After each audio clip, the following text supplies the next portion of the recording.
Gentlemen, we are live. We are live on a sensational Saturday night. We are the Wrasslin for Life Network, and we got so much to get into tonight. We are going to kick it off with Collision. That's already going. I got Dalton Castle on my screen, and we're sticking around for UFC 292. It's going to be a long night. It's going to be a fun one. We're going to talk all the wrestling, all the fighting. Make sure you get in that chat and grab your snacks, grab your feel good. Me and that pretty face got a whole lot of stuff to talk about. Let's go!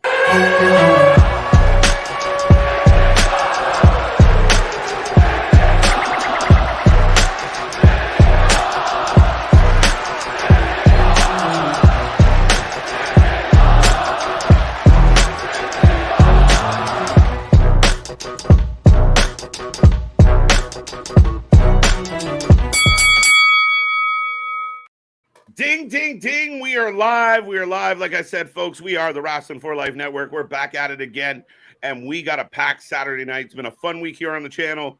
We got another week coming up that's going to be crazy all the way into All In. It's going to be a fun one. So like I said, make sure you're smiling, folks. I hope you're having a happy weekend. AEW Collision's kicking off, Nick. Right now I'm getting the pyro. I'm right about there with you. I'm just getting, right. I'm still hearing the audio. Saturday. Okay, there we go. Folks, make sure you hit like, make sure you hit subscribe. All our links are below, and we're going to get into all of it tonight. I am Mr. Every Night, KJ White, the Iron Man of YouTube, and Big Nick's got you. Ladies and gentlemen, boys and girls, children of all ages, the Wrestling for Life Network proudly brings to you its YouTube tag stream champions of the world, the Every Night Delight, KJ White. I am Big Nick, and as we've got Samoan Joseph, we've got Joe coming out right now, but 100% Saturday night. And I got Joe on the other TV. I got Joe and Joe. We're dueling Joes. We got double Joes. Joe Rogan, Samoan Joseph here, but 100% we're out here for a fight. I will say it's the best double J combination we've had this week. Well, that's not a hard bar to climb over. But I will tell you, folks, we are the best bearded combination you got in your life. We are the best wrestling, the best. Joe is fighting a hood ornament. In your life. And what in the name of? Who in the Goldie Blue hell are you? Right. What in the El Conquistadores fucking edge shit do we have going on? CM Punk. It's CM Punk. Yeah, what? Oh, we're setting up. Yeah, everyone cheered. They saw the knee. Go to sleep. Oh, yeah. And the mask came off on the go to sleep. Is that not funny? That literally the night after Edge potentially allegedly hangs it up, we've got one half of the El Conquistadors coming out here. Hey, and a pretty big pop when he took the mask off, man. But yes, go. Sorry. No, I was just going to say either way, love him or hate him, he gets a reaction. Yeah, there are boos. But there's a pretty big chant. I'm kind of booing because I love Joe, but hey, folks, if you guys are just tuning in and we're kicking off early, but I accept, bitch. Joe all in. Hey, let's go. Welcome to Saturday. 100%. And does that not add, a little bit of nice little spice there, a little bit of seasoning? Right. Yeah, man. But folks, we will get to the chat. We'll say hello. Make sure you say hello yourself. Don't just sit in the background and watch. Get involved. We love our little community here. We keep growing. We're growing by the minute. And I will remind you, like I said in the intro and then after the intro, we have already kicked off Collision. We are going to stick around for UFC 292. It's a little bit of sugar time for everybody. We'll see how it goes tonight. But it's going to be a fun night. We don't know when we're going home. It's going to be hours. So strap in and strap on. It's the only thing I haven't said yet. But I was going to say, we got that nice little double bonus coverage there for you. Absolutely. And I got the prelims kicking off on one screen. Yes. And Collision's rolling, bro. Absolutely. What a start. We'll talk to the peoples here. And I wasn't sure if you were just out there for half a second or if I was. But why? Joe got nailed by the GTS. It's CM Punk behind the mask. Yes, Bobby, what up? I love Los Conquistadors. Yes, they still exist. You know what? It's funny because when I first saw it, that's a wicked thought because I hadn't put those two dots together. I think it's hilarious. And like you said, on the cusp of what Edge did last night, That's beautiful. The second I saw it, minus the weird like growl The logo teeth? shit in the face in the front of it, there I was like, "Oh, Skin Gates to the North." I was like, "Holy shit, it's gonna be Christian or something." What's up, Mega? How you doing?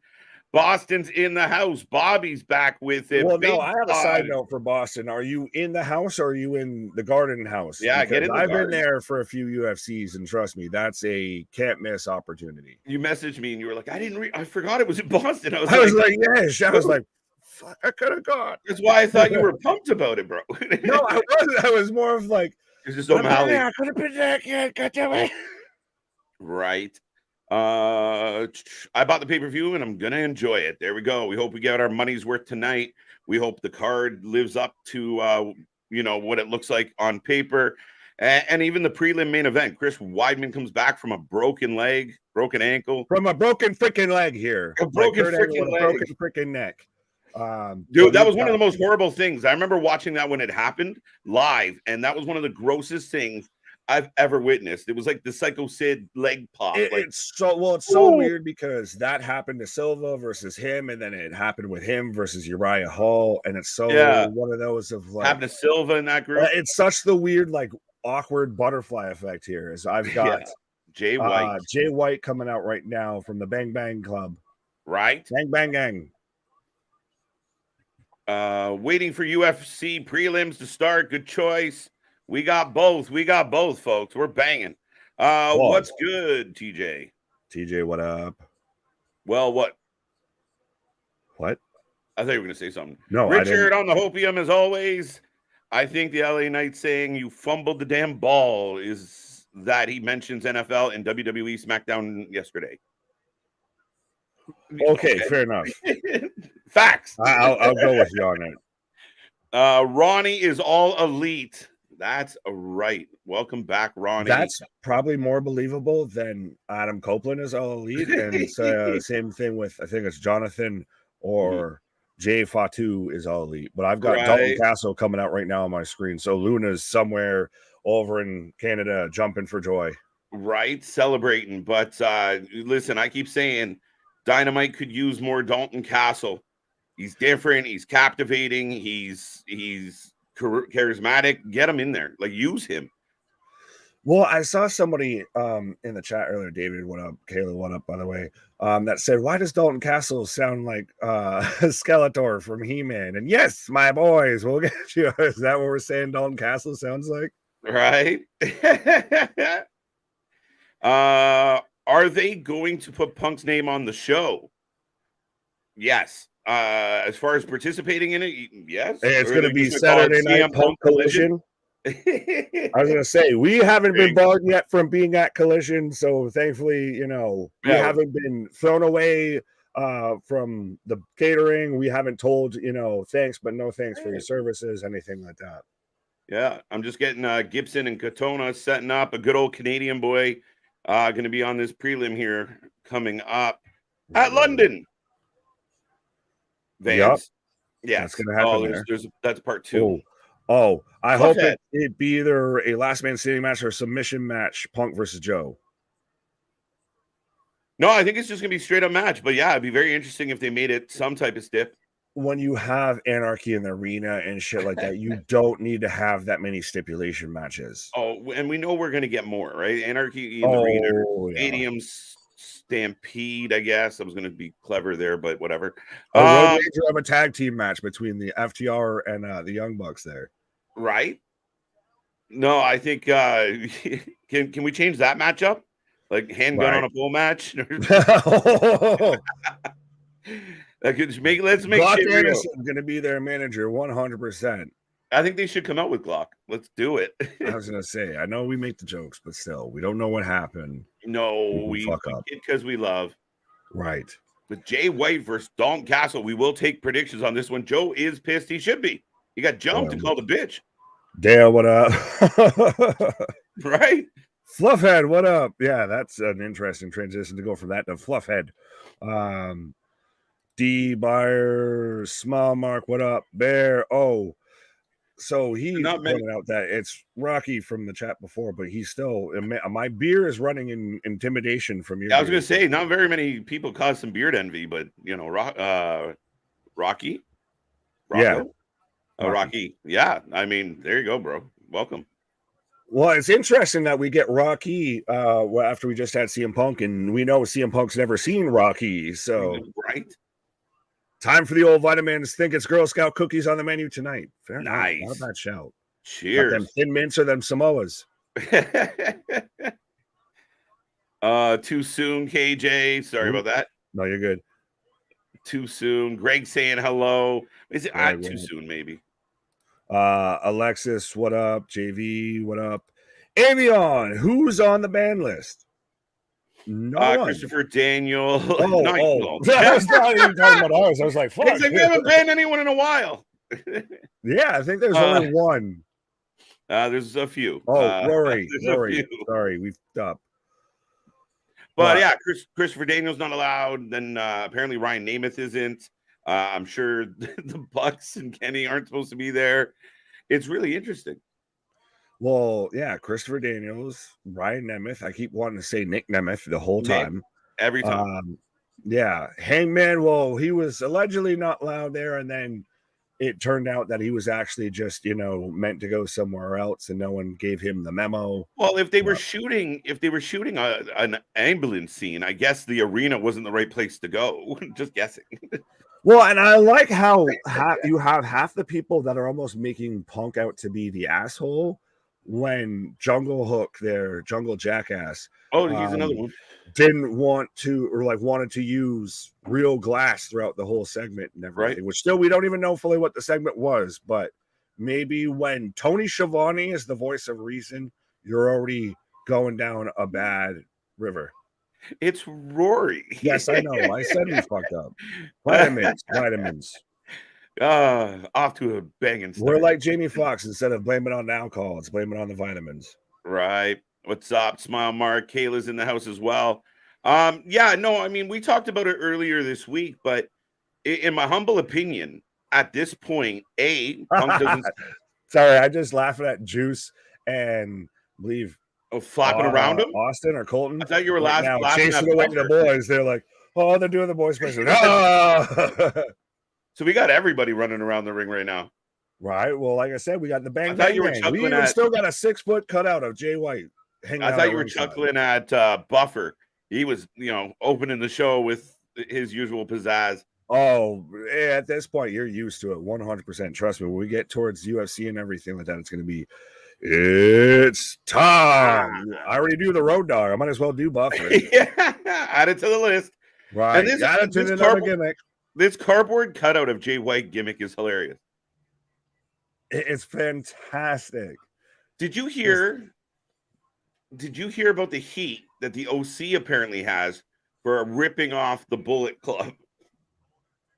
Who in the Rudy Blue hell said that? I bash. That was dirt sheet circulation today was OC has heat, or people are unhappy with the OC biting the gun club. The Bullet Club.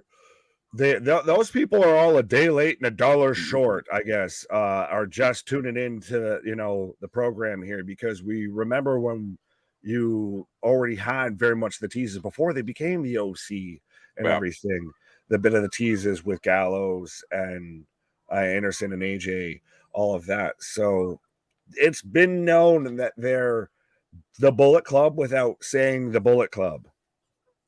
Yeah, I mean, it's always been a thing, but they're called OC for a reason. They are, they have some long-standing claim to that logo as well.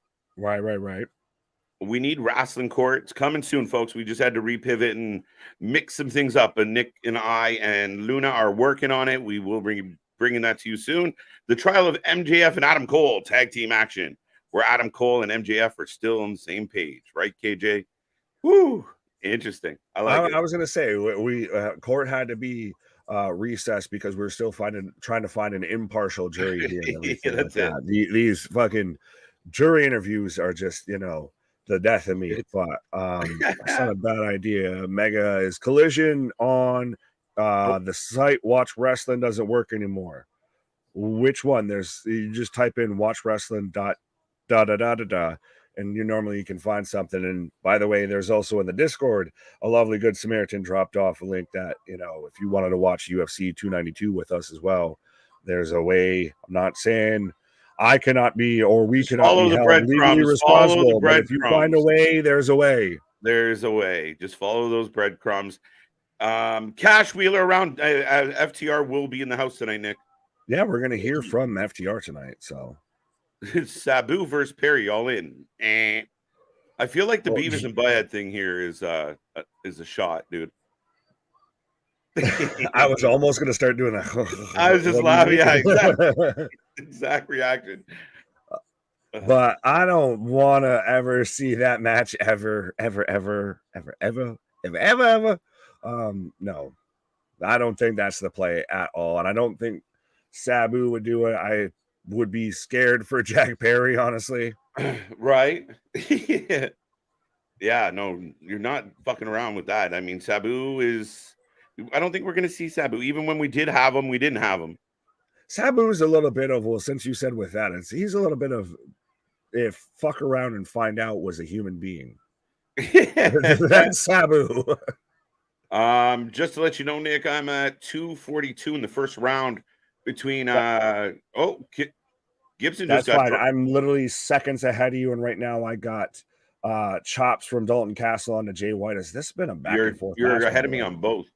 If you want to hiccup, I'll hit a pause, refresh, a pause, refresh. Yeah, I'm at 220, and I just got Jay White getting flattened here. 250. Back elbow. Yeah, you see, you're saying that, and that could be on either show we're talking about here. Right. Castle setting up in the corner. Oh, sorry. No, you're good. Small mark. OC stands for the original club. Yes. Oh, God. We all know. Apparently, everybody, and probably Dave too as well, are just a fucking mile behind the times here. Right. Hey, they stole that. You're like, wait a minute. Someone's already stolen it, taken it, made it into something else new, sold it, flipped it. Yeah, gotten married, gotten divorced, gotten remarried. That Bullet Club's been stomped a few times before it got out. Honestly. Yeah, good opening fight here. This opening round's decent. Both guys throwing pretty quick, Nick. Well, absolutely. And I think this might be, I'll have to double check, but this might be one of the finals of the Ultimate Fighter between Chandler. Yeah, tough bantamweight final. It's a Canadian. There we go. We got a Canadian and an American, but tough bantamweight final for sure. Both guys going for it. Kevin, what up? Fred Bucks, what up? What up, Fred? What up? What up? Does Ricky Stark's manager license allow him to be Cash Wheeler's police officer as well? Whoop, whoop. That's the sound of no police. Dude, too soon? No, nothing is too soon in pro wrestling because trust me, you blink and it's gone. Not here. Nothing sacred. No. That's why y'all tune in. Right. But yeah, go ahead. Sorry, I was just letting you know where I'm at. I've got Dalton Castle with Jay White up on his shoulders, rope break there, and I'm last 30 seconds, 29-28 of the first round. There you go. We're banging. So we're like perfect. Yeah. Castle looks like a heavyweight version of AJ Styles, his older brother. If him and Seth Rollins had a love child, because very much Dalton Castle is, I'm a peacock and you got to let me fly. Man, I love Dalton Castle. Man, when he was going through his run in Ring of Honor, like that heavy run where his body wore out and he was all bandaged up and he was pleading for mercy. I mean, I really enjoyed what that man did. And again, I think Dynamite lacks characters, like really standout characters that the crowd gets behind instantly. And I think Dalton's done it anytime he's appeared. He is a little bit of a man out of time, though, because every time I see him, I do Hurricane Run out of the outside there. Shit. But I do think the Genius, I do think Rick the Model Martel, I think more that kind of like the 80s, early 90s kind of era. So that's why he's a man out of time almost. Fans are pretty quiet for this match. Not bad. Some cheers. There was some cheers for the Hurricane Rana. Right. But yes. So we have Brad Katana and Cody Gibson is the first one on UFC tonight, by the way. As we're in between the first or end of the first round, as Castle with a on the outside here. Everybody down. The crowd is cheering now. Blade Runner, no reversal. Back in Uranage. Sabu's time was ECW. Sadly, what he put his body through has taken a toll on him. He can't go anymore. I agree. Doesn't mean he won't try. Right. That's the problem. Clay, what up? You're watching NFL preseason. What up, Clay? So Seth Rollins with a peacock moon boots? Yes. Yeah, pretty much. Right. Oh, I like the instant Rago. switch. I can't wait for court. Can I bring my cousin, guy? The two awesome. Utes. The two Utes. The what? 2 Utes. Oh my god. But Mr. Munster there was outstanding as the judge. They need to revisit Castle versus Jericho. They both great promos. Castle and Jericho could be fun with a heel Jericho, but he's now a baby face. Blade Runner. 1, 2, 3, and Jay White picks up the win on Dalton Castle. Kind of sloppy came work at the end because I think they were supposed to cut to Jay White there earlier, but yeah, I don't know what to fucking make, and I haven't known what to make of fucking Chris Jericho for the longest time. And now he was all set and ready to go to be a heel to where, and like hard heel, and he could have. I would have been almost okay if he's in a faction with Callis and everything. Yeah, fine, fuck it, I'll deal with it. And then he's nope, and you're so sick of it already. That was the ironic part of you and I debating about it the way we were, Nick, because you were right. The minute they hugged, the place fucking came alive. The arena was like instant heat at the idea that those two guys were going to work together, right? Right. Then 30 seconds later, after getting all that, they find a stupid reason for him to go babyface, and a picture reveal, very Jericho-esque. And then Osprey shows up and they beat the shit out of him. He's bleeding, poor Jericho. And I'm like, the reaction for this is lukewarm. The reaction for you hugging Callis, but the only reason is just I knew that's what they were going to do. They don't give a fuck. They can't see past their own self. It's, as Punk said, stepping on their own.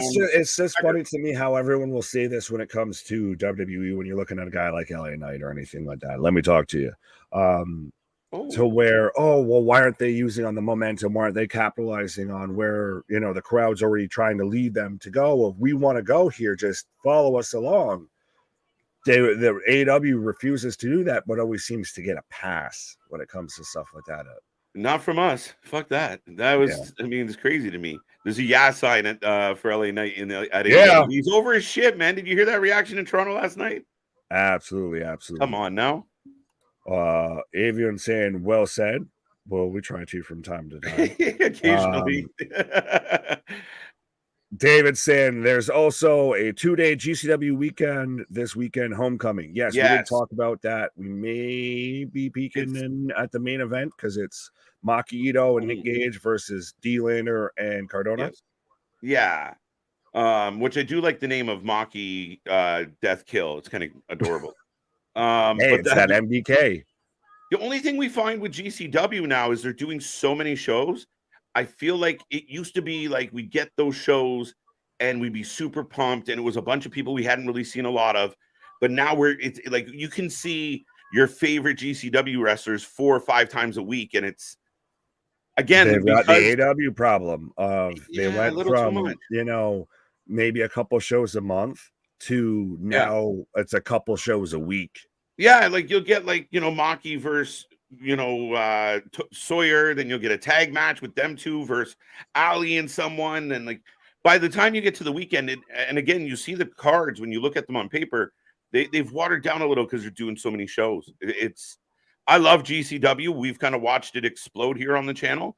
I was gonna say we've interviewed a few guys from the promotion, but it's just sometimes we're seeing a lot of the same shit, and again, by the nature of what they are, there's not a lot of story to it, so it's very much just rotating spot booking, right? Right. Oh wow, jumping knee. Sorry, dude. No, you're good. The boys are grappling. David with a point that you'll agree with. Preseason NFL is worthless. Not worth. I mean, I'd just rather watch, live fighting or wrestling or something. Well, there's 18 million options always. We'll talk about it. Yeah, there's 18 million options always. It's 2023. The season's long enough without watching the preseason. They want to keep making it longer. Small Mark, is Mark Briscoe a part of All In? No, unfortunately. No. But I do. Speaking of other independent promotions and as ones that we normally would watch, but haven't really because they switched to Premiere and everything like that. True. I liked that the main event, and I know we've had our own moments. Me specifically have had our, who's on first, what's on second moment with the main event. But they very much did a tribute to the Briscoe brothers, and they became 2-time House of Glory champions and everything. Yep. And they were the circus boys. They very much had like the old Briscoes outfits on. Yeah. No, I mean, I still feel like Tony dropped the ball with Mark Briscoe. And I feel like we've seen him just kind of flounder, and it's unfortunate. I think he could have done so much more with Mark. Right. As Jay White or the Bang Bang Gang's getting a interview with Shivani. Why do you want to bring your cousin, Rocco? You got mud on your tires? Yeah. Guys, you would know this better than I. Don't Castle have a lot of same moves as AJ? I don't think so. A few similarities, but I think that's kind of the indie special, right? Like everybody does everybody. Well, he's pause. Yeah, but he's not hitting any Styles Clash, no Phenomenal Forum, no Ushigoroshi, no Pele Kick. AJ has such a unique style, and I think that's what's made AJ. And I would argue that Castle doesn't fly as much as AJ was accustomed to. Round 3, fight. Right. Test your mind. Anyone else giggle at the way Nigel pronounces Christian? Giggle? That's cute, Plaid. Funny as hell. Is Cash Wheeler going to be pulled from All In? Not to our knowledge. I highly doubt it, unless it is a fact of like he sits down with Tony and he's like, I fucked up. This is, I'm probably going to get dinged with something. I don't see them pulling it, but I do see that the outcome might be heavily impacted by it. But I don't know. We'll see. I think he'll be fine. We don't know the story yet. I want to know what happened. I want to see the phone footage. Well, I did see phone footage of. Do you mention that Kevin Owens returns? This could mean KO and Sammy or Zayn will still hold the titles. I don't think they were at risk for losing it, but no. Yeah, we had KO show up for a dark match, or at least appear at a dark match at the end of SmackDown last night. Yeah, I think Damien put it in the chat last night, and I fluffed it. I was just like, all right, cool. Yeah, a dark match with KO after, because we never know what we were going to get. As it turns out, we get a 6-man tag, and then Edge comes back out to help get the W. So, very interesting, but KO's back. So we learned never doubt the fact checkers, or even a blind squirrel finds a nut. That's a stretch. Like I said, or even a blind squirrel finds a nut.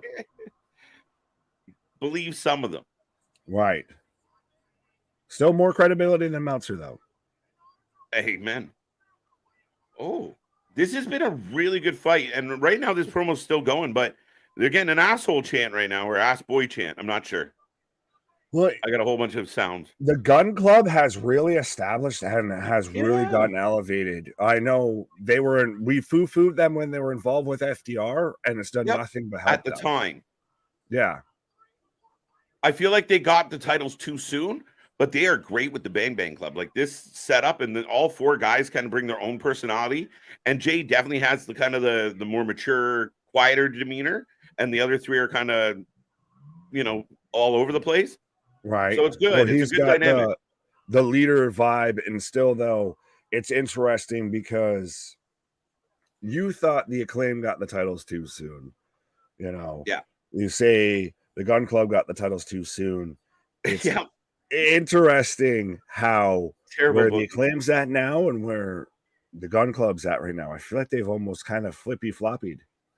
Yeah, maybe. What in the name of big beefy boys do you have? We're heading down to the toolbox. Wow. Oh, this is Bear Country. Yeah, it's Iron Savages. They've been repackaged and repushed. So we're going to get a 6-man tag, I think, so we've had a lot of the Bullet Club tonight, and they're getting a promo. Iron Savages. So we're heavy machinery. Heavy machinery. Heavy meatery. I was in a pause. Even that one dude on the right, or at least my right, that very much looks like Tucky. Yeah. Oh, okay. Nobody. Okay. So we're getting the Gun Club and Juice versus the Iron Savages. Dude, we saw them last week. Bear Country. Yeah, we saw him last week, and we still don't know what that move at Doom was. I want to know what that, like, he had his partner on his shoulders and set up a drop kick for the opponent. I don't know if they got right. confused. Well, instead of the urn, we've got the fucking weight gain shaker. This is part of their gimmick, is a protein shake. Oh, yes, they should probably let that part of their act go. Yeah. Colorado, Damarato, Solo, a go-go. But I imagine they're going to lose. Folks, we got, I guess, an impromptu 6-man tag.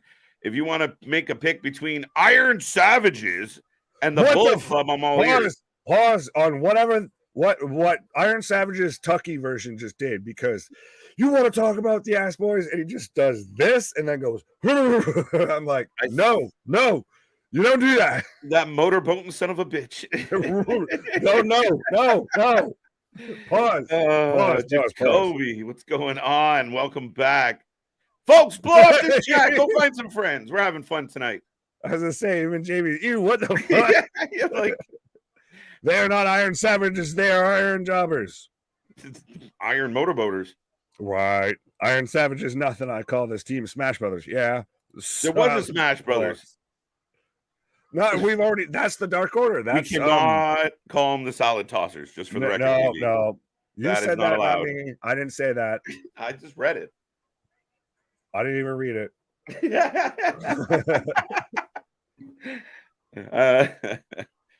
What else we got? Yeah, no, we already had the Super Smash Brothers with Evil Uno and Stu Grayson. Yeah. Very popular in the Canadian Indies, my guy.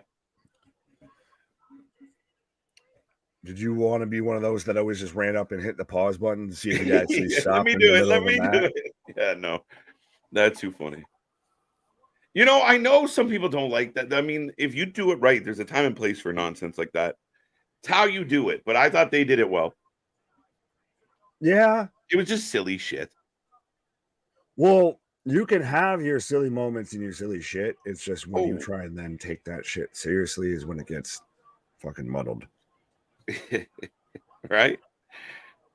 You have a what? You have a boat? What? David, I'm moving past your comment. Not looking, so not look. All right, no, we're moving on. Yeah, listen, get your shit together. Trust me. Do either one of us, respectfully, no offense, look like we're the bodies that eat a lot of salads? Pause. Pause and fucking pause. What are you doing, bro?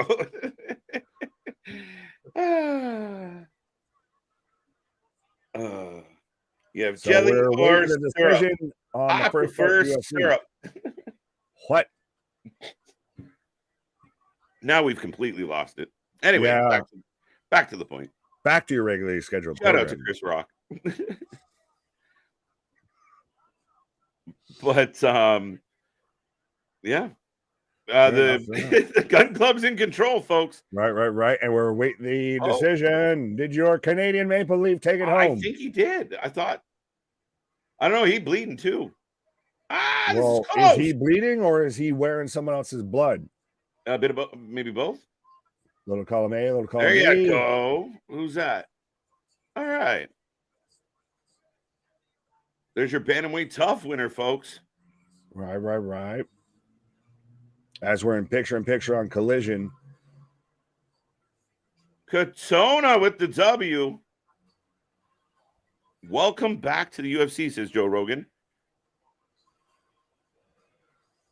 Yeah, well, because that was, I think, part of the tough season was one team was more veterans and the other team was rookies. Yes. Yeah, good. Unanimous decision. Right. For the Canadian.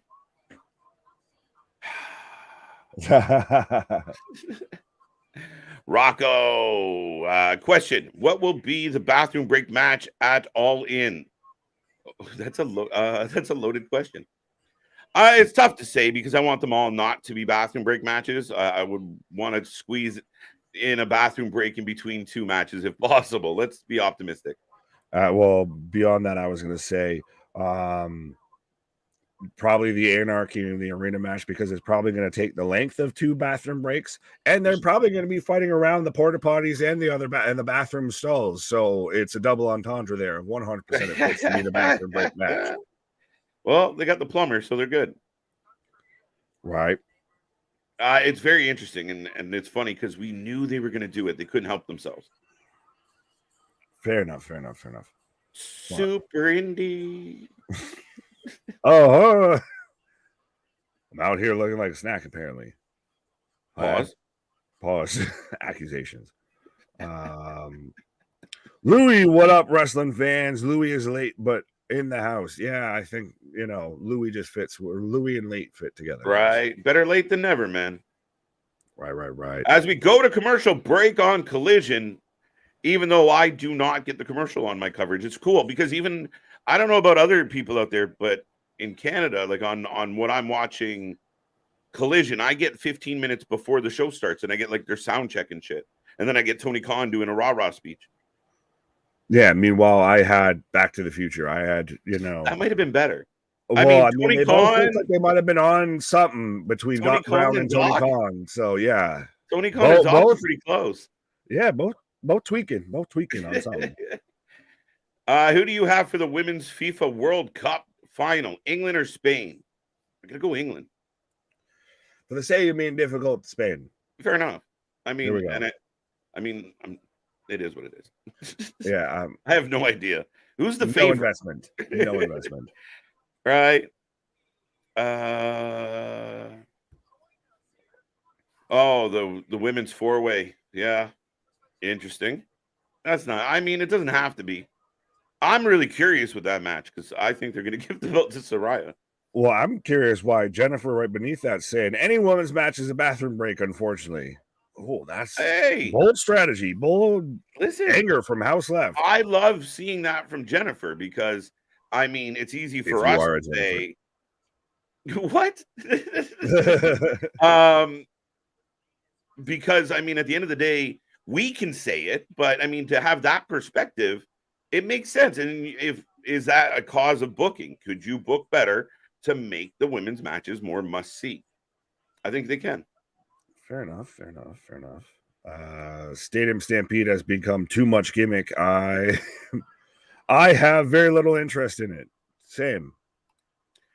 It's just been there, done that. You know what I mean? Like if they were going to do something else, I don't know, but like they've been there, done that. No, Nick? Quite a bit. Yeah, like seen it, saw it, fuck it. Right. And that's the type of match you want to do. Oh, we're getting their country's version of the fucking Caterpillars. We're getting the double straps down splash here. 1, 2 count. They're getting a crazy pop. Heavy machinery in AEW. I feel like that one gun's head got smooshed. Sterling or Sugar. It's Sugar's time. Sterling wants to move up in weight. We'll talk about that in a minute, but we may not disagree. This is a tough one, though. It's tougher than you think. Right. Can you confirm or deny this here? Canada has not stopped being on fire. More of Canada is currently on fire. So T's and P's to everyone out there. But from BC to all the way into the Northwest Territories is ablaze. Crazy time with that. T's and P's with Hawaii and everything. Yeah, well, because that's been people have mentioned that might be an added motivation for Brad Tavares tonight because he's a native Hawaiian fighting against Chris Weidman, so that might be a little bit of an extra motivation. Absolutely, Nick. And we got a Faymaster. But no, for sure. I mean, like I said, it's crazy times. It's why we like coming on doing these shows, folks. Tomorrow's not promised, and got to have as much fun as we can before we go out this door. So not here for a long time, but we're here for a good time. Okay, George Strait. Sing it. I thought you were going to sing it. You took the words out of my mouth as Juice Robinson picks up the 1, 2, 3. Yeah. It's over. Chris, what up? Honestly, I feel like you can't have the biggest wrestling show in Wemby without Luigi the Pizza Man. Fuck off. Don't you put that evil on me. Don't you put that evil on me. Right. We've only got, what, like 10 matches so far. Don't make him add another 3 to 4 or 5 or 10. Don't do it. Right. And I think Luigi let the fame go to his head. He spent too much time in the oven that just right. the fumes got to his head. I'm just going to say he's no Mario. He's no Mario. Fuck you and what you did there. But at least we're a Bowser, I guess. Right. Yeah. Peaches, peaches, peaches. I'm thinking Sheeta retains. So Sheeta retains. My guy. You brought it home. I'm thinking Sheeta retains. Saraya just being there is a huge accomplishment considering her journey back to wrestling. Touche. You might not be wrong. It's not my pick. I think Sheeta retains. I don't. Well, poo-poo to you. I'm out here getting compared to meringue pie, apparently. I've seen a slice of meringue pie that looks like Nick. Why? I almost start wanting to go into the rock of poon. There's the first. Hey, Billy. Oh, we're getting a replay of him putting his boots up. Yeah, okay. I don't even know how to answer that. There's something witty. No, and then he immediately follows it with Canadians tote carefully. I think you need to tote carefully, sir. We're doing the tokers are doing our best to get it out. Puff, puff, pass. Amen. Actually, Alexis brings up a good question. Is Orange Cassidy on the All-In card? Not to my knowledge, currently. Not yet. Holy shit, hell has frozen over. No, he will. Don't anyone tell Tony. Maybe he secretly can't go to the UK. He'll be an all out.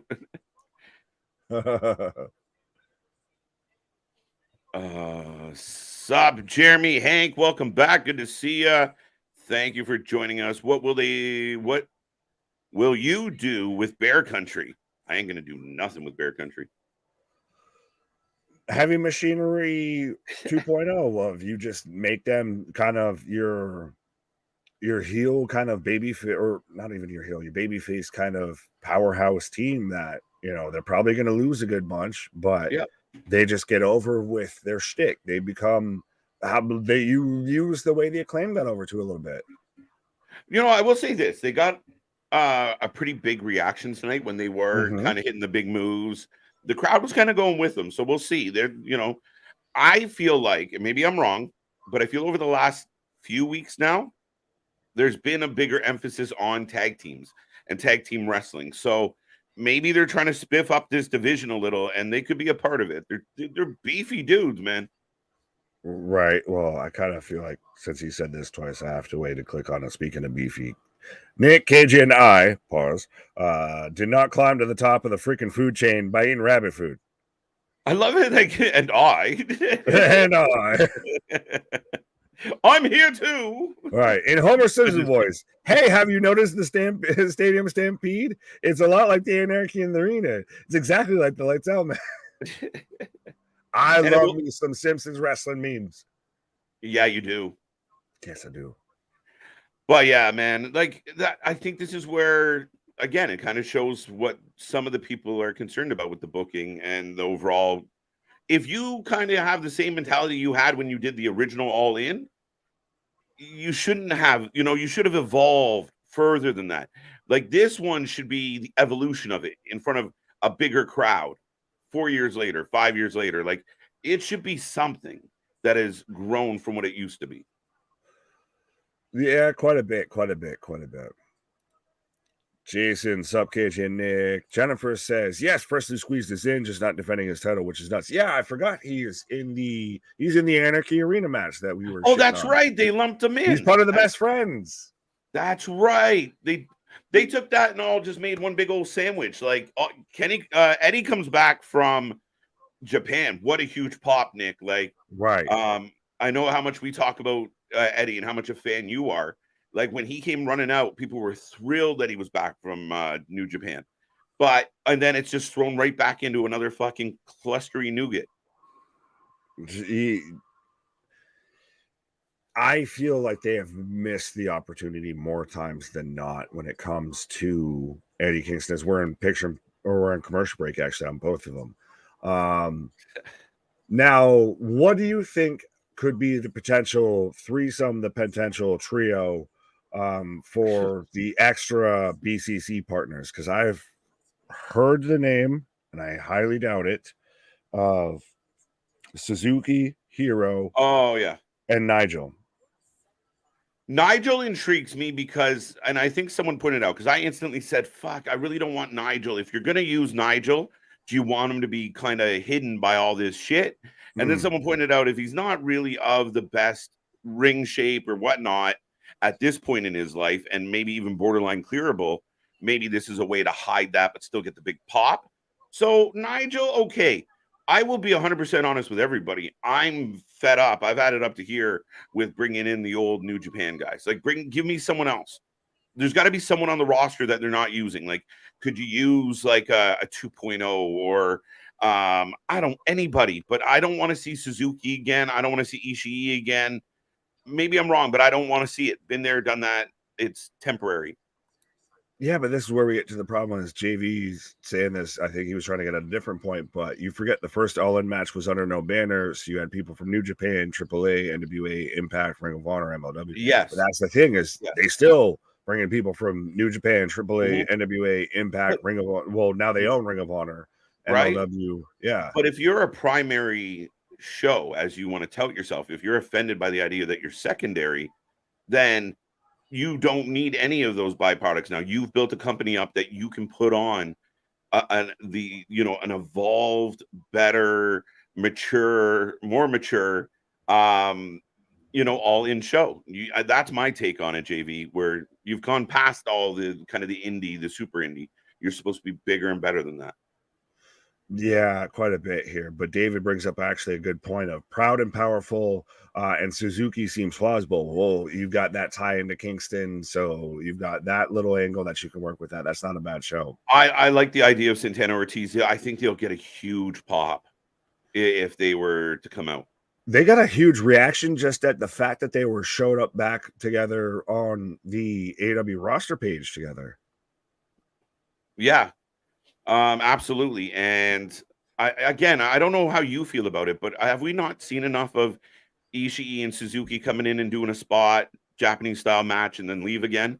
I mean, I'm a little bit of a glutton for punishment a bit with that because I do like that style, obviously, a bit while I'm like an Eddie fan and everything. I like Suzuki, I like Ishii, I like Kawada, I like all of that style.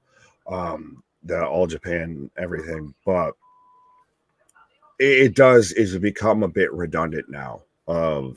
Initially it was a surprise thing. Now it's become a novelty. Yeah, no, I completely agree with everything you just said. I'm just trying to, I'm trying to read subtext at the same time. Yeah, we got Abrantes out here with the subtitles as we're into about a faction 440, 439 for Hubbard versus Hullaba in the lightweight final on 292 on the prelims here. What did Chris have Eddie beat OC for the title? Like go full heel, have OC try to his BS gimmick. Eddie doesn't take it and backfist 1, 2, 3 new champ. But you're building Eddie Moxley. Or Eddie I hope you're building Eddie Claudio, and that's where I don't love the idea of Eddie winning the Ring of Honor title because I think it kind of pigeonholes him a little. I think this guy should be a main roster title holder, and I'm not wrong. I think he would be over as all, and he already. Oh, someone got kidnapped. What is happening? Nobody knows. We got Lucha Underground happening. That's what is going on. Lucha. Ingobernables, yes, Los Ingobernables. as I like this. Don't forget to take your vitamins. Great for your body and mind, bad for your fridge contents. Side effects may appear as lack of food in your fridge, making munchies at all hours of the evening. Was it what in the blue hell is this Lucha Underground? Rocco? That's what I'm saying. LFI is in AEW. Yep. That the mask guy and the non-mask guy just got kidnapped. Sorry. There you go. No, but we've been waiting for something to do with Roosh, right? Such a big deal that you signed him, saved him from the WWE. Then, what are they going to do with him? Let's see. Right, but Ricky with Tony starts cutting a promo here. Indeed. He's going to manage Big Cass. He's got a heavy Big Bill. Let's go. Hey, we thought that should be Jungle Boy's heavy, but here we go. That's good for Ricky, and he can do all the talking. That's for good Cass. For Bill. What in the fucking Calvin Klein ad are we just getting? What right is now this? Ricky Starks? Hi, do you get wedgies? What is this? All right, folks. Stocks for men. They say 60% of the time it works all the time. My guy.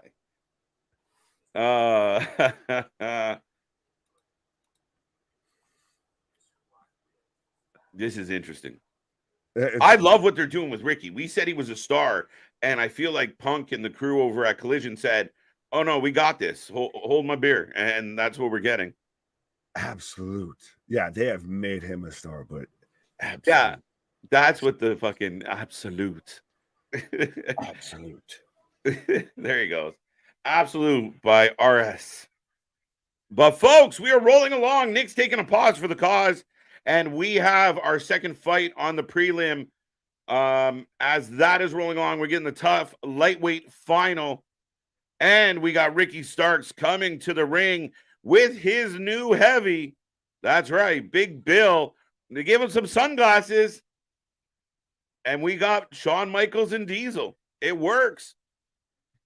Was it Matt Talik that got kidnapped? All right. So a guy who's never on the show got kidnapped. That's interesting. All right. I missed it. We got a lot going on here at the studio tonight. There you go. Callus Vitamins got that one. Is Mr. Pogo still alive? He should be in the audience if he is. I haven't seen him, Larry.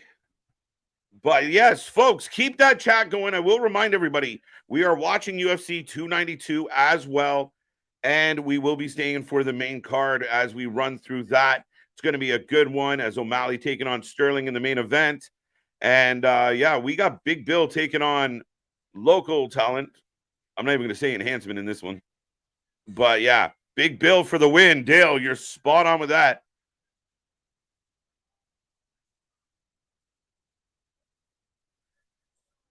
Wow, Big Bill, not wasting any time. This shouldn't take too long.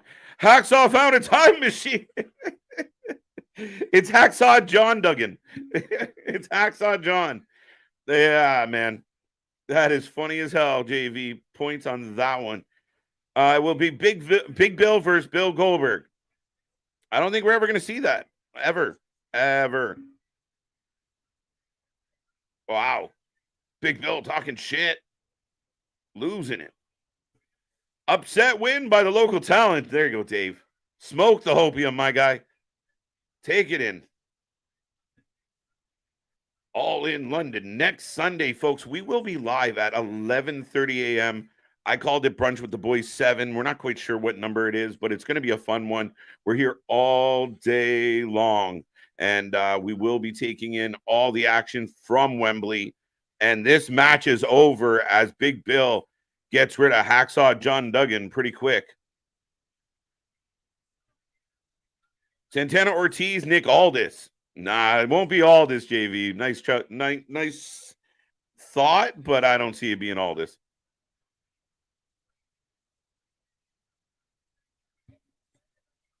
Jason. Oh my God, KJ and Nick, they finally making Big Bill mean something with Ricky Stark. Interesting. This can be our NWO in Collision. You're not wrong. No, we thought that Big Bill would be great for Jack Perry. But they're whipping.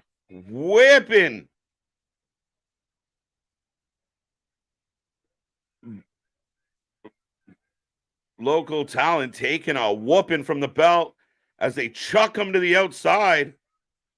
And Stark's getting a ton of heat. Big Bill getting tons of heat as well. This is good. This is good, folks. I like it. Mike Water sucks. Gatorade is better. Some high quality H2O. As Hubbard and Holabug still going back and forth.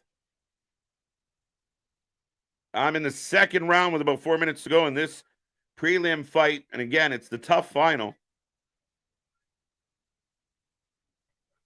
The whole belt angle with Ricky needs a pause, right? Giving you flashbacks. Ah! Oh. Man down. Hubbard's in bad position, but we're getting this Wednesday's Fighter Fest. We will be here live for that one as well, folks. Very interesting. I did not know it was Fighter Fest coming up, but Swerve and AR Fox, Darby Allin, and Nick Wayne. I feel like we saw this or saw part of this. I'm a little confused by this. It's so weird because you get 2/3 of the tag match that you're already getting it all in. So it's a little odd for me. And technically, I think you'd rather the protege on your side than the elder statesman.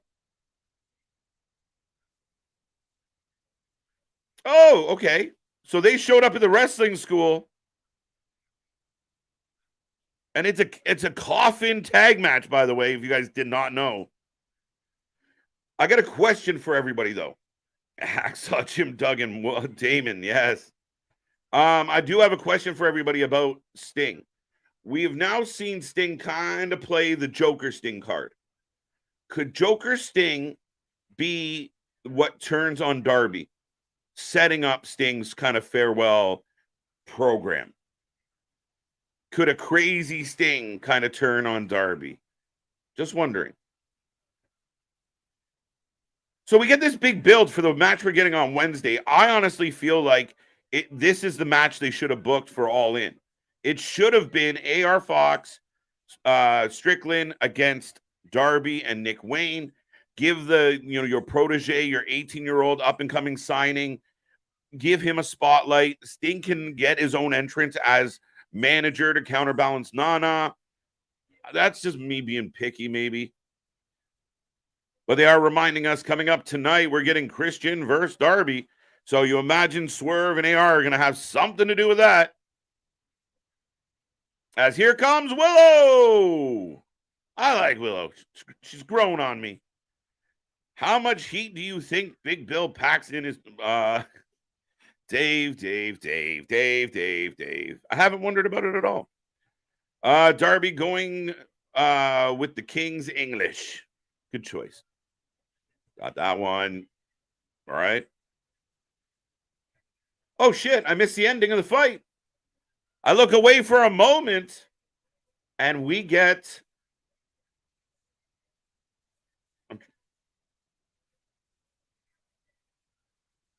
Did Hullabug just get the win? Oh, we're going to commercial. I missed the ending of the fight. Shit. But Willow's on her way out. Smile anyway. There's her t-shirt. Sting turning on Darby is good. Too good of writing for Tony to comprehend. Well, again, if he goes to Sting and says, do you want to turn on Darby? And he goes, not yet. Because, think about it. Sting's making bank just showing up once in a while. So until Sting's kind of fed up with that kind of routine, I mean, it all seems like it's up to the wrestlers. However, I think it would work. I mean, maybe I'm crazy, but I think it would be good. Darby gets to retire Sting. Sting goes a little crazy, so it gives you a little bit of a vibe. I think it could, I don't know. Maybe I'm asking too much. Sting needs to retire, forget one more match. And Mike, you're not terribly wrong, but I'd like to see the legend go out on a positive note. But Diamante against Willow. We will take your predictions, folks. We are watching AEW Collision for anybody who's just tuning in. We are also watching the UFC 292. We will stick around for the main card after Collision. And it's going to be a fun one here tonight, or it's already been a fun one. Right now, I got Diamante taking on Willow Nightingale, and UFC 292. We just got the winner of the light heavyweight tough. And I'm trying to figure out, I think Hullabug got the win.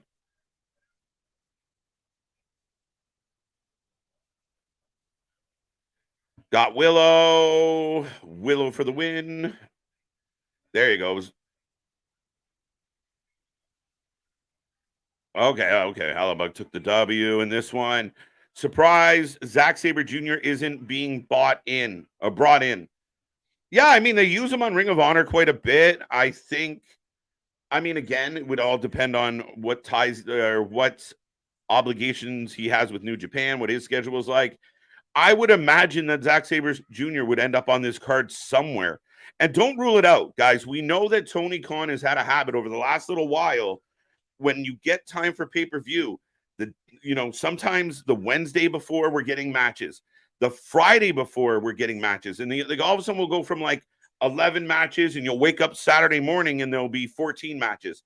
So a Zack Sabre Jr. versus Josh Woods could be added, maybe.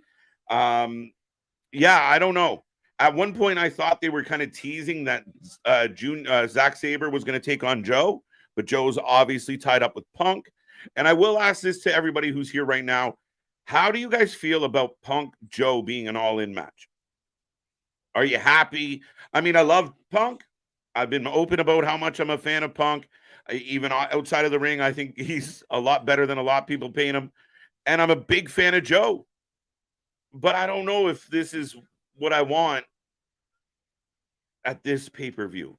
Maybe All Out, it would have been better. I don't know. But let me know what you think. Yeah, someone kidnapped, so we're guessing. Oh, here comes Nightmare. Or Mercedes. I always call her Nightmare. Mercedes on the way to the ring. Willow for the win. Why would Sting turn on anyone too wholesome? But I mean, that's where you play the Joker card, right? Like he's been down that road where he gets a little heelish. I think it would work too. I just feel like Tony would never even think to do that. Valid. We'll see. Sting going to jump in the coffin. Chambers, welcome back. Sting's just like, fuck it, I'm out. Just close the lid. I'm done. KJ, if you have to pick which woman you will use on the roster for Collision, Willow, Mercedes, Diamante, Statlander, Kiera Hogan, and there might be more to that, but what would I use? Like, who would I use out of them? I love Mercedes. Diamante, I think, is pretty good and a little underrated. I love her entrance music, by the way. It's one of the better ones. Got a little bit of Notorious Thugs vibe to it. Statlander is outstanding. I think she's the future of your division. I don't think there should be a TBS champion anymore. I think Jade should have taken that with her. And Kiera Hogan's awesome. I think Kiera Hogan should go back to Impact. She and her partner were so much better. Little Fire and Ice over at TNA as the Knockout champions. So that's my take on all of those women. If I had to pick one, Statlander probably, as far as full package. Crow Sting versus Darby. There you go.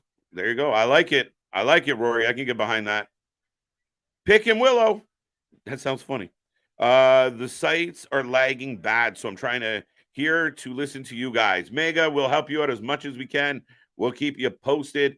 I know sometimes with the sites, the Saturday nights or the busier nights get a little pain in the ass. But right now, UFC's just giving us a package for the main event tonight. Sterling, of course, defending against O'Malley. I think it's a close. Oh, speaking of, I was going to say, speaking of pain in the asses, I didn't know what I was going to say. Speaking of Sterling, I am not Sterling nor Silver. I was going to say more of pains in the Silver asses. Yeah, 100%. bells. That's why we got you covered. We are your alternative commentary for all the wrestling, and even tonight, the UFC. Which, by the way, I did want to bring up. Yes. We normally have the predictions championship that Dale's defending right now, or he's not defending currently, but he will. Do we count for multiverse? By the way, side question, and also Maybe. should we now, I guess, inaugurally do our own kind of FTW, our own kind of BMF championship, since we've got the UFC on tonight? I think we can make that happen. Yeah, like For the UFC shows, we'll have a separate belt for the. We got our own BMF title. Yeah, maybe. I kind of like BMP, baddest mother predictor. What? Baddest mother predictor. Can we go BPF? Baddest predicting mother. No. Yeah. Okay. No, I like that idea. We'll do a separate one for. There we go. There we go. And yeah, I was joking because you thinking on the fly. Who picked up the win? And I was like, yeah, Hasbulla won. Hello, bug. Cuddlebug, Scuzzlebug. Punk should have MJF or Kenny. What do you think, Nick? Wait, welcome back, Earl. Not Earl. Yeah, welcome back, not Earl. I feel like it's been a hot minute. Yeah, well, we got everybody. We got other people's out here. There was somebody that's got like a Wyatt type, the Fiend out here. That was out here saying earlier of like, hi, this is me under a new name. But I heard you talk about maybe doing Punk versus Joe at All Out. Yeah. I still kind of halfway wonder. There is almost a bit of me that feels like part of All In's is just the night 1 to night 2 of All Out. Okay.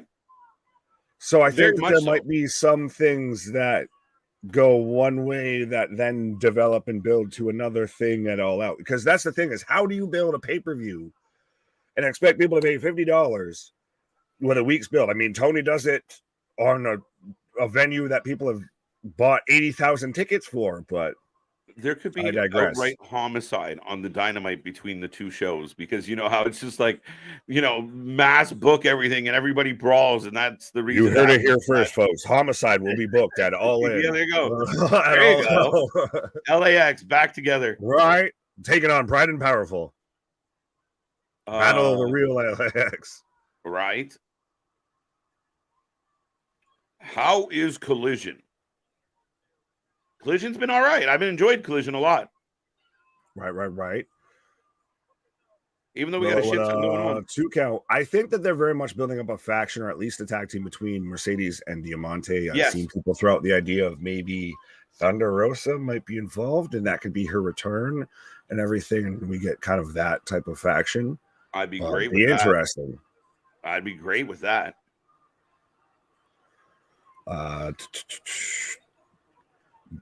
The World or the Wrestling for Life Heavyweight Championship. There you go. Trust me, it's gonna be kind of like that one day here. Well, we got the predictions one. It's gonna be a day here where we get our own, get the physical. The strap's coming. Right. Pause. Strap in and strap on. Right. No, Daddy, no. Yeah. No. I mean, that will be definitely a milestone trophy at some point. Right. Small Mark saying, have y'all watched Stevie Richards breaking down moves? I think it's a good series. It's a fantastic series. And actually, Stevie's halfway a friend of the channel. So 100%. Acquaintance. Yeah, he's been in the chat before. Yeah, he's come and said hello. Right. So 100%. Absolutely. I think those series to where he's breaking that down and everything. And I'm glad Stevie's back from what it was that he was going on. But him bringing down that breaking down when Ibushi just takes a random backdrop into thumbtacks, and he's like, how bad does that really fucking hurt? Turns out pretty goddamn bad. Right. We got a 2 count. No, Steven Richards. Yeah, it's a good series for sure. But do you think that the booking for All In makes we kind of talked would CMFTR versus the Elite bleed into All Out? Does that make it less likely based on what we got at All In? Because they're kind of in their own separate areas here. A bit. I thought you were going to say because of the news that we've had, but I think that it is also a bit of a thing. It really kind of more shows that they don't want to do business, because I understand, even if it was still a last minute rush, if we got that, everybody shuts the fuck up about the fucking card. Yeah. Everybody shuts the fuck up and just strap on and strap in. And just that's what we want to watch. Yeah. We don't give a shit about the build because we've been building this for a year. Right. You could sit there and just the whole, you could have an hour of the show that's just video packages building up to this. Yeah. But the fact that we're nowhere near that. Oh, wait a minute. Tells me Statlander suplexing Martinez on the entranceway. Yeah, Statlander in the house. Willow with a pounce. So, yeah, it looks like we're setting this tag team up. Wow. Wow, it looks like we're cutting a commercial right now here. Oh, no, we're still going with Willow here.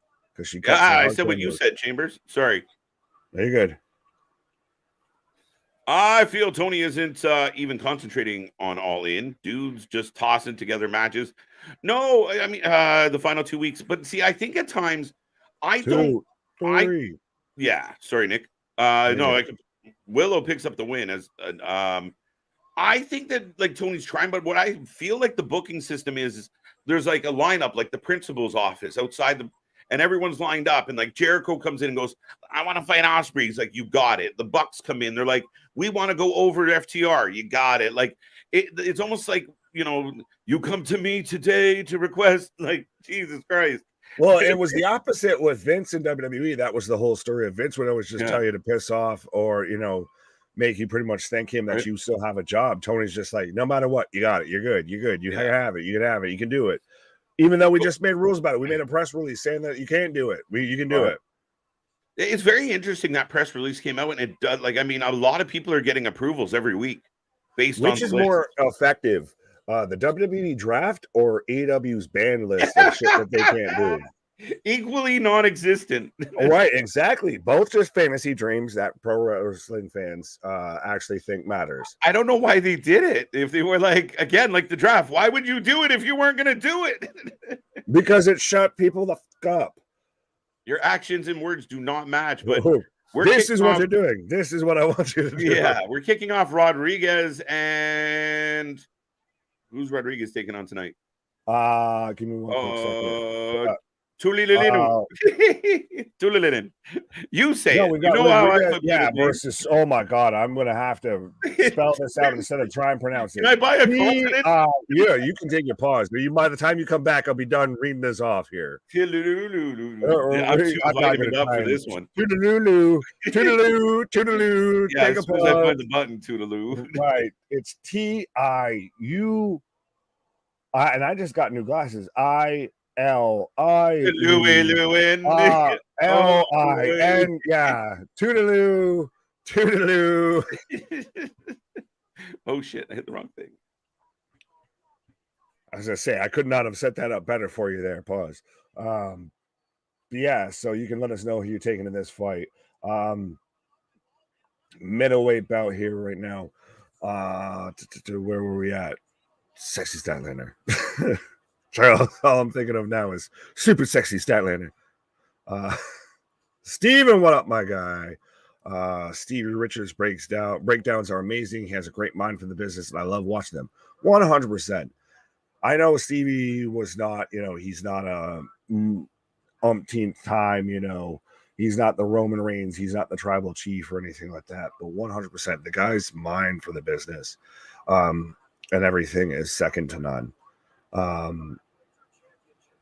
I feel like Tony isn't even concentrating on All In. Dude's just tossing together matches here in the final 2 weeks of the build up to the event. Is that really any different? If it wasn't for the fact that it was All In and it had this anticipation behind it, and the fight's already over, and don't tell me Toodaloo who won. No, I think Rodriguez won. Let me see. We're literally, in the time it took me to read about 2 comments, this fight is over. As we're getting a video package for All In there. Oh, went for the takedown. Did he just splat him, or what's he do? Literally, did he knock him out on a takedown? Oh no, takes him down. I watched Steve Richards break down the road superplex incident. There you go. So it's just hammer fist elbows there. Statlander reminds me so much of Lita, and I don't know why. I don't know why either, my guy. I think she's got Lita by a couple inches and by a couple pounds, just saying. And she's way more physical than Lita. Lita was the originator of a female high flyer. Statlander versus Willow, possibly at All Out. I don't think so, Steven. I'm surprised a bit that Statlander wasn't on the All In card. But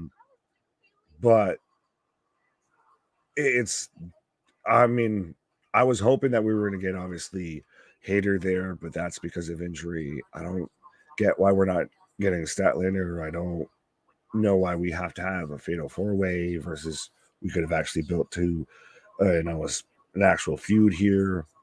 The biggest thing that's missing with the All In card, and I'll just say this, is build. If they would have actually built it, it's either you go all in and no build to nothing and everything's a surprise, and we maybe announce one match, and like I've talked about, of everything, it becomes fucking Taboo Tuesday, Cyber Sunday, all of that. You just get super excited because you don't know what's going to happen. Or you build up and you give us matches. You give us a CMFTR versus the Elite in a trios match.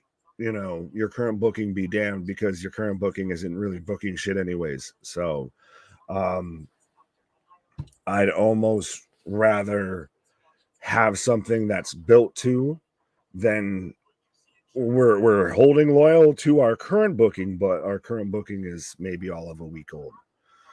Both terrible. Do it. Yeah, do it. You're right. A line at the principal's office is Charles. At least the draft was respected for maybe 2 weeks, and the ban list didn't last until the ain't tried. True, but I think both could be slightly contested here. Despite the Wheeler incident, do you guys see AEW possibly doing a last minute change, giving the Bucks the tag team titles and All In? I think. Oh, and it was Rodriguez picked up the win, by the way. I know KJ was already pretty much on that wagon of the Bucks pick up the win. I think we could still, and I'm still hoping, maybe even if Wheeler has to do the Simpsons thing, and that's right, just the FTR wins, and everybody smiles and everybody's happy there with the pulling out that piece behind Matt Jackson.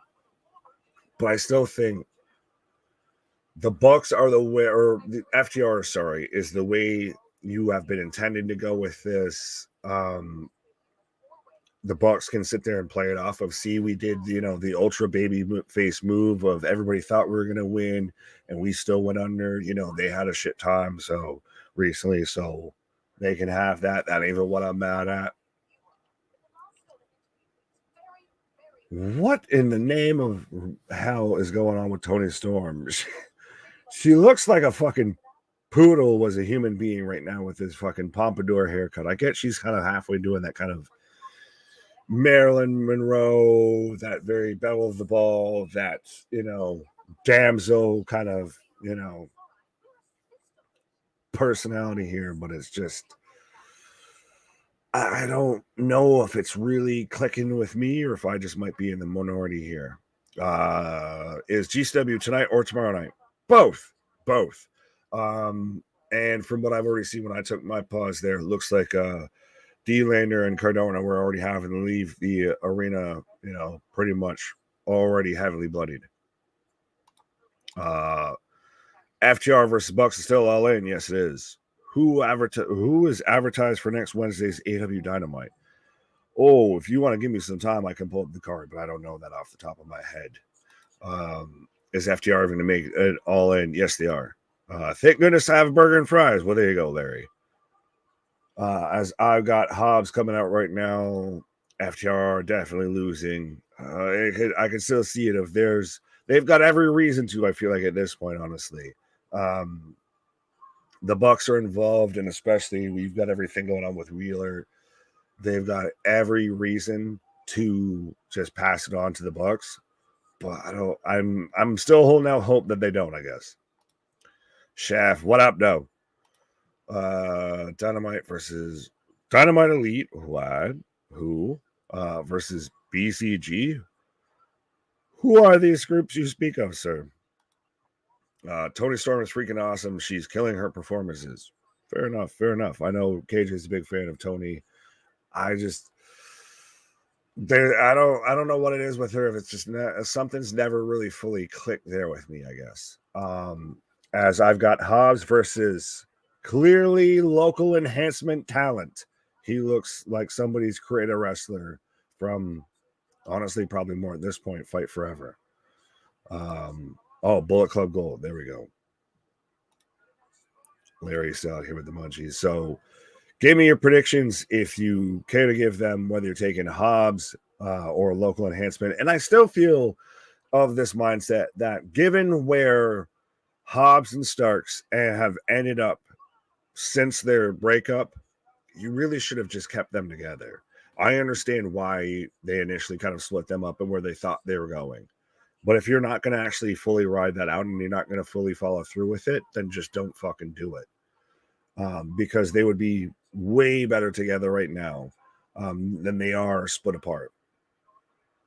As I've got Weidman warming up right now. Are we at the main event right now of the pre-show? Yes, we are. So that is all that's left right now is the main event for the UFC 292 pre-show right now. Brad Tavares taking on Chris Weidman, and it's going to be really interesting. And trust me, you ain't going to be missing much here with the squash match between Hobbs and local enhancement because he's just clotheslining the bejesus out of him right now. He did the Rikishi bump. The enhancement talent did the Rikishi bump. Mega saying UFC Hearts Hawaii. Yes, I think that's going to be an interesting part that might play into this with Tavares being a native Hawaiian.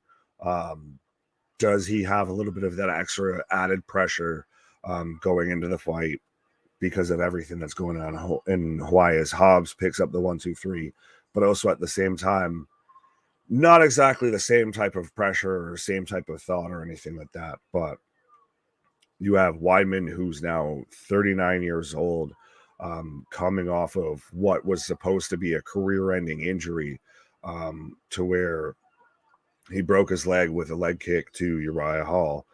And especially happened at 37 years old, as Hobbs has still got the coquina clutch, or not the coquina clutch, the Cobra clutch locked in. He's waiting for, I'm assuming he's waiting for Miro to come out here. Yeah, we've got Miro. You're just talking about your muscles. Yeah, listen to me. I am the Redeemer. I'm all here for Miro versus Hobbs. Granted, I want this to be a couple matches because this is just big, beefy boys slapping meat paws. Jimmy Uso for next week's SmackDown means the Bloodline storyline continues. Yes, it does. No one ever said that was in question. Yes, Jimmy Uso will be on next week's SmackDown. Prayers go out to the people in Maui dealing with the wildfires. Absolutely. T's and P's, 100%.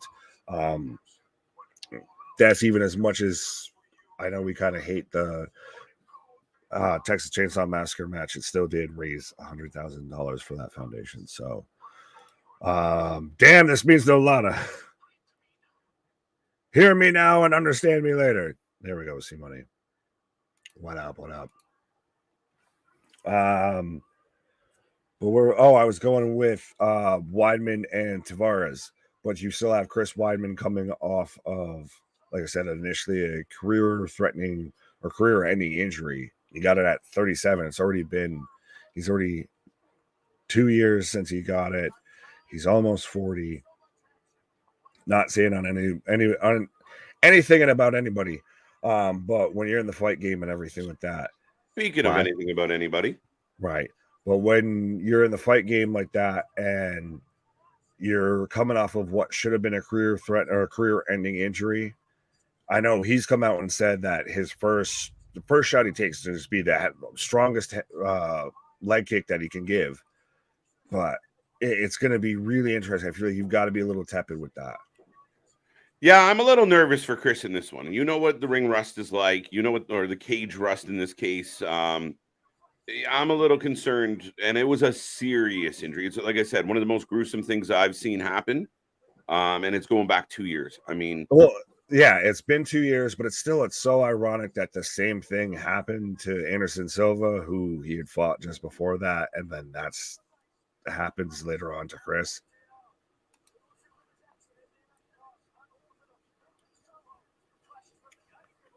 Dun dun dun.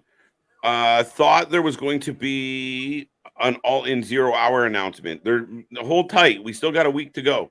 Yeah, exactly. We still got 2-3 days of them with live television to make another 4 fucking match announcements here. Is that Nelly Furtado? No, that is Megan Levy.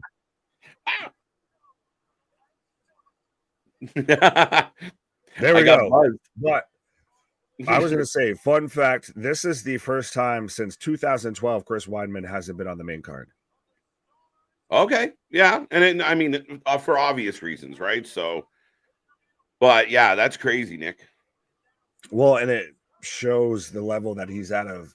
Is this Chris Weidman just proving that he can come back for it? Is this Chris Weidman trying to reestablish himself, go back for a title? Because if he's going back for a title, that's another probably 5 fights. You're right now, you're the main event of a pre-show. Then you've got to build up to where you're on the main card. Then you build up to where you're probably the co-main. You got a couple fights in you. Yeah, he's got to string together a couple, and not just wins, but like really good performances to climb that ladder quickly. I mean, he does come in with a good amount of name value of, who he is, where he's been, who he's taken on. So yeah, I think if he can pull it off tonight, I think he'll spin a lot of heads. He'll make a lot of people think, because he's still got that power in his hands. Oh, well, Weidman was always one of those guys that even before he really started fighting, you always heard these rumors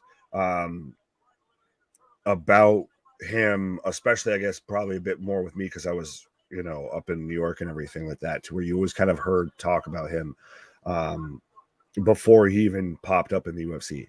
Now, do we want to include this? I guess we're calling the BMF, championship here on the fly. Do we want to include this into, like, this is the Brucey bonus, the tiebreaker? This could help seal you across the line here if you are in on this prediction here before we get to the main card. All right. Yeah. Okay. So, folks, we will take your prediction on Weidman Tavares. Well, it's the main event of the pre-show. So, okay. But we're getting a big ass video package for Cole versus MJF at Wembley. Yeah, I'm on the other one. We're getting an interview with Sugar Shane, building for the fight tonight. No, not Sugar Shane Mosley, Sugar Sean. Sugar Shane Mosley. 100% where my head went. There we go. Well, it's the Sugar Show. Either way. Sugar Show. Definitely. Larry. Why do we need a contract signing for Ospreay versus Jericho? Man, this shit is overdone. Anything for Jericho to get some not needed TV time. Yeah, let's like I said, I mean, we could stick a fork in Jericho, but it's not going to happen. And it bothers me because I feel as a fan, I'm being treated like I'm stupid. Like I can't see what's happening. That's what bothers me about the whole Jericho shit. He doesn't deserve it. And I don't give a fuck who thinks he does. You mean AEW, or I mean, at times pro wrestling in 2023 of getting treated like you're stupid? You right? No, but I mean, yeah, like I think a lot of it, and that's what I think rubs me the wrong way with Jericho. It's just we've watched him time and time again suck the life out of things, and I think he had a really big opportunity. He got a huge pop doing what you wanted him to do, and I mean, him being a heel with Callis would have worked. It would have worked really well, but him being him, nope. Yeah, well, I think it's more Jericho being Jericho than Callis being Callis, I'd say. Yeah, for sure. I agree. Boston contract signings went out with the gobbledygooker over it. Oh, well, they haven't stopped. We get a lot of them. Oh, well, you're a big fan of, the rules of engagement and all that. The rules of engagement. But so we're in a commercial for Collision. We're getting the main event next, as we're still waiting for the main event of the pre-show for UFC 292, because I don't think that they literally anticipated that the last fight was going to go I read maybe 2 comments and fight over. Oh, yeah, Rodriguez steamrolled. I was like, I wonder who's going to win. Oh! Johnny Damon's in attendance. That's how you know you're in Boston, by the way. Right? I literally for half a second was like, who is this caveman they are showing on my screen? Darby versus Lucha Kane for TNT title, and Miro versus Hobbs. You think going to be added to All In or All Out? I don't even know. Like, they could just be on a fucking random collision in between. Yeah, really. Sadly. Right. But we're getting the replay of we're getting the package for this main event, and they're showing 261. Yeah. I was gonna say I'm switching my audio to UFC right now. I need to hear that. No, I won't back down. No, I won't back down. Speaking of not backing down, folks, make sure you hit like, make sure you hit subscribe, make sure you're here all week long. We don't stop. We got another 7 days straight, and then into another week with I think 7 days straight, and then into another week that might have 7 days straight. We do not stop. We got more coming your way. Don't miss out. Make sure you tell your friends. Do you know anybody right now talking about the UFC or talking about wrestling? Make sure you get in their ear. Make sure you put it out there. Take that little link of ours and share it with the world. Absolutely. Even if they're just talking. Doesn't matter what they're talking about. As long as they're talking, just tell them about us. Right. It's ridiculous, big dog. Save them for big money title matches. It's still a little graphic seeing like all the stitches and like, I don't know about you. I mean, I'm a bit younger than Weidman and everything. I don't know. I feel like I kind of hang it up if I'm coming off of that. I think I'm good. I already won the belt. I've pretty much already made my career. I think I'm good. Good. No, man. I mean, I watched my brother basically have the exact same injury, like snapped his leg in both tibia and fibula, snapped them straight through. First shift of a championship hockey game too. But he again, it takes a toll. I mean, just to get back to, quality of life, just standard quality of life is a challenge when you take an injury like that to a limb. But and with something like that, and especially when it comes to fighting, it almost crosses the line of, is it more physical or is it more psychological? Because think about it, because that can come from whether you're checking a leg kick, whether you're throwing a leg kick, and that's such a big part of the game that's almost even more of a factor besides of just how you feel. And you can walk on it, and you can still move, and you can zig and zag, you can, shimmy shwami, all of that on it. But the second you get somebody else's shin kicking you right in the calf, it's a whole different ball game. Yeah, and I mean, you wonder if there is a little bit of trepidation in there where he's a little apprehensive. And again, you can think it all you want till you get in there and you throw a couple and you see that you're okay. You might need that moment. But I mean, he's gone through a good training camp, and hopefully his mind's right. Again, like you said, very psychological. As Darby's wheeling out to the ring. There we go. Well, and Larry says, thank you, Tom Petty. And then Small Mark saying 119 likes. So now let's see if we can get this to 292 by the end of us watching 292. What? I like it. I can go with that. There we go. My beer. What? What? Pop it open a cold one. What? A KJ what? A KJ Weiser. What? Amen. Cheers, folks. Happy Saturday. Strap on and strap in Saturday. What? But so who are you taking, sir?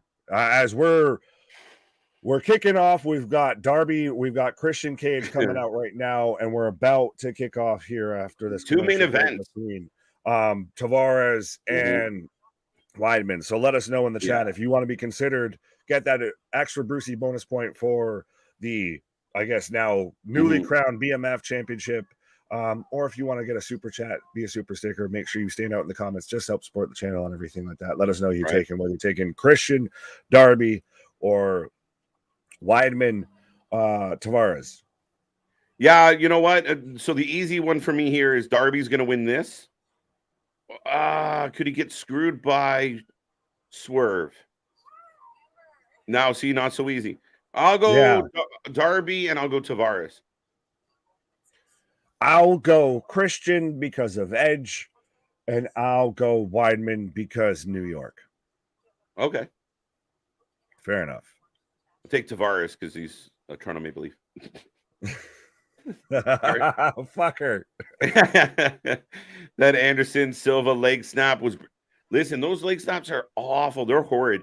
And the worst part of them, Nick, is when they step down. When they go back to plant. Yeah, I was just about to say that's the worst part when they go to plant and nothing's there. Oh.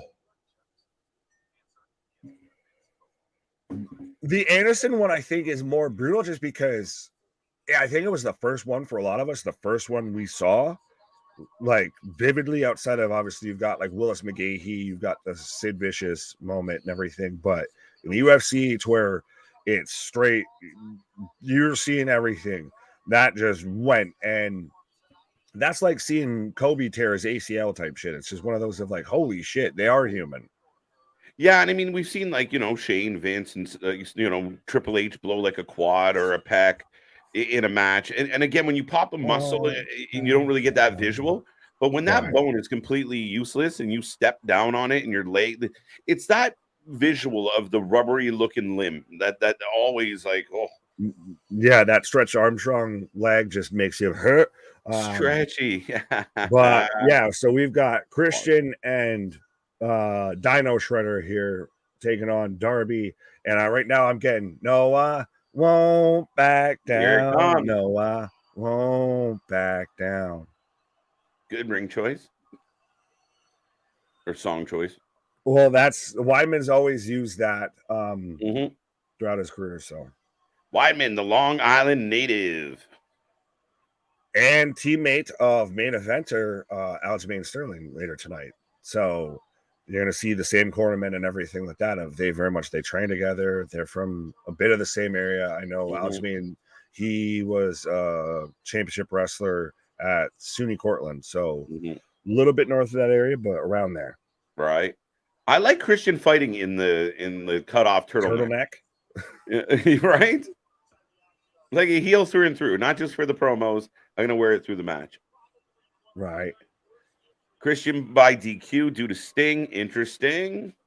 But does Christian win now that his tag team partner just won potentially his last match a night ago? Right. We had everybody thinking that we're going to get a video package of Christian. I wish we would have, to be honest. To be 100%.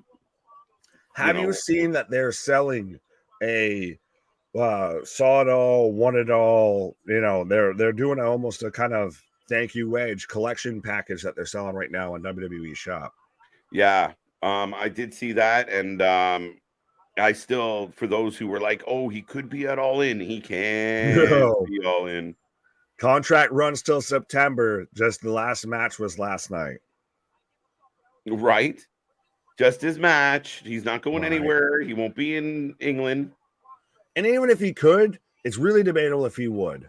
I still don't believe he would. It would be one of those holy shit.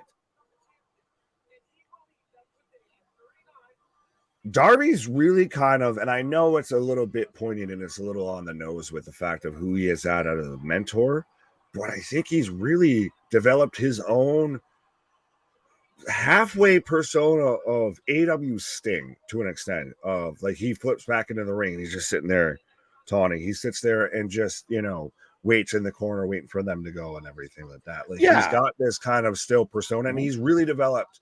He's gotten really well on the mic. Much better on the mic. Yeah, much more natural on the mic. Very very true, Nick. A lot of progression there with Darby. And I just feel like because Darby hasn't had real strong like pushes, it's a lot of that. Just he shows up, he wins. He shows up, he wins most of the time. So, I mean, I still feel like there's more to Darby and we could get more out of Darby. I still want Darby MJF straight up. Oh, I think that was the initial play there, 100%. And still Darby is very much kind of a little bit of that crash pad when it comes to doing moves in AEW. But I'm still thrown off by Bruce Buffer's suit here. I don't know whether he's going to wrap Christmas presents or he's playing Call of Duty with that shit. Like, It's like he's either hiding from the predator or he's wrapping Christmas presents because that's some fucking thermal shit. Right. Chris Weidman. He's an underdog. But again, I think you'll turn a lot of heads if he can pull this off. He looks like he's in good shape. It's going to be a big moment either way of the second he starts throwing kicks or the second he checks a kick or anything. It's going to be a real testament. It's a real... this could still be very much like we just saw with Edge last night, tying everything around. Could be he comes out, shows he can still do what he can do. He did it, and he rides off into the sunset. Possibly. But I think if he wins this convincingly and he feels good, I could see him not. All right, one more. Like, it tends but to it depends on what it's not so much the result when you get to a point like this, whether you're in an age like this, you're at this, time in your career. It doesn't become the result. It becomes how long and how bad is the preparation to get to that point, to get to where you can compete. Yeah, I mean, and again, I think if he feels like in himself that it would be a few, again, like if he feels like he can make a decent run, he might try it. But it all depends on how tonight goes. We'll see as he eats a couple shots there. So I'm at 4:22, 21, 20 in the first round. As we're in picture on Collision, by the way. Yes, we are. I've still got the match going on. Christian is in control. Right. Right now, Weidman goes a bit for a takedown here. But he's still very much, he hasn't thrown any leg kicks. He's very much kind of hiding away that leg. It's one of those, it's that psychological aspect of you're really going to be tepid of, are you going to throw that and does it hold up the first time you really throw it and you really put some oomph behind it? Mm-hmm. Man, so much of this game is mental. And even we talked about this with the main event tonight. Like, it's such a mind game. And again, if you have that and that little whisper in the back of your head, it's ooh. Right. And Tavares wasted no time to throw a couple of his own. Very much a feeling out process so far right now in the first minute and a half or so. Broken Tables, what up? Sup, fellas? Y'all think Punk's luchador costume was a reference to Edge? Yes, it was. It was Los Conquistadors. Right? It definitely felt like a nod. And shout out to Nick and I can't remember who was in the chat that jumped on it. Joe Black. There we go. Good shout on that. I was just like, what the fuck? Right. That Discord link still valid? I think so. Okay, Tyrone Biggums. Yes, it is still valid. KJ. We had a Huevo shot. Oh. Tavares hit the twig and berries there on Weidman. So we're getting a little bit of a official timeout as we come back from picture in picture as Christian's just stomping on Darby on the bottom rope here. Right. KJ and Christian are both Canadians. They're relatives. Yeah, that's cousin Christian. I see. Yeah, all Canadians are related. Edge, you didn't know? There's all three of them. Brock Lesnar. He's not fucking Canadian. We adopted him. So he's right, but then you're not a blood relation. He's cousin. He's like Roman, related by blood, related by marriage. Oh, that's a stretch. Well, I mean, dude, we got Renee, but we don't want Moxley.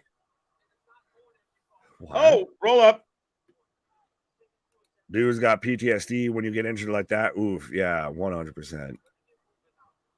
CM Punk in that gold suit reminded me of Kurt Angle in the gold suit too. Yeah, because Kurt Angle was paying homage to the Los Conquistadors. Right?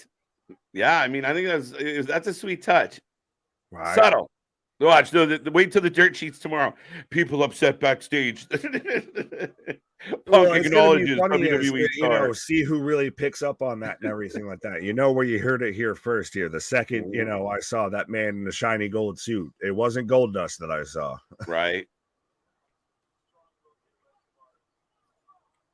That's how it works now. Yeah, that's definitely how it works. Right. do got PSD when you get injured like that. Oof. Listen, Jennifer, trust me, people on this channel know my story, and it's hard, man. The mental battle is tough. absolutely. PTSD is no joke. Right. As Christian's got Darby on the outside as we're minute 32, 31, 30. This is, you could split this round however you want to go here, unless we see something in the last minute here. I got 121, 120, right? I got 118, 117. Yeah, okay. No, it's 17, 16. Yeah. Yeah, so like I said, we're lined up. Christian stomping on the elbow of Darby here.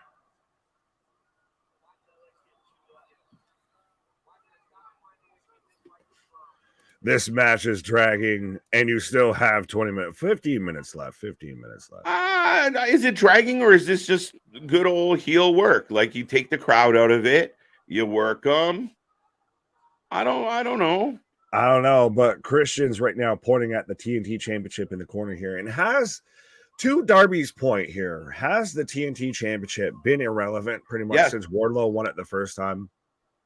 Yeah, I mean, it's been a while since we've had some. I like what Christian's doing with it. I'll be honest. Like, I like the fact that it's Luchasaurus, but Christian's kind of propping it up.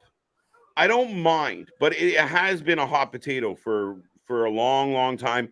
I think they fucked it up with Sammy and Scorpio and handing it back and forth. Nah, man. Not From good. where it started, it's not anywhere near where it is. No.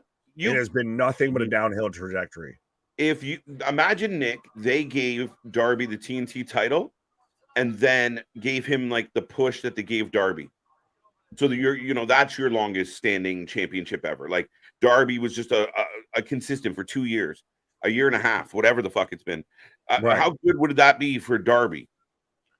Oh, it'd be fantastic. And your TNT title. Right. And that's the thing, is they've just dropped the ball. And this was supposed to be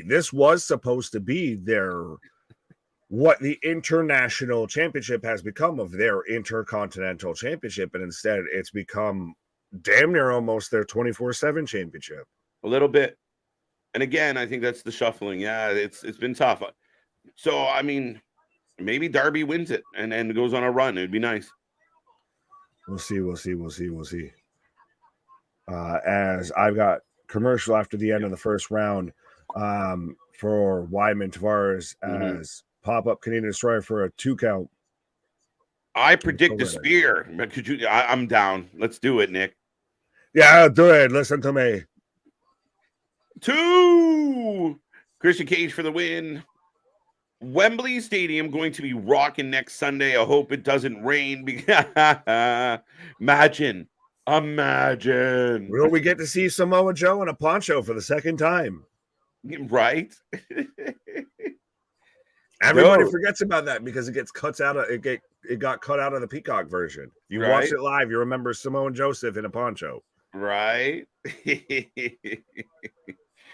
Listen, I can't wait for Wembley. I know we've been concerned about the booking and the build, but as far as in the moment, what that's going to feel like, what that's going to look like, and the matches themselves, I mean, they have to live up to snuff, Nick, but for me, I'm still excited about this monumental event.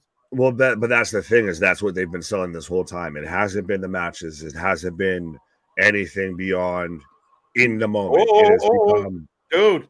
Sorry, Nick. Weidman limping. That like stinging him. I feel really bad if that's really the case here right now. Yeah, look, he's flinching and everything now. He's hesitant. He knows he's a wounded animal right now. Tavares came in throwing those leg kicks. Well, if that's what you're gonna do, that's what you're gonna do, is you're gonna sit there and I'm gonna chop you down. I'm gonna go at your weak spot. Yeah, it's well talked about. But Weidman hanging in there, but he was limping there for a couple seconds. I thought he was a head kick with it, by the way. Yeah, fuck it, eh? What do we know? Wembley Stadium. He did switch stances though, so that's telling. Yeah, you were finishing up about Wembley. They're selling the moment. It's become a fear of missing out of. It doesn't matter what was booked. It doesn't matter about anything. It's Wembley as itself has become such a dude. I'm sorry. Weidman throwing a flurry.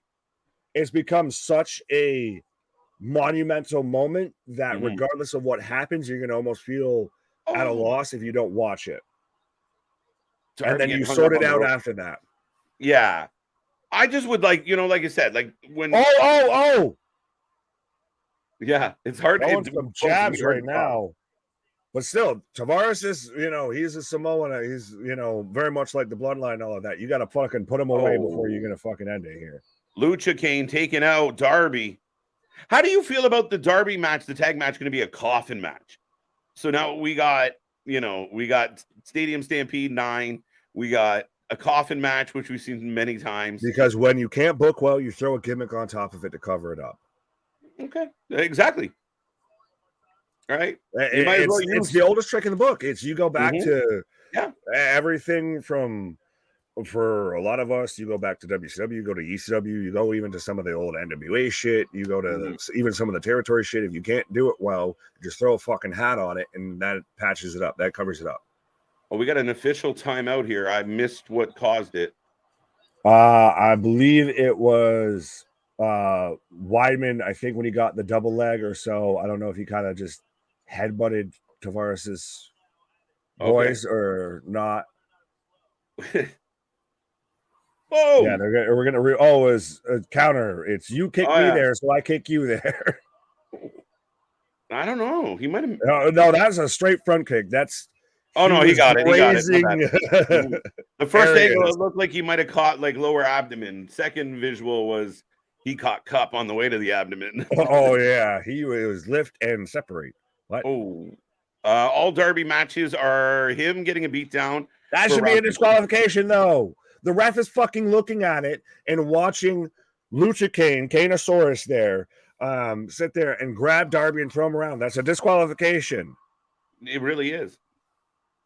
I guess the argument is that Darby landed on him and all he did was chuck him away. But yeah, usually the ref. The rules don't matter in AEW as it is.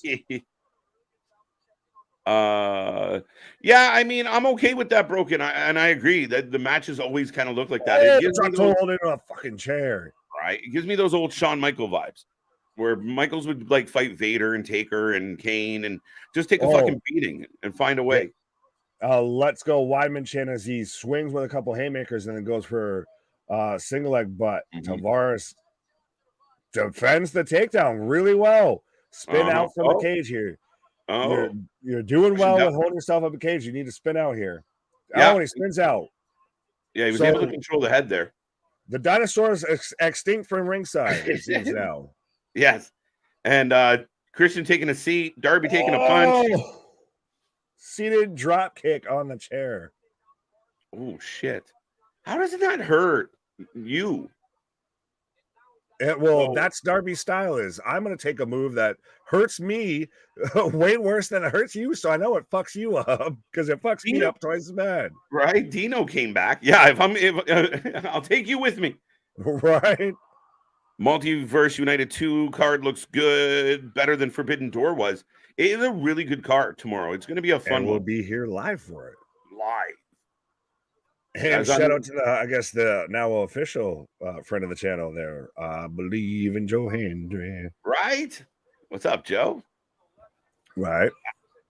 Cage got turtled. Turtle. Am I not turtly enough for the Turtle Club here? Turtle. Oh, he's setting up. Why would you trust the man that moved himself intentionally to the hardest part of the ring? Darby, you're fucking stupid. Well, he's clearly alert enough to move, and Dino's still there.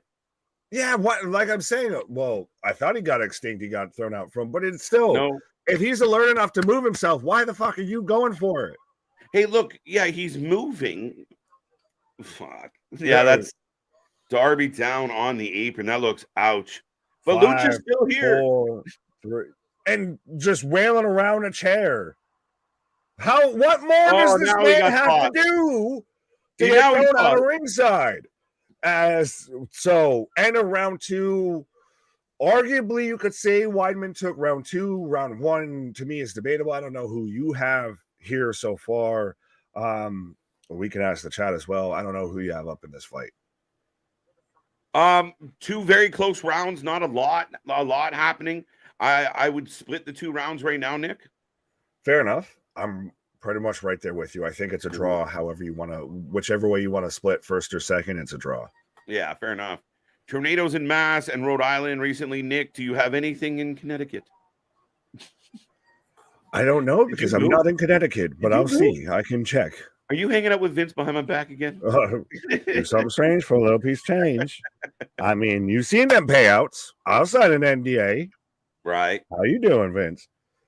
Give me a mustache ride. Right. Pause.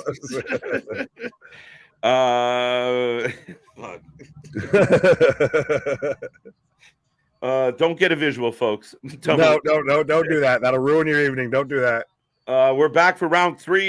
We are going to get a lot of rain tomorrow in Cali due to the hurricane. Well, T's and P's, my buddy. The world is nigh. The end is nigh. Time to run away. Stop that. Stop that. It's true. It feels too possible to stop saying it. Right. This is a stupid match. What? No. Good on a rope. Soap on a rope. Pope on a rope. How did Darby not break his neck on that spear? I don't know, but we got the spear. Wow. Yeah. Physics? No, again, he's made of rubber, guys. Right. But Christian did throw a spear. Shout out to and we've got our 3rd dick kick of the night, folks.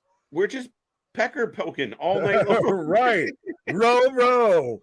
we should have had DQs here. Well, we should have took a prop bet on how many right. How many they're following Derek Lewis of My Balls is Hot. Now they're just kicking each other. What's the capital of fucking Taiwan? Temp check. It's a temp check. Like I said, with Derek Lewis of My Balls is Hot. Yeah, right. Man, they got him as the spokesperson for Manscaped now. Have you seen that commercial? Perfect. It's too perfect. I had a problem with hot balls. Not anymore. Right? I like how everyone's just making sure for my safety out of my own well-being that I'm not even doing, but Mike saying, no tornadoes in Connecticut, but Nick is north of Connecticut. Yes. So north, I'm in New Hampshire. Don't worry. If I just float off like fucking Dorothy in the Wizard of Oz, let's go. But, 4 minutes left. Darby wins. Darby won. Yes, Darby. Coffin match at All In. Oh, they announced for All Out. All Out is Luchasaurus versus Darby. So we've got officially. Is that the first? And it's not involving. And we got no FTR. By the way, did I miss it? Did we get no FTR? No, actually. We were advertised in FTR and we never got an FTR. Did we miss FTR, folks? Oh, wait, Tony's here. So this is, again, where you're in tough with as booking. Oh, Tavares is, wow, he's got a little bit of that stanky leg. Knock that off. Slides out again. Oh. Kanosaurus is going to hit the choke slam on Darby. Yeah, here's Christian. But so we've had the first match announced for All In, and it's not FTR versus the Young Bucks. But why? So here's how I might have done it. Swerve and AR Fox maybe get the either get a win or have a reason to be upset that they lost at All In, and then Swerve versus Darby at All Out makes more sense. Like, I mean, you're running 2 storylines parallel. It's tricky. They're not like it's tough to. You're going from a tag match 7 days away from a completely unrelated title shot. Yes, and I see what you're saying, but I feel like with this, you can kind of halfway make it work. It's excusable. I'll allow it type of thing because I don't care too much more, I guess. FTR package was on tonight. Oh, so I missed it then. I missed it too. Oh, because they showed the package. I thought that was we would hear from FTR. So I guess I don't even remember the package. We've seen enough packages getting kicked on UFC. Right. I don't need to worry about more packages on AEW here, as we had. Christian, after the Kanosaurus chokeslam on a Darby, Christian covered Darby and made Tony Schiavone count the 1, 2, 3. Christian's a heel, man. Oh, AR Fox and Swerve in the back. So, right, like, it's funny. Like,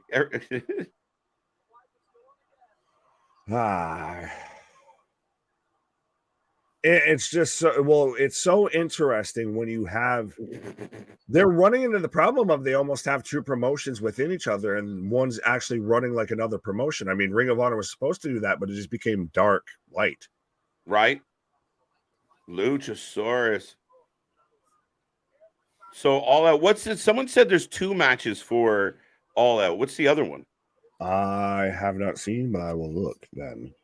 They need to do Luchasaurus unmasking at some point. Boston, I'm with you. And I know the guy under the mask. And no, because he's gonna come out looking like Krusty the Clown, like Kane did. Just replay the old Kane shit in his hair. And that was, as a diehard Kane fan, can we just take a side moment because that was fucking traumatizing in all the wrong ways. Of that was so just, well, what the fuck? He's not burned or disfigured or anything. Yeah, it just looks like the long hair wasn't even real, right? And some people out there were like, "Is that the dentist?" I didn't even think that. I wasn't at that point of thinking that, but I was just like, "What the fuck?" Like he just Krusty the Clown with the fucking little bald fucking halo curly hair. Right, folks, I will remind everybody, we take a rating out of 10 at the end of all shows. So if you want to get a rating out of 10 on what we just watched for Collision, get it in now. Oh, Nick. Miro versus Powerhouse is the other match announced, or at least according to Wikipedia, for All Out. There you go. That's going to be a good match. I'm looking forward to that. What's up, Todd? How you doing? Right. As we're down to the end here, 2-1. So we go 3 rounds with Tavares and Weidman won. You could give it to Tavares though. This could go really either way. This is a fucking coin flip. This is a fucking draw in my estimate. Yeah, call it a draw. Don't act like they don't do that.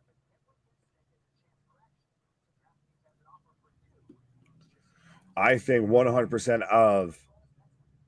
I think I'm more excited and more. I'm more excited of how Tavares showed in this match this fight than I am with Weidman. He showed some heart, obviously. He took some shots. We thought he was very much wounded pretty easily and pretty early on in the leg. But I think this is really, maybe it's time we just hang him up here, Chris. Maybe. I mean, again, it would be really interesting to see what he says post-fight because I feel like he did well. I feel like he pushed the issue most of the third round. He didn't win in any sort of dominant fashion. No, that's the caveat to it, right? That's the thing is because if Chris is going to still try and make a go out of this and still really wants to go at the title and everything, that 5 fights that you probably had to you get to a title shot now became probably 6, 7 or so. As Tavares is still going back and forth. Still John. Judge's decision. Judges score the fight. 30-27. Luminous decision. Brad. There you go. I'll take that point. Even though I wasn't sure I was going to get it. Right. Yeah, you backslid into that. You were sitting there still saying how Weidman could have, should have, would have won. I thought he might have, I felt like he was the aggressor in round 3. Maybe I missed, we're distracted with wrestling at the same time. So maybe I missed a little bit of what Tavares did in the third. But, so-so fight. So-so fight. Well, still a good main event for the pre-show as we're about to kick off with the main card for UFC 292, which, by the way, AEW Collision has already came and went. If you've got your prediction or your ratings in for it, 100%. And now we can start even getting into the predictions for UFC 292. Yes, we're ready to go, folks. We will remind everybody we are here all week long. We are nonstop. We cover more live wrestling and UFC now apparently added to our repertoire. And we got more coverage coming your way. We're still playing with the idea of trying to find a night without wrestling that we could do some other coverage. But we got so much coming your way. Make sure you like, subscribe. We got UFC 292 kicking off. And we will take your ratings on Collision. And if you want to talk a little bit of UFC, let's go. We'll start doing Sundays with football. I'm down. Holy shit. Balls. I thought that was a fucking joke. And then you're like, I'm down. Okay. Okay. Let's watch everything. We'll just stay here. It's kind of what we do already. But right? I'm in a commercial, 7 out of 10, 7 out of 10 cages. So Lucha Kane versus Darby is happening at All In Out. No, All Out. All Out. Yes, All Out. See, I understand how you might be a little confused. 9 out of 10, especially when they're happening within a week of each other. Mm-hmm. Cardona still Deathmatch King? No, he's the Indie King. Yeah, he's Indianapolis Jones. Right? AEW was horrible, 0 out of 10. Ronnie, aggressive. Especially when you just said, come on, I'm Ronnie. back. So you took a fucking pause. Yeah. Yeah, he didn't watch it. Unbroken, what up, my guy? Wyman don't have 5 fights. Is a miracle he came back after that injury. Same with Silva. Yeah, I think Wyman, this is probably swan song. Mm-hmm. Steven, 7 out of 10. Lots of 7s. I kind of agree. I'm gonna go 7 as well, just because I feel like the end of the show and such kind of.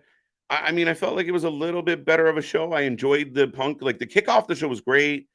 I felt the Bullet Club stuff was a little long in the tooth tonight. But overall, not a bad show. I enjoyed it, maybe a little less than I enjoyed last night.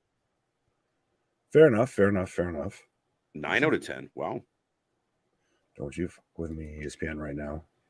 Oh no, I don't know him personally. I don't know him. I just mean that I knew of him outside of the mask.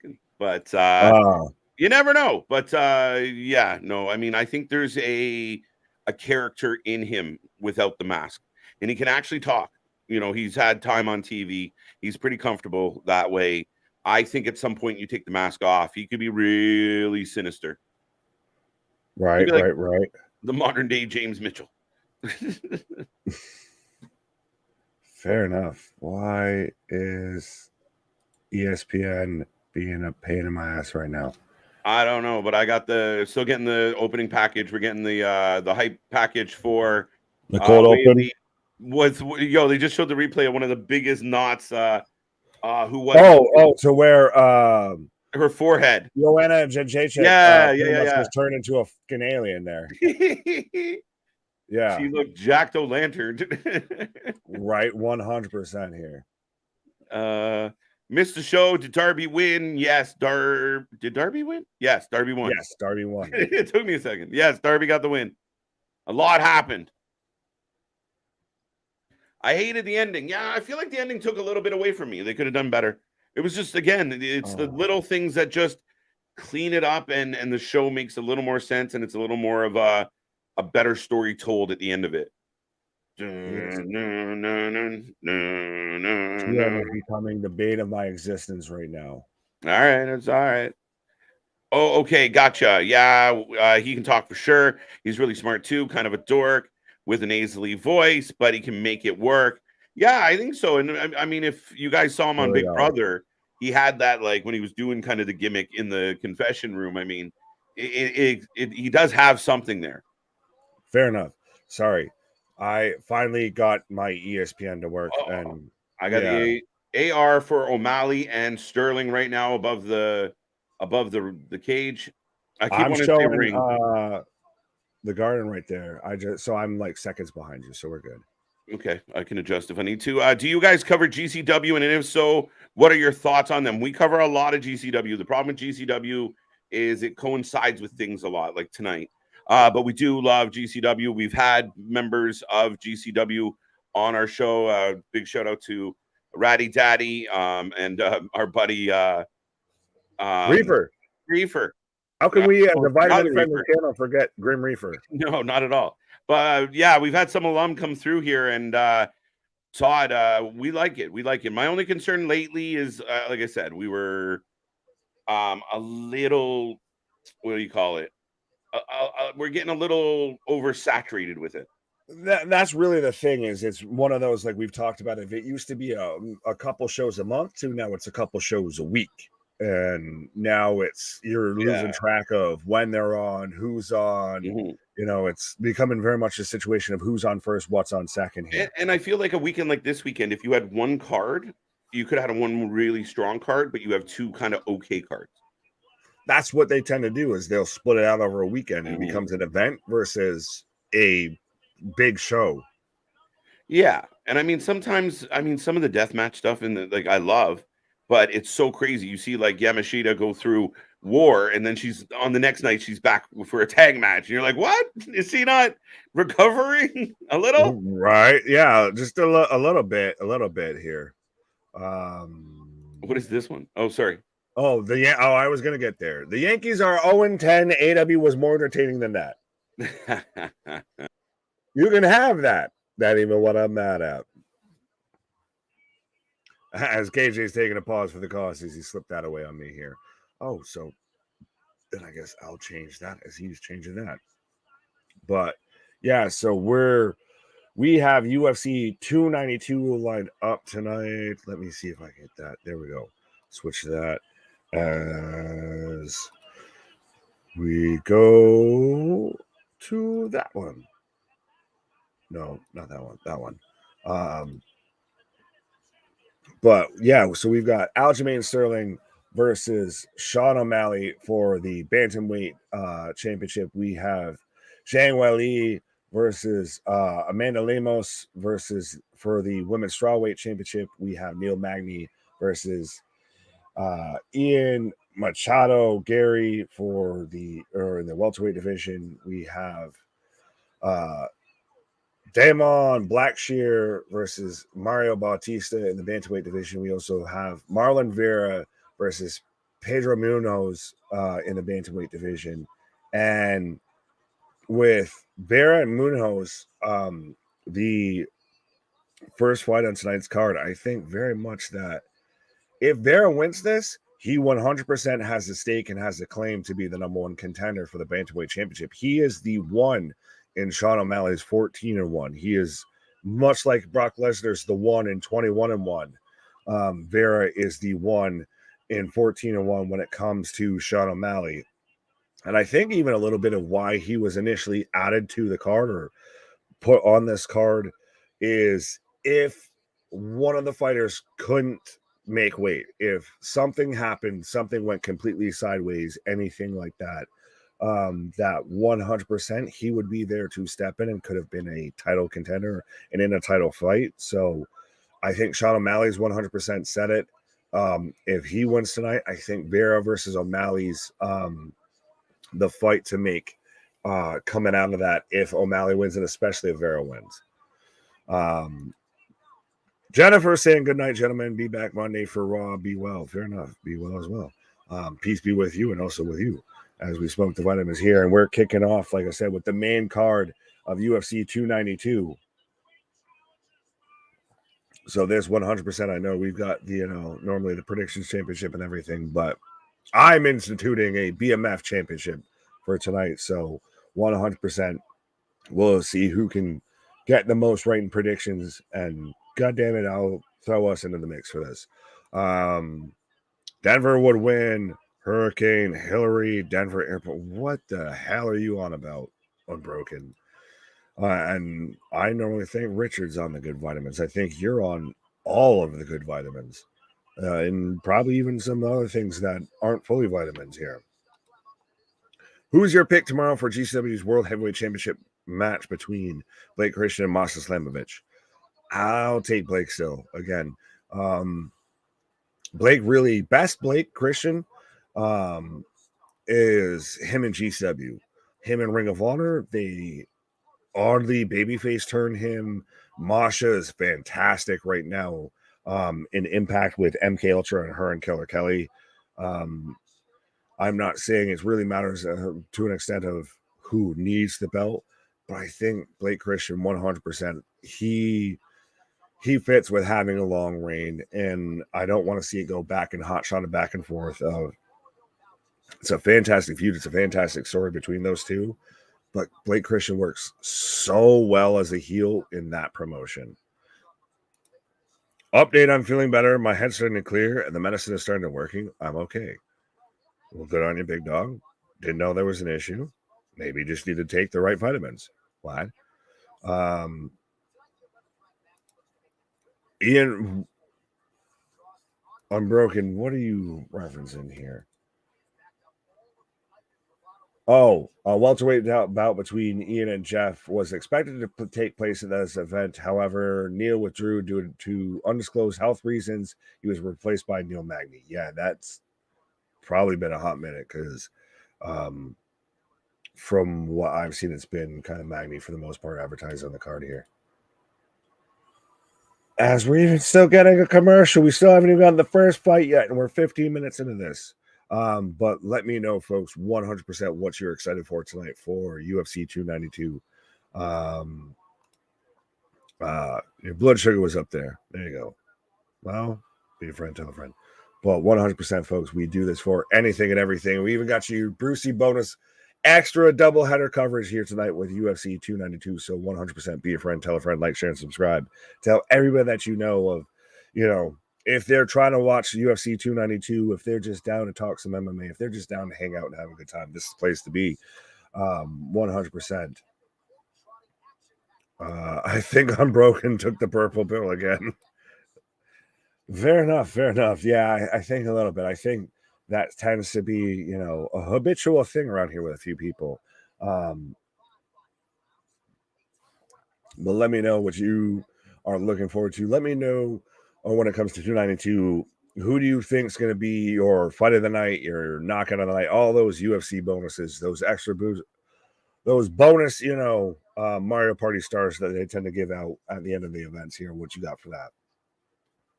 Because hopefully we're about to get the kickoff of Vera and Moonhose right now. I'm taking Vera for that. I really want to see him versus Sugar Sean again, and especially you add that for the title, because we all know at this point is Aljamain Sterling, Funkmaster, has very much made it clear at this point he's pretty much done with the bantamweight division. The weight cuts become too hard for him, especially if he wins tonight. He's pretty much established that he's done with the bantamweight division. So why not, go with the best story that you've got when it comes to the bantamweight division, and Sugar Sean taking on the 1 and 14-1. Dog seems like it. Unbroken taking those Barney shots again. So we're all just gang piling on Unbroken, man. Pop Larry. So we're finally getting the video package, at least for Cheeto Vera versus Moonhouse right now. So let me know, folks, who you're taking. This is prediction number 1 when it comes to the BMF championship here. I'm taking Vera. I don't know what KJ's taking.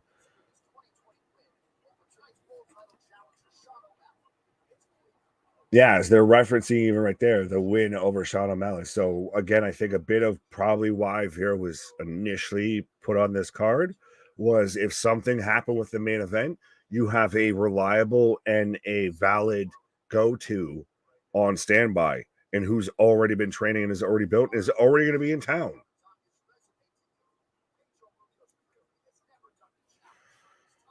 Ronnie, thank you. Gave us 100%. Let's see what we are so far for likes on the video. Right now, I'm seeing we're at 144, by the way. I'm still waiting to see if we can get to 292 by the time we get done watching UFC 292 here.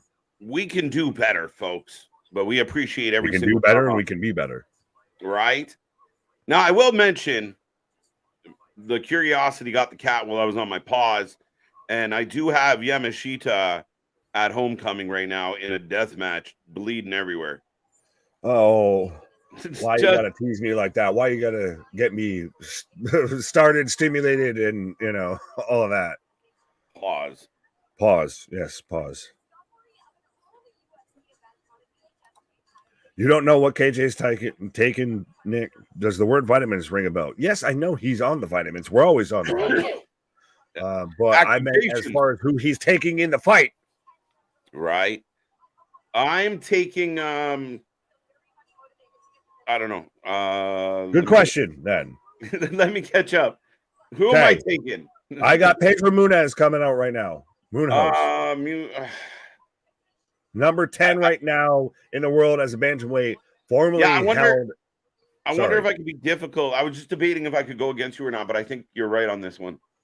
Yeah, I'll go with you. Say Moonhouse in the spot formerly held by Sugar Sean, to where they moved him from 10 to 1, setting up the match with Aljamain now almost a year out. So a little bit of an interesting tie in there. Yeah, very interesting call. I don't know. This one's a close fight for me, but I'm kind of with you on Munoz. Hey, I predicted last year's Super Bowl down to 1 point exactly. The system works. There you go. Right, but was it the actual Super Bowl, or was it the Super Bowl you envisioned in your own mind? That's a debatable question here. Was it in our reality or your reality? There's a question. Right. There's KJ. Yes, he didn't go anywhere. He just took a pause. That's it. Just had to stretch my legs, get a drink, refill, put a little sunshine in my face. Everybody's got to hit the concession stand every now and then. You got to go to Let's Go to the lobby. But I'm taking Vera in this fight. I think it sets up perfectly. If he wins this fight, it sets up for him versus Sugar Sean, which, spoiler alert, I'm taking Sugar Sean to win. It sets up perfectly for that's, the next title fight.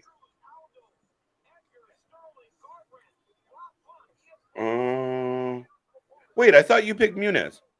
No, I picked Vera. I said multiple times I was taking Vera. Yeah, I'll take the underdog in this one. Fair enough. Fuck it. Who you got, Big Nick, Denver Broncos or 49ers? 49ers. Because Brock Purdy, George Kittle, Christ, I'll take Jay. No, I got to take Trey Lance over fucking Russell Wilson, ex-Seahawk. So, why didn't you ask me? No, I'm just kidding. No, I'm just fucking around. But, I didn't ask the question. I'm gonna go. Fuck, I don't know. This one's a tough one. It's preseason football. No, I'm not even thinking about that. I'm thinking about. This. I got a feeling Bear is gonna win. Yeah, because he is. He's about to stomp a mud hole in his ass and walk it dry. Pause.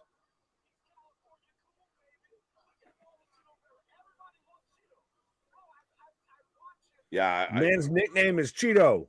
That's wicked. It ain't easy being cheesy. Pause. Fair for the win. Yeah, Sasaki and Yamashita are beating the hell out of each other for the ultra-violent title on GCW, on a side note. Fair enough. You can have that.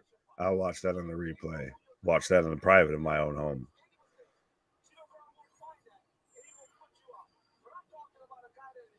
Who you got, Big Nick? Got that one. What KJ was taking? Got that one as well. All right, folks. Keep it coming. Keep it coming. Right. Man, why am I so torn on this one? I don't know. It's only the first fight. Right? I like this fight. I'll go Muniz, just to be difficult. Fair enough. So then, since I guess I declared the championship, so I'll put it in the chat here for okay, yeah. You're in charge of this one. Yeah. For Vera. Now I gotta check spelling. It's tricky. Yeah. Vera for the win, says Smile Mark. It was Puppy Bowl. I don't know. Okay. Who you got? Got that one. Damn it, KJ, you beat me to it again. LOL. No, ain't easy being cheesy. What? Live. Oh my. From PD Garden. Well, and I've said this earlier in the stream I've been there live a couple of times when UFC's in the Garden, when it's in Boston, and there is just a different vibe being in that arena when it's a big fight night feel, especially when you've got a guy. I've seen it with Connor there. You have a guy like Sugar Sean who's trying to be a bit of that kind of Connor vibe, or I feel like that's now become halfway the standard / benchmark. There's always that different kind of vibe when it comes to watching an event that's happening in Boston. Yeah, man. Vera, Yeah. or perhaps Rhonda does the Jake Paul celebrity fighting. Probably give her a paycheck, take on a Celebrity boxing. And how many years is she sitting there holding a fucking sharing a cell with Tammy Zitch? right? Oh, Jesus Christ. Formerly known as Sunny, now looking a little cloudy. Oh, you said it a lot better than what I was going to say. Moving on. You're like, Bruce, you're in my face.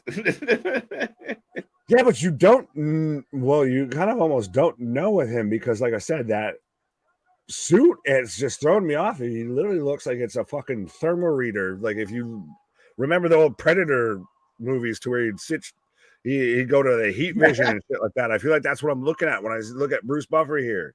I don't know if he wants to give me Christmas presents or if I need to be scared that he's going to try and fucking shoot me with a laser dart. Right. Weidman did not win Smile Mark. Puts me 1-0 on the board right now with the taking the underdog in this one, though. Yeah, no. I guess I got you both to do UFC streams, huh? Fine. Like I was just gonna leave him or something like that. What the fuck are you talking about? No, but I mean, we've done them before. We just don't announce them. Yeah, usually. This is the first one we've announced. It's true. Bang.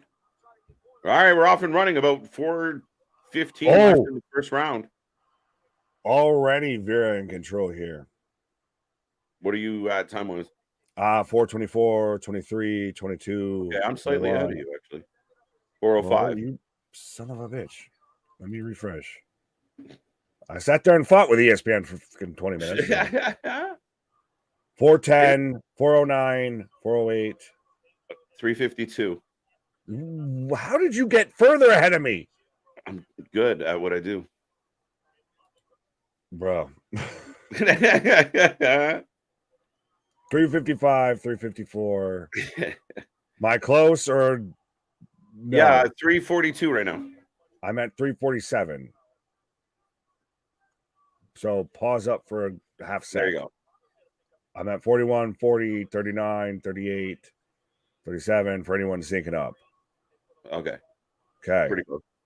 Sunny looking cloudy with a chance. The man's going to be like, and that's the end of the first round as I'm still like 3 minutes in. Right. Sunny looking like cloudy with a chance of that. Good job, big dog. I'll give you points on that one. You said it. I didn't want to say it, but you said it. Right. Pause. Well, apparently you've already been booked over me here. We've already seen this, at least when it comes to, when it comes to the time rounds here, you're ahead of me. So KJ over Big Nick for the win. It's early. It's early. Right. And ready to pause. We take turns. What the fuck did you just say? Just say pause. There you go, big dog. Get ready to pause. Yeah, no, I'm still finishing this fight. Right. Right now, I'm at 238 on the outside. Right. Well, right now, Munoz is very much controlling center of the octagon. He goes in for a takedown. Vera 100% stuffs that. Yeah, not even close. Everything when it comes to the striking game has been very much in Vera's control of playing the distance game. He's got what appears to be a bit of the reach advantage, all of that. Again, Munoz is still controlling center of octagon, but every time he tries to flurry in, he gets caught by Vera. Yeah, absolutely. KJ is another space-time continuum. I'm looking for the transfunctioner. Right. Cut the shit. Where's CJ been? CJ's just caught up with life, folks. It happens. We've seen faces kind of come in and out, but big shout out to CJ. But yeah, I mean, what we do takes a lot of grind and it takes a lot of commitment. So it is what it is, folks. But Luna will be back more this week, and she should be back on Impact on Thursday. Absolutely. Was Luchasaurus Eli Cottonwood before? I don't know. That might Where be did the you first come from? time. Where did you go? Where did you come from? Got Joe? What the fuck are we going on about here? I have no idea. I'm lost. Right? I'm final minute right now in the first round Facts. here. This is again, it's a close decision. It comes down to right now, depending on what we've got in the last 40 seconds or so. Here depends on whether you gauge octagon control or whether you gauge Vera stuff and takedowns, really getting the better of exchanges here, all of that. And yeah, maybe slightly edge Vera on this one. I mean, like, again, not bad, but a little lackluster, feeling each other out for the first round. Well, it's still first round is still these guys have done nothing but really stand and bang. You could really make it a case either way. Of you could almost give this Moon host of he's controlled the octagon. Oh, yeah, a little bit. I mean, it's so even on this one. I mean, I feel like Vera's landed some decent shots. Oh, a nice one there, nice left. Right. A little bit of blood on the nose. That's the end of the first round here. All right, folks, we're rolling along. Make sure you keep the chat going. Keep us company. Don't be shy. Make sure you say hi. And we are just into the first match of the UFC.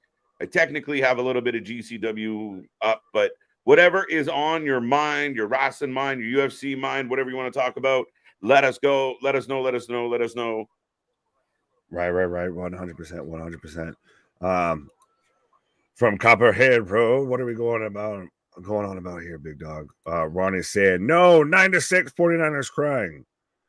Don't cry. Don't cry for me, Argentina. Right. But if that's the fucking score of a football game, I think the fans should be crying more than any player on that field. If the final score of a football game, of an NFL football game, preseason or not, if the final score is 9-6, the fans in attendance should be just crying, saying, I want my money back. What the fuck was this? I did not show up to watch a field goal kicking exhibition. Right? Yeah, you should get a free ticket for a future game. We owe you one. My bad. Right? And we're already, by the way, underway with round number 2. Muno's coming out a little quick, but good response by Vera. Vera's lanky, man. Oh, well, absolutely. He's very much got the reach advantage. He's got that. And even if it doesn't exactly measure out as a reach advantage, it's sometimes those guys just have that kind of that weird kind of length that just have that able to play the distance perfectly well here. Right. Dude, the only thing that really sucks coming down from blood sugar high is you get such a headache. Vitamins will fix that for you. Yeah. The cure-all. What comes? No surprise. Yes. By the way, Chris, very much I appreciate this comment just personally. This is the last Saturday without college football in your life right now. Uh-oh. Here we go. And I have to keep an eye on Sports Center in the mornings just so I can chime in. Well, I was going to say, well, you got Pat McAfee on the Home Depot college game day there. Right.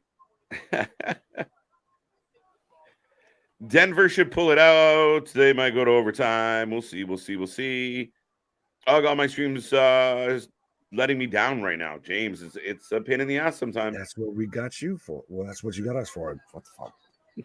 I got you, babe. Yeah. Let's go.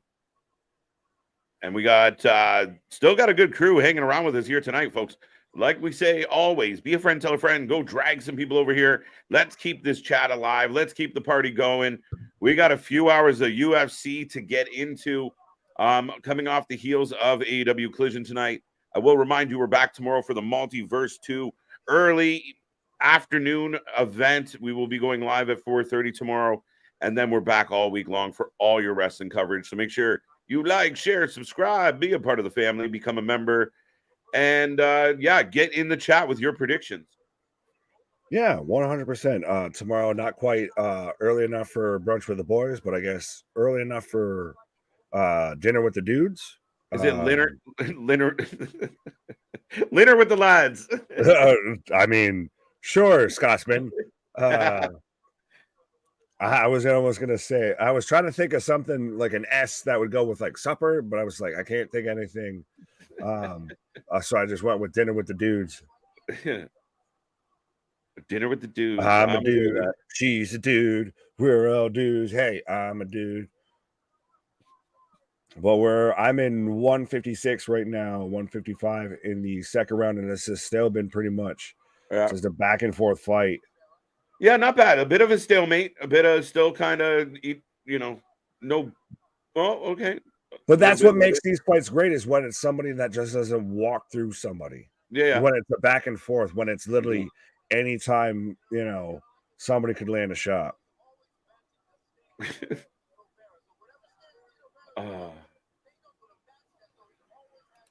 Ronnie out here. Yeah, Big Nick, my Bronco led the whole game last week, lost with 2 seconds.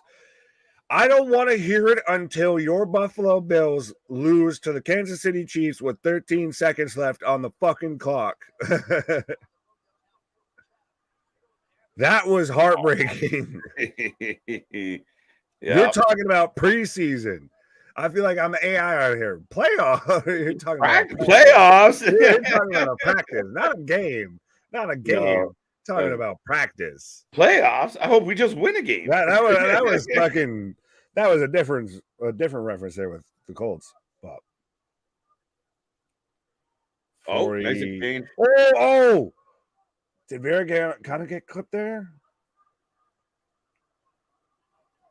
Vera looking like 100% looks like a dude that's like, who are you trying to get crazy with? Essay, don't you know I'm loco? Right.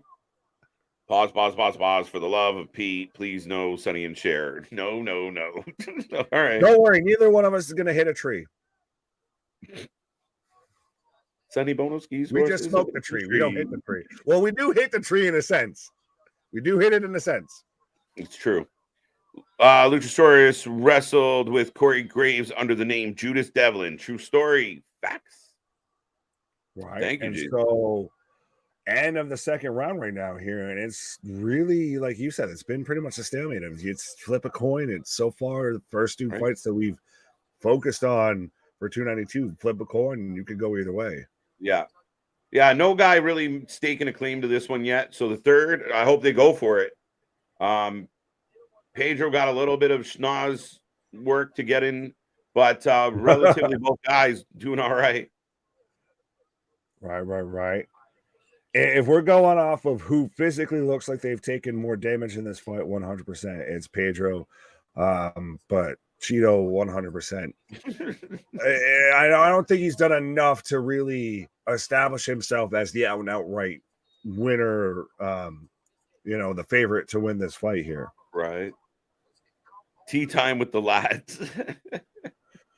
I like it. I like it, but I mean, wouldn't tea time be more around brunch time versus early evening? We'll just start doing random streams called Tea Time with the Lads, where it's just a Q&A for a half an hour. Bro, I'm fine with that. Don't threaten me with a good time. Just ask us anything. We'll talk about anything. Who gives a shit? Doesn't even have to be wrestling. Most people already know I won't shut the fuck up. So don't give me more of a reason to talk. Get to the treeouts. Come to the treeouts. Yes, come to the treeouts. There you go. I got you, Larry. Ronnie, 13-9 Denver. Barn burner of a game today. High scoring fucking shootout right there.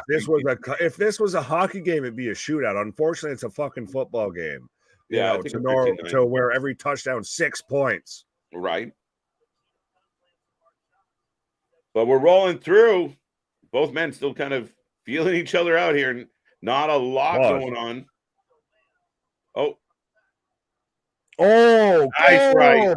Good straight, another straight. But Pedro gets some stopping right afterwards. Yeah, Munez followed it up hard. It's so interesting because it really looks to me like if Vera really just decided he wanted to just start throwing, he's going to throw. Right. That would make it he would connect pretty easily. Right. This would make it a fun half an hour, Nick. Oh, 30 minutes. I wouldn't know whether we're live or not. Oh, Vera. Oh, Muniz answers.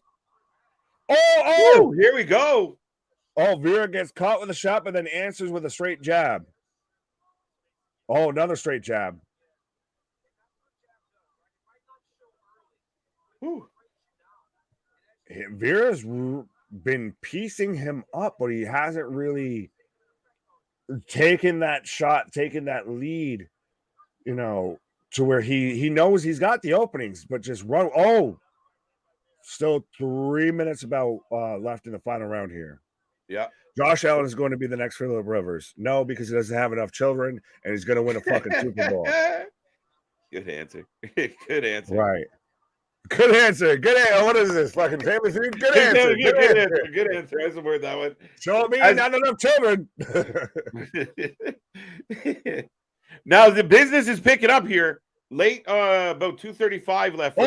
Caught him with the uppercut. Yeah. Oh. Good cross there from Pedro.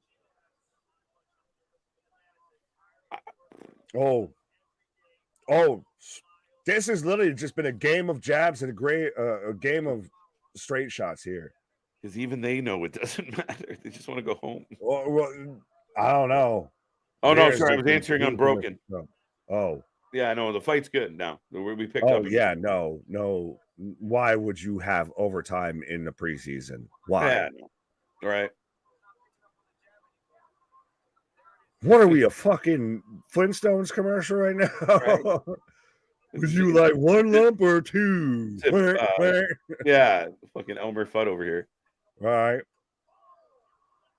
Oh. Is there equivalent to college football in Canada, KJ? Well, we have like university ball here, right? So it's not at the level of college football over here. Oh, no, not at all. No, it's not the same.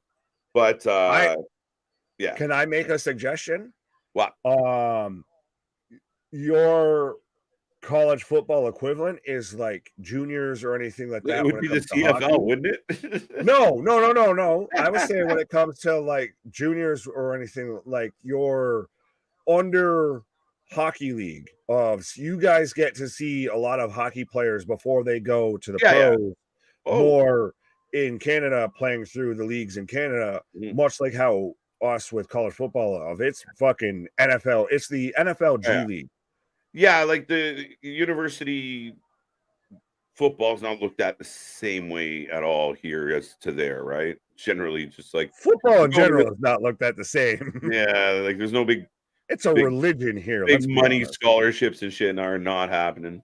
We had to write addendums to situations so college athletes could get paid because we used their name, image, and likeness so much. I remember all this shit, but we got 20 seconds, almost 20 seconds left in this one, Nick. The third round picked up a little, but it looks like we're going to head to a decision. If we're going just off of who looks like they... Vera looks like he had a rougher night. At the end of this fight, and look at both fighters and say who won this fight, you're taking Vera. Like, yeah. Vera looks like he... Oh! Catches... Oh! Just dodges out of the heel kick. Does the... What you gonna do? Interesting, though. I do feel like Vera might have snuck that one out.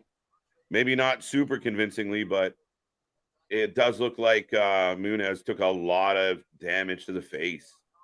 Right. Cleveland and Philly tied on Thursday night. No OT. Fair enough. That's Bugs Bunny, guys, against Pete Puma. You mean the guy who made the shoes? Is it the shoes? By the way, how many lumps do you want? Pete Puma. Oh, better give me a lot of lumps. Pause. Yeah. Pause. Ronnie got one for you. Pre-season. Saison. Yeah, there is no saison in the pre-season.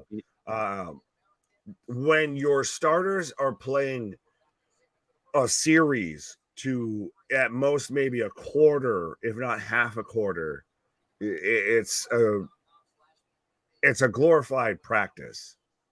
Right. It's a tryout. Mm-hmm. Come to the tryout. Yeah. Now we're getting I did get an ad for 293 as well. Coming up. So that'll be fun. Adesanya putting his title on the line. Oh, we're about to get a decision as Vera was trying to literally slip a fucking monster into his sword. Right. It is Bugs Bunny.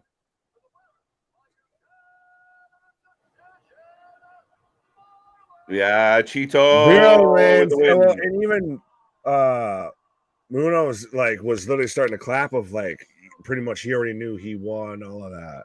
Yeah. Yeah, just landed more lackluster overall. A bit of a stalemate for most of it. Not a bad fight, but I would have liked to see the guys come alive a little more. But I still think we're building to that. I think we're gonna get some bombs and we're gonna get some haymakers here later on. Facts. University ball, is it more geared towards CFL or NFL? I think most of the people, I mean, there are several that end up moving on to the NFL. And Chase Claypool. Yeah, there's quite a few Canadians that have done it successfully, but a good chunk of them do end up in the CFL, yeah. Fair enough. I don't know why that's literally, I think it's because he played at Notre Dame, as we're in another commercial break of why Chase Claypool instantly pops in my mind, because I remember the whole Mapletron gimmick and everything of they very much amped up that he came out of Canada and ended up playing at Notre Dame, was actually pretty much a stud at Notre Dame, and then NFL career is still wait and see a bit. Yeah, absolutely, Nick. Absolutely. What's that? 29-28 29-28 should have been unanimous. Yeah, it wasn't unanimous. No, it was a split. Yeah. Yeah, it was a split decision, last I knew. I mean, it was fairly close, but I mean, at the end of the day, it was what it was. I think Vera definitely got the best of it. At the end of the day, like I said, regardless of, even if you didn't watch the fight and you put those two beside each other and asked who won this fight, it's not the guy that's bleeding from the fucking bridge of his nose. Yeah, generally. So yeah, there you go. One in the books. Not sure what is up next, but we will let you know momentarily. Next fight should be Damon Blackshear versus Mario Bautista. Not Dave Bautista, Baptista? like WWE, or Jose Bautista, like the Toronto Blue Jay or anything. There's been enough Bautistas around you, that you should be able to talk about a Bautista, but it's not this Bautista. Are you sure it's not Baptisma? That's Baptisma? The Bautista. Bautista. Bautista. There's no M. I know. It was it was Centino. Listen here, Baptista. I don't remember. I remember John Cena. I don't remember Bautista. Fair enough. Just why Bronco make playoffs this year? They win enough to do it? Well, no, they'd be in the AFC West, so they're already not going to beat Kansas City out for that division. They'd also have to outdo San Diego to be second in that division, probably to get a wild card. So their best bet, honestly, respect to Russell Wilson, respect to Sean Payton, would be you're hoping for third place wild card. Like, you're hoping to get in. Maybe you do better than San Diego. You're hoping for a wild card spot. You're not beating Kansas City for that. Right.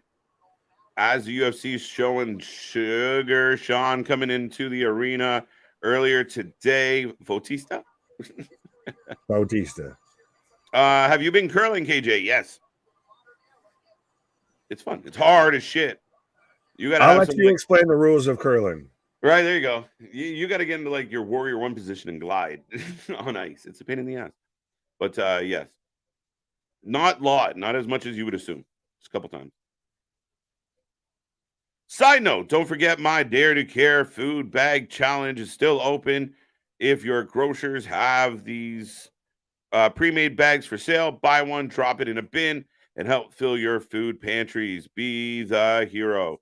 There you go. Shout out Big Dog, everybody. Be a friend, tell a friend, or feed a friend. Denver gonna be 8-9 this season.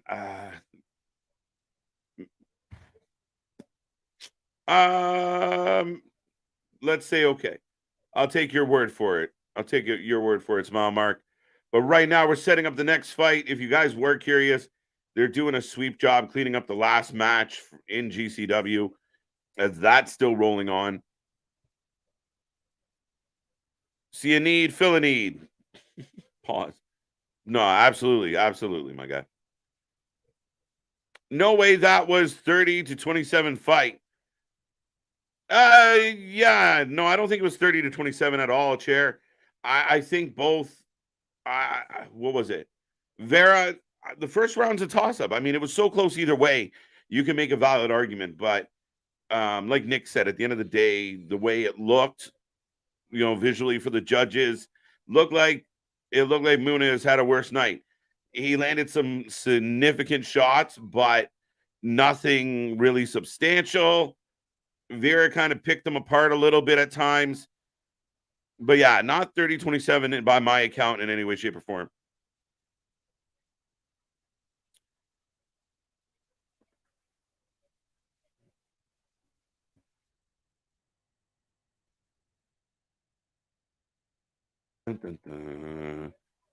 But right now, Batista coming out to the octagon.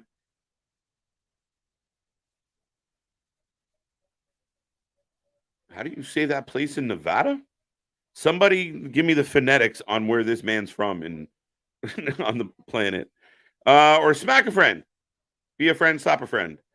Laugh my ass off. There you go. Any females? Yes, the co-main event tonight. We do have Wiley taking on Lemos. I'm not sure about anything on the undercard, but let me see real quick. Let's see if I can confirm. Nope, that would be the only one. So we got, Whaley and Lemos in the co-main event tonight. And that's about it in the women's side of the card. Cardona, Steph, wrestle yet? No, they have not wrestled yet on GCW. That is the main event, and we have not made it there. I wish Denver would hire Peyton Manning for a coach. That'd be very interesting, Ronnie. Let's go. Or the couch. You got it, couch. All right, folks, for the new and shiny BMF title here at the Wrasslin for Life Network, you can get your predictions in on this match here tonight. As Blackshear on his way out to the ring. And I think Nick, no, maybe not.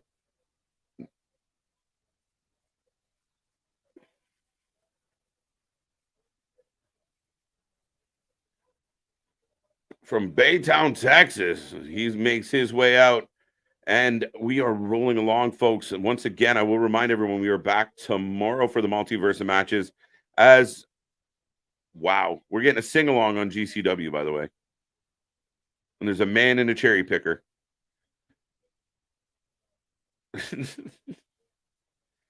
He could do it. It'd be fun. It'd be a good press conference. Back-to-back wins, 1 out of 3 twister submissions in UFC history.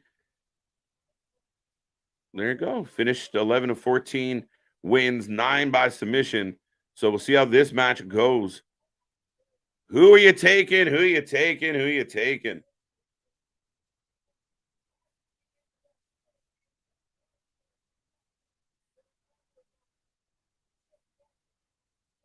Dun, dun, dun, dun, dun, dun, dun. Who would he got? Get your predictions in. Don't wait on it. Bruce Buffer looking sharp tonight, by the way.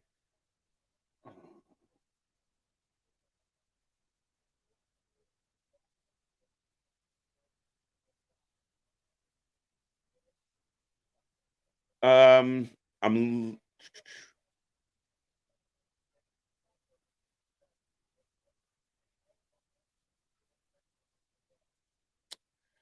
This one's a tough one to call. Tough one to call, folks. I'll go Blackshear.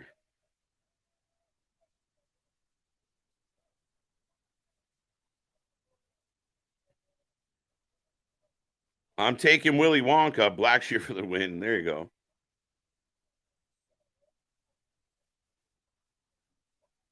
Ronnie, you want Denver. I got that one. Summer throwing in. Zhang and Lemos are co-main females. True story. They will be leading up. Cheers.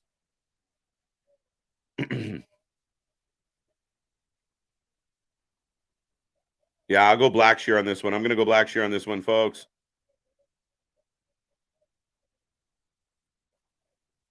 We'll see if there's a bit of an upset. I've been taking a couple dogs so far.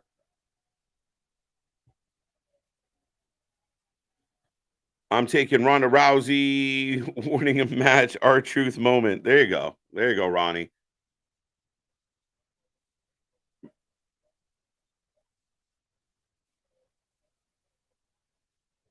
Preliminary count towards title. Just the main event, the Weidman match counts towards title.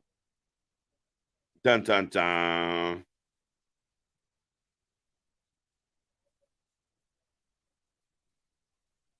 And we're off and running, folks. Ding, ding, round one.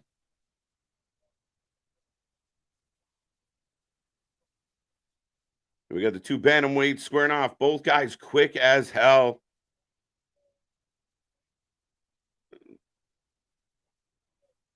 All right, all right. We'll see what way this one swings.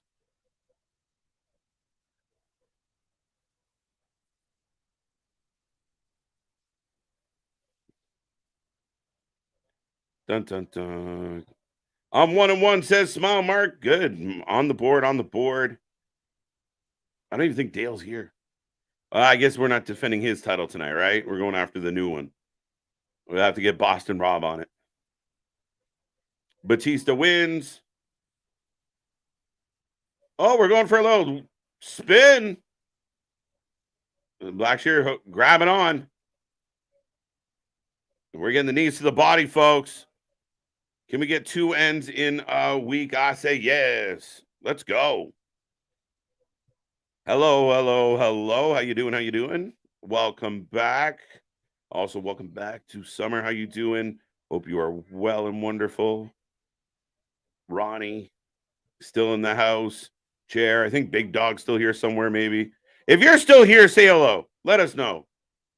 As we continue on, Nick and I are about to eclipse 3 hours live tonight.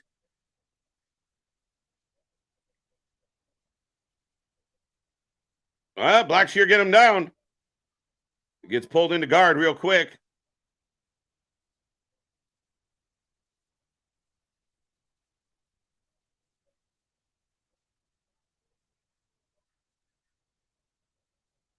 What up, Damien? I thought we lost you. Welcome back. You still watching GCW, my guy? As we get the headlock. Front face lock. Oh, got the leg. Hitting his breakdance stance. And Batista finding his way up, throwing some elbows.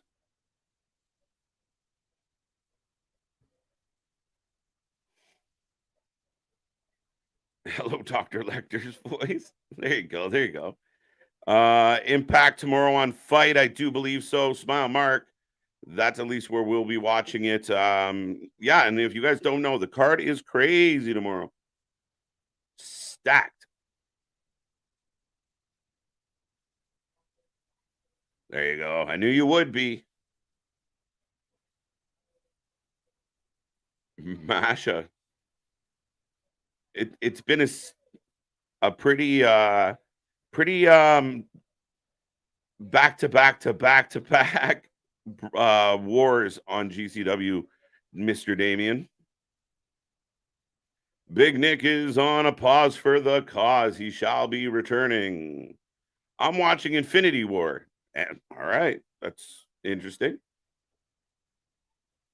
Oh, Blackshear takes the shot. Great level change as he locks the waist, but Batista's still finding his way to his feet. All right, all right. Again, we're getting late in the round. Feel like unless something changes real quick, this is going to be. Oh. Nice transition from Batista, finding his way back to his feet yet again. Great takedown defense.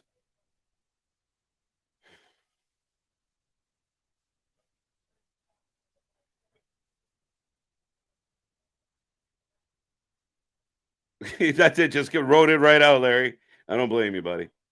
Guillotine. This might be close. Wow. Batista just locks it on.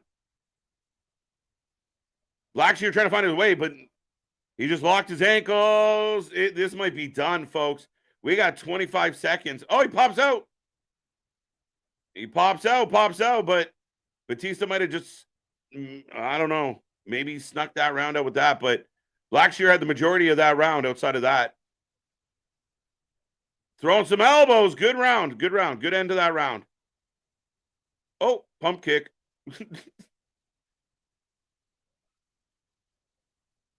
All right. Round one in the books. Who do you think will win between Sean Strickland and Sterling, KJ, and Nick? I think I know where you were going with that, Damien. But we will talk about that in a little bit. We'll get into the prediction of that one. I already know where Nick's going. I'm leaning that way. I haven't decided if I'm going to bet against Nick just to be difficult tonight. But I think the fight's going to be pretty close. Well, I got Batista on my screen also. Okay. Fair enough. Everyone be safe from Hurricane Hillary. Hillary running for president again? I'm kidding. Yeah, I believe there's a hurricane. I have no idea. I try not to watch the weather. But yeah, thoughts and prayers to anybody being affected by that. Hurricane Hillary. All right, we're setting up, and I'm getting a call out for UFC Fight Night Holloway versus the Korean Zombie. That should be a fun one. Two faves gonna bang it out. But round two off and running. Strickland versus Israel is confirmed. I thought Sean needs to get past him, and that's not happening. Not yet. I mean, all in good time, and I think Strickland getting the shot. I mean, this is a really interesting match. Really interesting matchup between the two. Oh. Did I lose my buddy? Southern Cali is in the hurricane risk. There you go. California, eh? Okay. Well, shout out. As Batista has Blackshear up against the cage.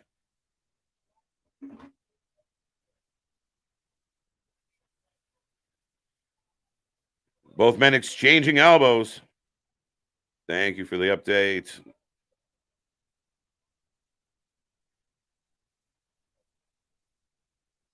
By the way, Masha Slamovich picks up a win on GCW. Side note. Blackshear and Batista going back and forth still. A little bit quiet early in the round.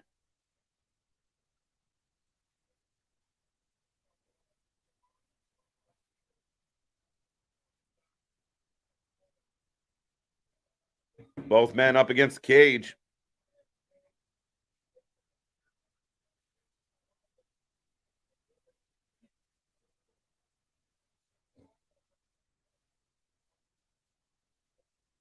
No, that can't be true. Hurricane Hillary announced on Clinton's birthday. I'm serious. Look it up. His birthday, no coincidence. Hilarious.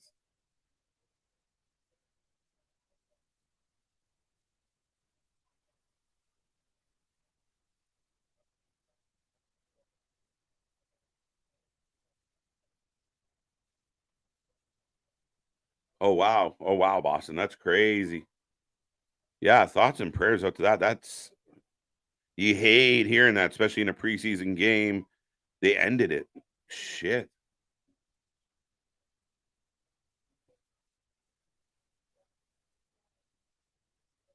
Odd subject to change. Blackshear got the underhooks. Not much happening. Both men jockeying for position here. Couple stiff elbows.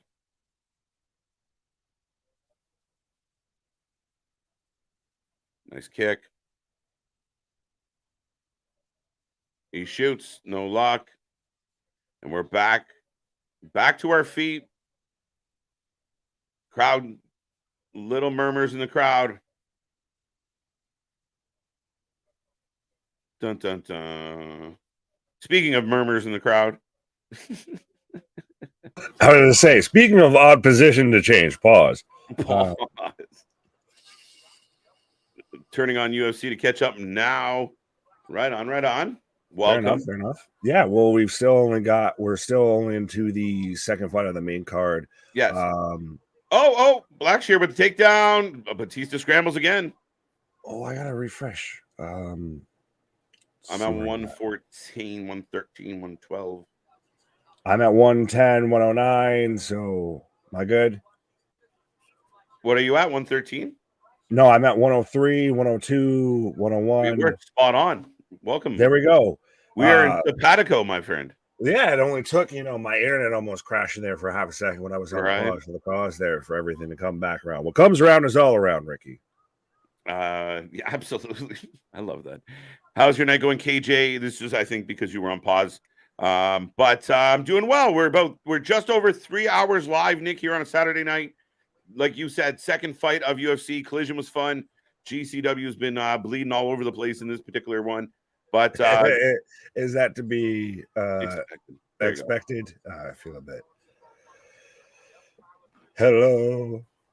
Is it me you're looking for? I can see it in your comment. 10 seconds left. 10 seconds left. I was going to say, Boston, can't you just open up a window and hear it? Where you're probably that close to the garden there. Right. I feel better. 1912 Denver. Fair enough.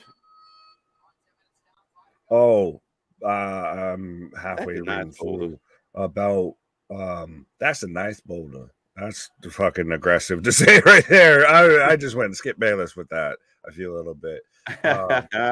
As the round comes to an end, folks. Yeah, no, Boston, that does suck. I mean, I can relate it's very much a celebratory preseason, at least for us, with the Bills having DeMar Hamlin back playing. So I remember when we were live during that whole fucking situation, I was literally on a pause and people were having to tell me what happened and had to come back to that shit. Yeah, man. It's funny because we're live so much. We ran into several moments like that where it's just like, what do we do? Right. It's JR and Jay the King Oliver like, well, fuck, where do we go from here, boys? Right. Adesanya versus Shane Strickland. Not a bad show. Not a bad fight. I think Adesanya still wins. I heard you talk about the advertised Holloway versus Korean Zombie. Yeah. Give that fucking 5 rounds, 6 rounds, 7 rounds, 10 rounds, 12 rounds. That is we're going old timey, right? Right, literally. Someone is literally going to have to stop breathing to end that fucking fight. I feel that is an absolutely gnarly matchup of two guys who are just made of iron. Oh, absolutely, iron fucking chance. And like I said, I've seen Holloway fight live. I watched him actually, him versus McGregor. Right on. Yeah. That's the thing is I watched him versus McGregor when they were on the co-main for the pre-show, and then turn around and watched when McGregor was headlining the event. So yeah, Holloway is a guy that literally is made of fucking brass tacks. Oh yeah, legend. And the Korean Zombie's no slouch in that department, for obvious reasons. Hence the name. Yeah, very fitting, very fitting. Boston reminds me of exactly what happened with Hamlin. Well, I mean, I don't want to say nothing, but one man's heart stopped beating, but okay. Larry, you can have that. That ain't what I'm mad at. Big dog, I'm gonna send you a cease and desist letter here pretty soon. And I will call him Mini-Me. All right, and I will pause. I was about to go, and I will pet him and stroke him and name him George. And I was like, nope, wrong. Man's out here referencing Bugs Bunny. That's what got me going. Here's one even weirder. Dora the Explorer last episode was on August 9th, 2019. Same. What the fuck? You're on to something broken. Put the vitamins down. There's a point to where you can be too high. Duly ignored. What? Right. But so who you got so far in this fight, sir? You got Bautista. I took Blackshear. Blackshear. Well, I'm saying, who do you have? Oh, who do I? A slight edge to Blackshear, maybe. Takedown from Bautista. I mean, again, not a banger, so to speak, but not a bad battle. A little cat and mouse, but that's a huge takedown for Bautista. Have we gotten to the point, though, to where when it comes to UFC fights, we either want a first-round knockout or we want a 3-round war to where literally at any shot, anybody could fucking go out? Yeah, a little bit of yes and no. I think for me, I'm okay as long as it's a battle, as long as it's a grind, right? Like, I can appreciate two guys rolling around. I mean, this match has had a good amount of it. Pause. Oh, come on now. But yeah, no, I mean, at the end of the day, change, follow up is change. Yeah, I see a little bit of jeering from the crowd, but you can't stand this up. Batista's in a good spot battling for position. I'm broken out here. Sunflowers are cool. And then instantly, I feel like I need to go with Larry saying, stay with the green vitamins. Green vitamins, no other color. Right. All right. We're not out here like Walter White. No blue vitamins. No, none of that. Strictly green vitamins. Right. And Blackshear tried to get to his feet, but got yanked back down by Batista, who just seems to be backpacking right now. Hey, it's going to win him the round because it's going to win him the round and probably win him the fight because still, if you're in control on the ground, you're going to win points in the judge's eyes. They're going to see that and see that you were in control. Even if you got your ass handed to you for 2 minutes beforehand getting lit up, if you're controlling them on the ground, you're good. Right.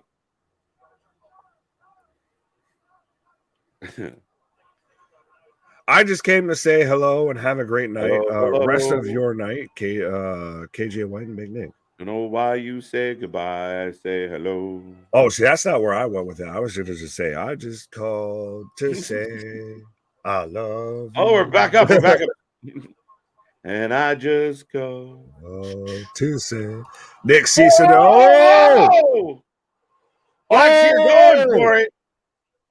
Come on now. Cease and desist order, return to center, address unknown, no such a wide. What you trying to say? Oh, another takedown. Batista's winning this just on. He's gonna point this out. He's gonna win on judges.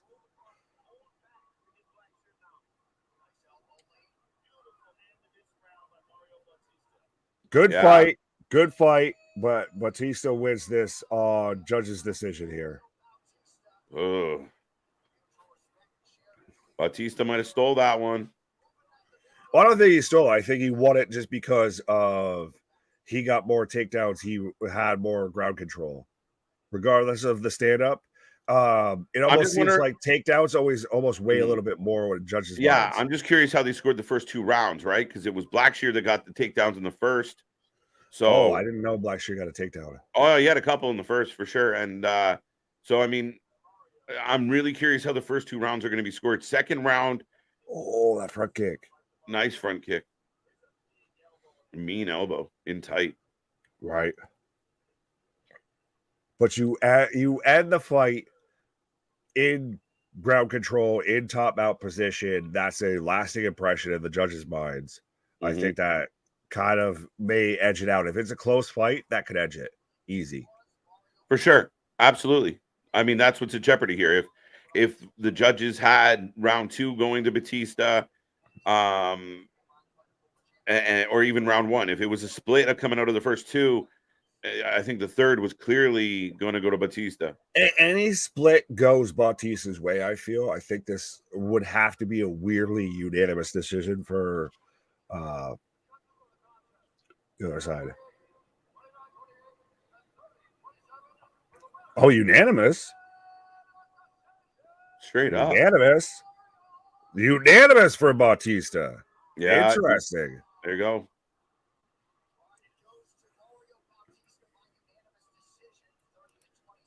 We didn't say you had to smoke them.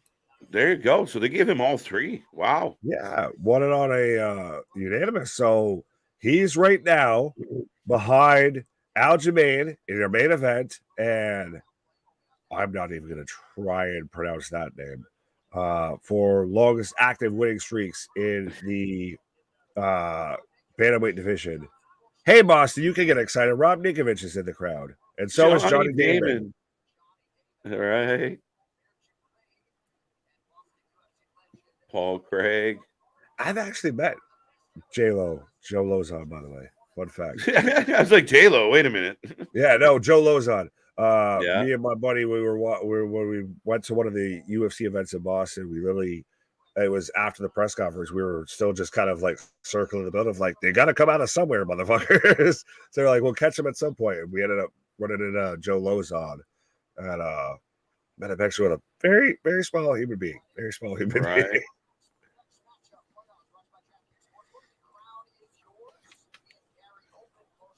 Mega Sadie's 2-0. You can have Johnny Damon. No, he's out here. He was the fucking Monty Burns of I told you, shave those sideburns.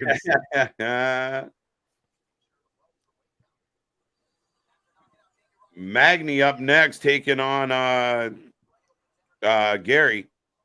Actually, that's a really interesting question, Boston Media. You might have as a side conversation. Well, no, more of like Yankees that ended up being Red Sox, or Red Sox that ended up becoming Yankees. Like, where do you really stand with that? And it was such like people were fucking offended. It was like he did it before LeBron did it. It's you're joining the evil empire. That's what it is. It's the fucking we've got Darth Vader of George Steinbrenner, or we had. Yeah, but the fucking that group that went all the way to the World Series, and that it was such a heated rival. The fact that they got anyone out of that group was crazy. Oh, well, to get anybody out of the 0-4 team that literally were down 4 or 3 games to nothing and came back and won, which sucked my dick. But yeah. So we're getting Neil Magny versus Ian Machado Gary coming up right now here, sir. Yes. Got the Fighting Irishman.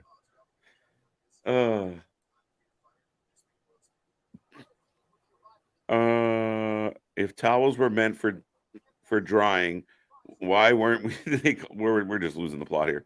Called dryers if they came first before they actually machines.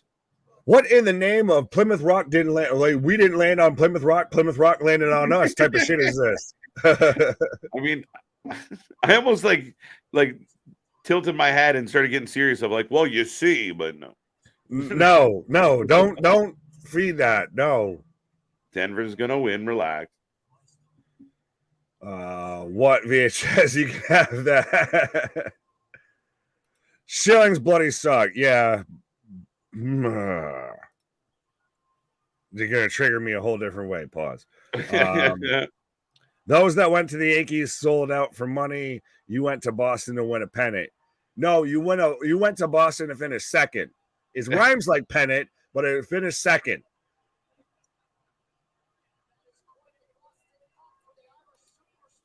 Yes, that's what Boston pop for the Irishman. Oh, 100%. Like I said, I've met myself a good Irish lad. Pause. At some UFC events and everything. Well, no, we made some Irish lads, Irish friends over there, and like I said, it was around for sure when like Connor was first hitting big, and they had every Irish fighter all on the same card, all in Boston. Yeah, no, I mean, again, with such a great Irish heritage in that area, it's almost like secondary home, secondary celeb. Yeah, Like McGregor in the Garden had to be crazy, right?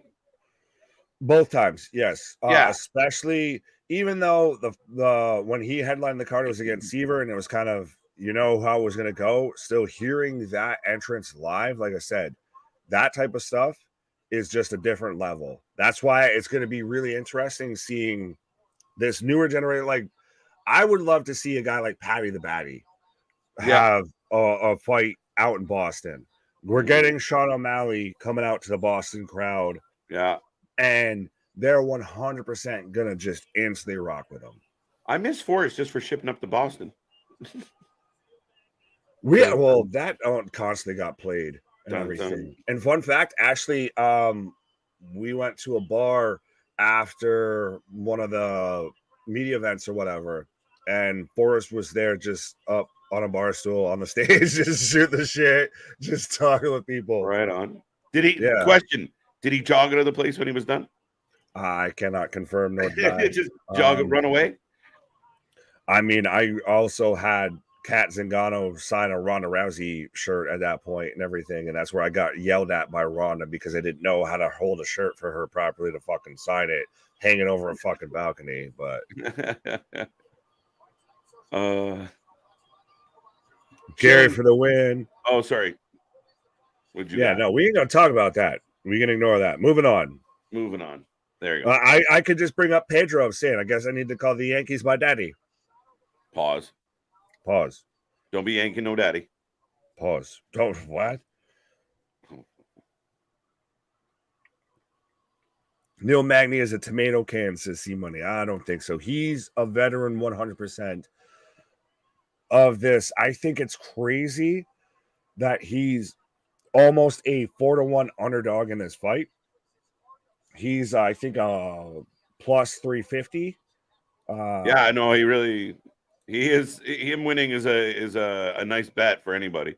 Yeah, I have the odds here. So Gary's a minus 490, Magny's a plus 370. So it's almost 4-1 odds on Gary here. Well, 11 years older. I mean, crazy. I mean, he's got the reach advantage, Nick, but come on. There isn't a bigger advantage between Zhang Weili and Lemos. There isn't a bigger advantage between Sterling and O'Malley. No. There's not. Literally, you can go up and down this card. This is the most heavily favored one way versus the other in favor of Gary over Magny. And I really don't think it's close to that. I think Magny has 100% a chance that he could sneak out a win here. And I hate that I even have to say he'd sneak out a win.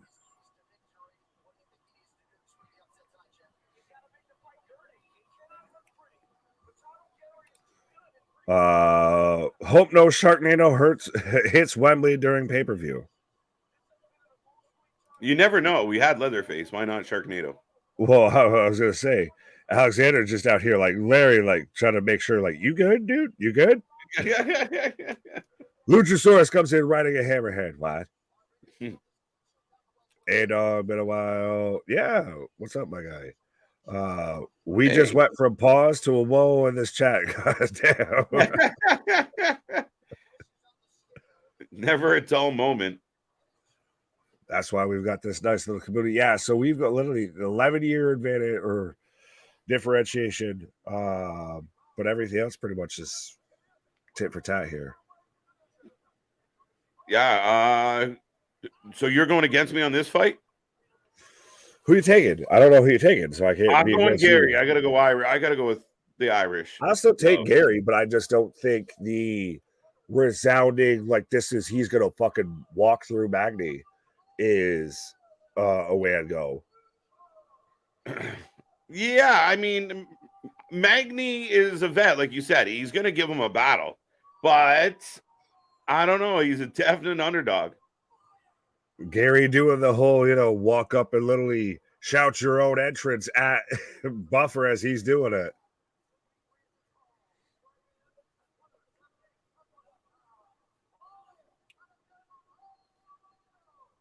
Neil Magny's very much going to have to be kind of for any NBA fans, he's going to have to be the Pat Beverly of this situation. He's going to have to very much make this a scrap. He's going to have to get down and dirty. He's going to have to really close in, really go, probably take down Gary, which is, you don't see a lot of guys try and do, much like with the main event we've got with Sugar Sean. Gary always makes his movements always makes him seem like he's a threat every way he moves. So there's never that real opportunity to shoot for a takedown. You really need to. Wait. Oh, wow. Oh, wait. Magny coming out swinging, literally. But Magny really needs to make this probably more a ground game and really make this a dirty fight. And I say in a sense to make this a scrap to really kind of, edge this out. Oh, yeah, this isn't gonna last long. Oh, I don't. Oh, misses the front head kick.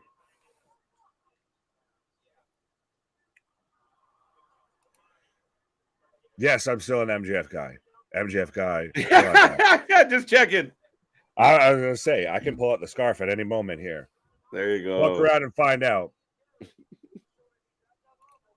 KJ Nick, will Darby be allowed to skateboard all the way to the ring? Yes, they're probably going to set up a ramp where you like fucking hits an X Games fucking long distance dive into the ring. Well, I was going to say not without someone yelling, "Do a kickflip." Do a kickflip.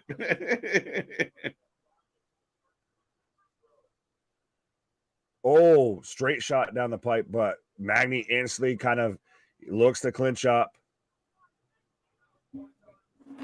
Really controlling center of the octagon here, though. What's that? I was just saying Magny's controlling center of octagon. Could any present wrestlers transition to the UFC? Malachi Black, maybe. Pete Dunne, perhaps. Masa Slamovich. How about Matt fucking Riddle, who used to do this? Let's not put the forest before the trees. Let's take the easy goddamn answer here. Let's take the easy ones. He can't pass a Usadistas to save his fucking life, though, but still. No. I mean, it's hard to say because it doesn't naturally translate, right? Now, the other way around. But it oddly does. It translate reverse. It translate from UFC to WWE. Maybe Shayna would be one, but I don't think it doesn't. Mm-hmm. You don't translate from being a good pro wrestler to an MMA fighter. We've seen CM Punk try that and doesn't work out well. And I mean, even it translate better the other way. Yeah, you even see a guy like Lashley had limited success. I mean, with the exception of Brock, who's a monster. It's a tough one unless it depends what your background is. If you were, a NC2A wrestler before you went into pro wrestling and then you go back out kind of like Brock, there's possibilities there, but it's few and far between. Well, JV saying Chad Gable. Yeah. If you want an easy answer, you say Brock. Well, Brock, we fucking know. Like, let's be honest. Former world champ there. You know who would be interesting as Gary takes down, kind of just drops down Magny as we're going to stand up. Come on, I got now. A minute 40, 39. Yeah, back off, Gary. Oh, look, Magny chasing him doing the crab walk. He wants him to engage him on the ground. Yeah, he no wants fucking to way. Go to the ground and play the ground game. Yeah, no way. You want me down there? Take me down. Take me down to the Paradise City where the grass is green. But 100%, you know how you get two birds stoned at once? You fix your NXT problem and you fix a UFC problem. Gable Steveson can at least survive. Could be something. Yeah, you can have that. That ain't even what I'm mad at. Oh shit. Every kick from Gary to Magny's cast. I don't know if Magny's look, this is ridiculous because he's sitting looking like a dog with an itchy ass. Yeah, a cat with a fucking worms. Yeah, like stop dragging your ass on the carpet. Right. Fight, motherfucker. But that's what he is. He's sitting there. He's trying to debate him. He's trying to get him to what was that? Oh, he's got him shook. He's got him shook. What was that? That's the thing is you get a little too overconfident and you can get clipped.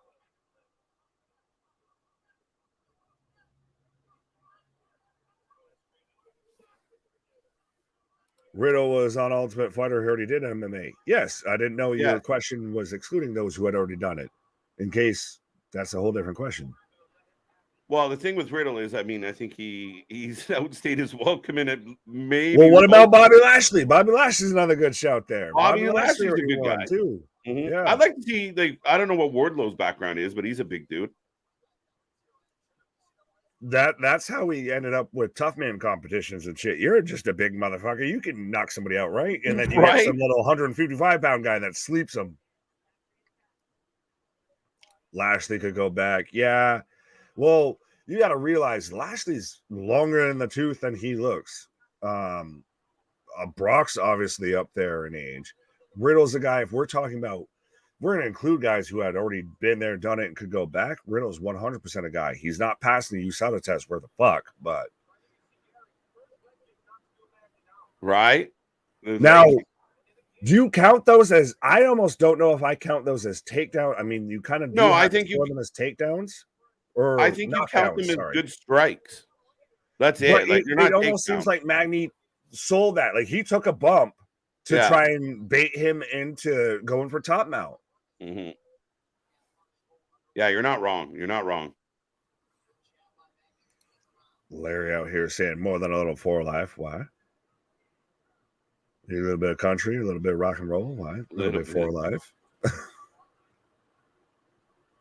Now we're off and running on round 2, folks. Oh, good jab into a head kick combination there from Gall, but misses on the head kick. Yeah. Magny does answer. I said Gall as Gary. I said Gall like fucking Mickey Gall. I instantly thinking of CM Punk getting his ass whooped. Right. I rolled with it. Hey, dog, I don't know if Larry's on the vitamins or if he's mixing red. What the fuck? I got half that equation. You figure out which half. Fair enough.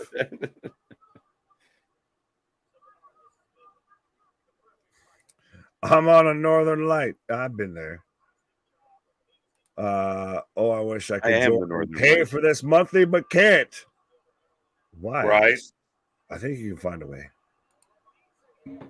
Oh.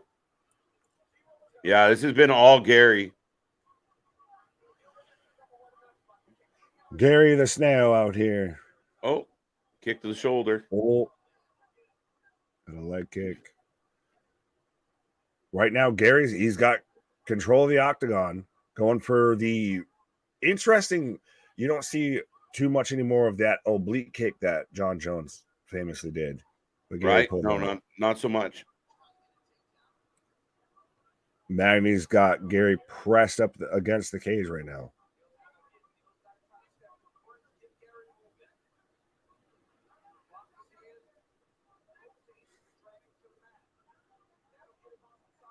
Oh, got his back though. He's holding on tight, but not. Oh, he's holding on to something. He's got an anchor or a knob to hold on to. Papa John's in the house. What's up? Where's my pizza, motherfucker? Yeah, I'm getting. I mean, at this point, Munchie. At this point, should we just call him Shaq's instead of Papa John's? I think we should. Yeah, fair enough. Shaq. I want my papadilla. DJ Khaled said I could have a Cool Ranch papadilla. Where the fuck is it? And he turns it on Magny. So Magny now pressed him against the cage. A little bit of a cheer from the crowd.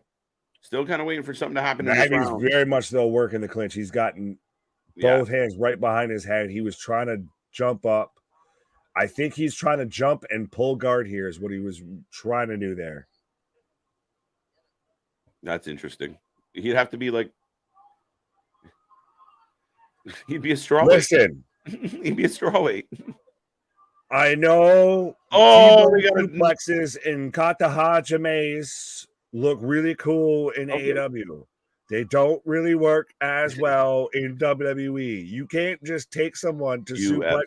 City in UFC unless you're fucking Brock Lesnar. Right? Oh, he's limping again. He felt that one. He's just Now he's just throwing on him. When he's thinking about his foot, he starts throwing at the head. Oh, he's just beating that leg up. Yeah. Magny's now. He's a wounded duck here. Yeah, but don't that cast just wow. Tries to pop off. That front kick, just you gotta switch stances, you gotta do something. He is picking him apart. But you have that lead leg kick, and you're feeling it there. Magny's already wobbly. Like I said, if you're gonna keep just teeing off there as Gary pieces him up and lands a head kick there. Well, like you said, I mean, Magny's a vet. He's gonna hang around, but Gary would like to end this sooner than later. Well, Magny, you've got to survive about 30 seconds, and you're good. That leg is killing him, though, bro. But see, Gary's not going at it. Throw right every time. But that's the thing, is every time it lands, so why not keep going back to it? Yeah. But now Magny, he switches stances, and he can't not go back to default stance. Even EC said normally so many people would switch to southpaw by now. Oh shit! Hey, Magny survived the round. Magny survived the round. Oh, and Gary flips him off. Oh wow! Yeah, Gary's winning this fight so far. Magny has to put him away if you want to win this fight. Oh yeah, this has been all Gary. Make mine double pepperoni and peppers.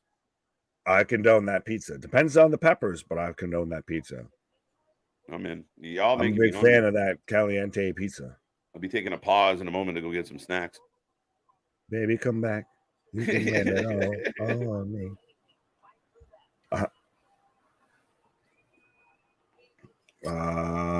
Boston saying, I haven't watched UFC since I watched McGregor break his leg on that shin kick on live television. That almost had me right. Well, don't worry, you watched the second iteration of that move with Chris Weidman earlier. Mm-hmm.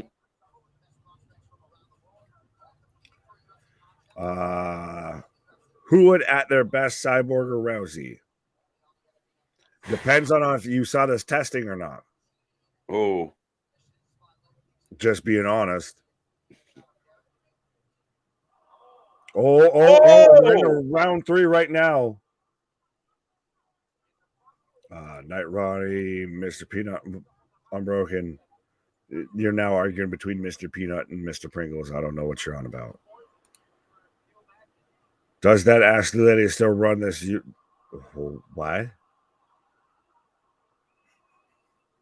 Ashley never ran this little shindig. So, but no, she's doing her thing. She's doing well. And CJ is also doing well. Right. You got to give that guy credit. He ain't quitting. There have been 14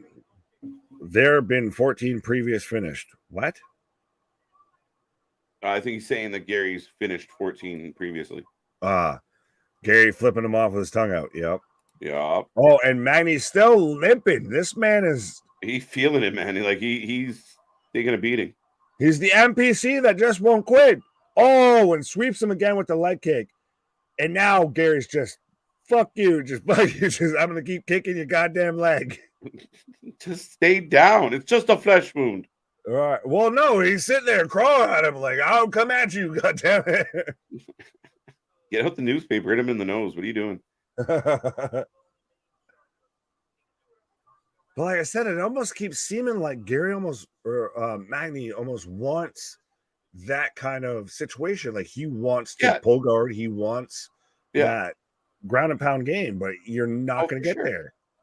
No, you absolutely, Nick. But I think he has to earn it. And that's kind of I mean, you expect a little more out of Magny in this one. Like and I get it. His leg's probably fucking killing him, so he'd much rather lay down. But at the end of the day, but I don't. Like I said earlier, I don't think if Gary leads that up, creates that opportunity that you can really shoot for a takedown. Everything's been clinch. Everything's been, you got to swing and you got to flurry and you got to get him in close before you can even get to anything like that. You can't shoot for a double leg on him. No. That's it. You kind of neutralized them. Right.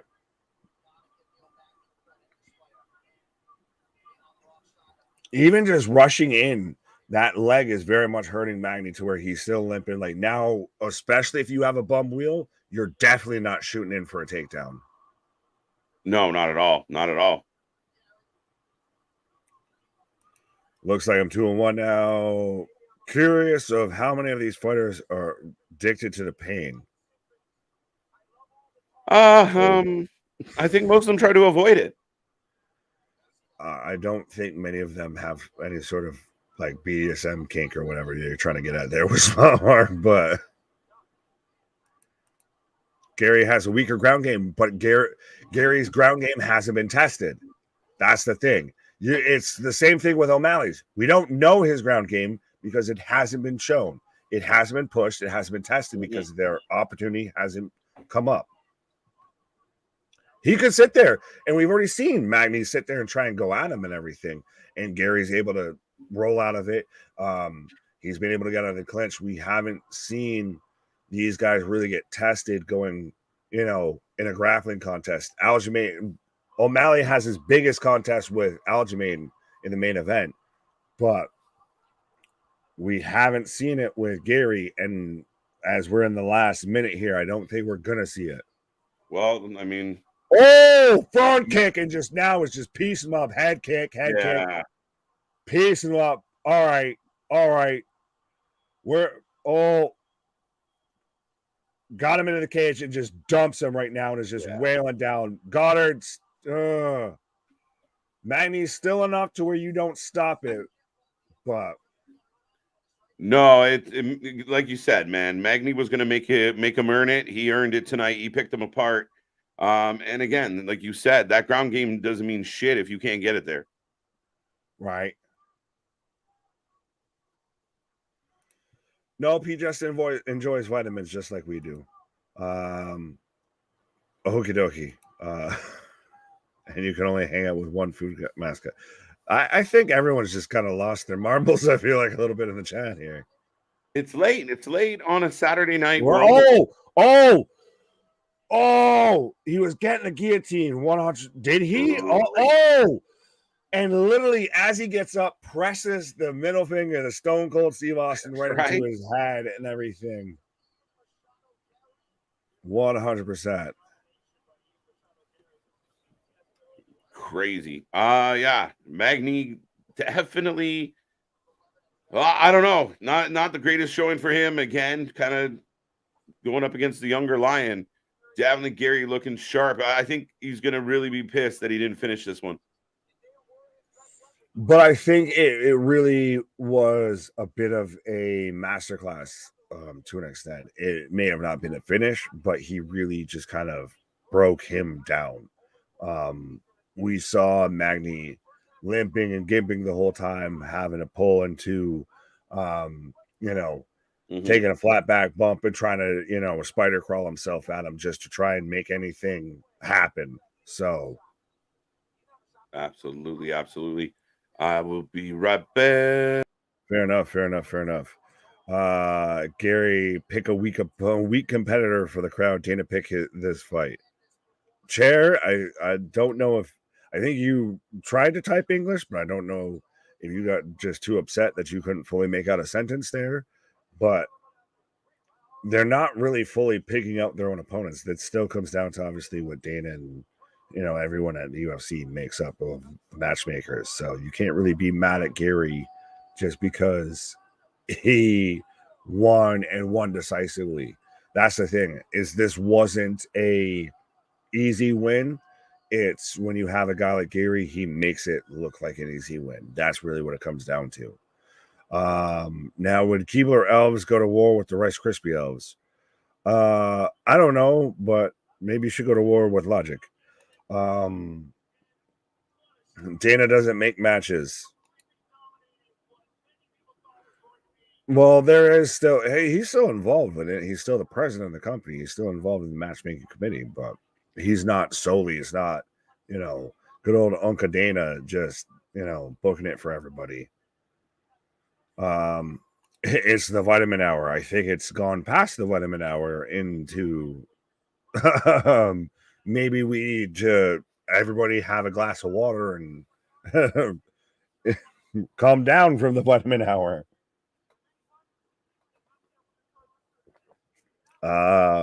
Alexander, that's an interesting question.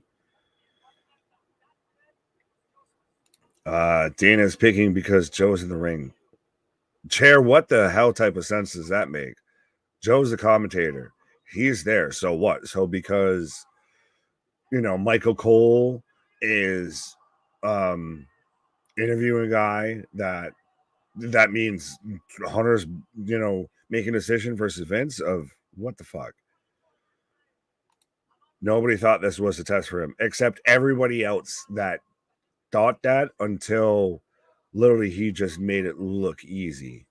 I'm taking Limos and New. Fair enough. I think RVD is the only answer for that one. Well, that's probably the reason why you're in that position. Well, with that situation. I think Randy would be funny. Which Randy? Macho or Orton? Well, that's a different type of vitamin. But so Gary picks up the win here. And so now we're down, I believe, we're down to the co-main event and the main event for UFC 292 right now. We've got Zhang Weili versus Amanda Lemos for the women's strawweight championship. So let us know who you're taking for that fight here. I'll drop that here. Dana picks fighters like Vince picks wrestlers. So neither of them happen. Is that what the fuck you're saying? Because Vince is... I know everybody's going to be like, oh, well, Vince is so involved. He's still a fucking secondary figure. He at most can make suggestions, but has no real influence. But so, Weili, if I can spell this right.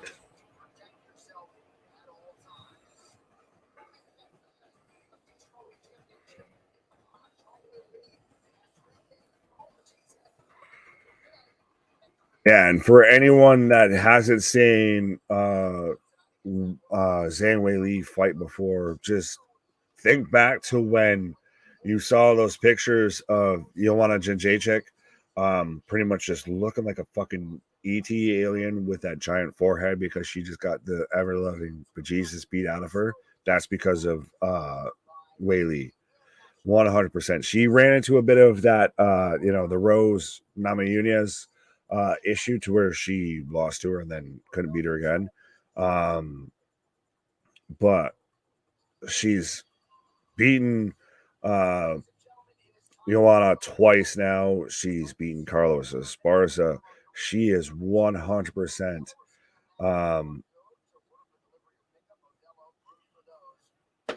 TV, maybe dial it back then, but just enough saying. But 100%, 4 finishes and 4 performance awards, both tied for 4th most UFC strawweight history. 5.79 significant strikes per minute, 3rd highest rate in UFC strawweight division. 13-3 for takedowns. But 100%, Weili is a powerhouse in that division. She is a walking weapon. She is 100% nothing but aggression and going to just fucking walk through a lot of people. She's still, I think, not even really reached the top level of where she could be at. And she's everything is 100% power, precision.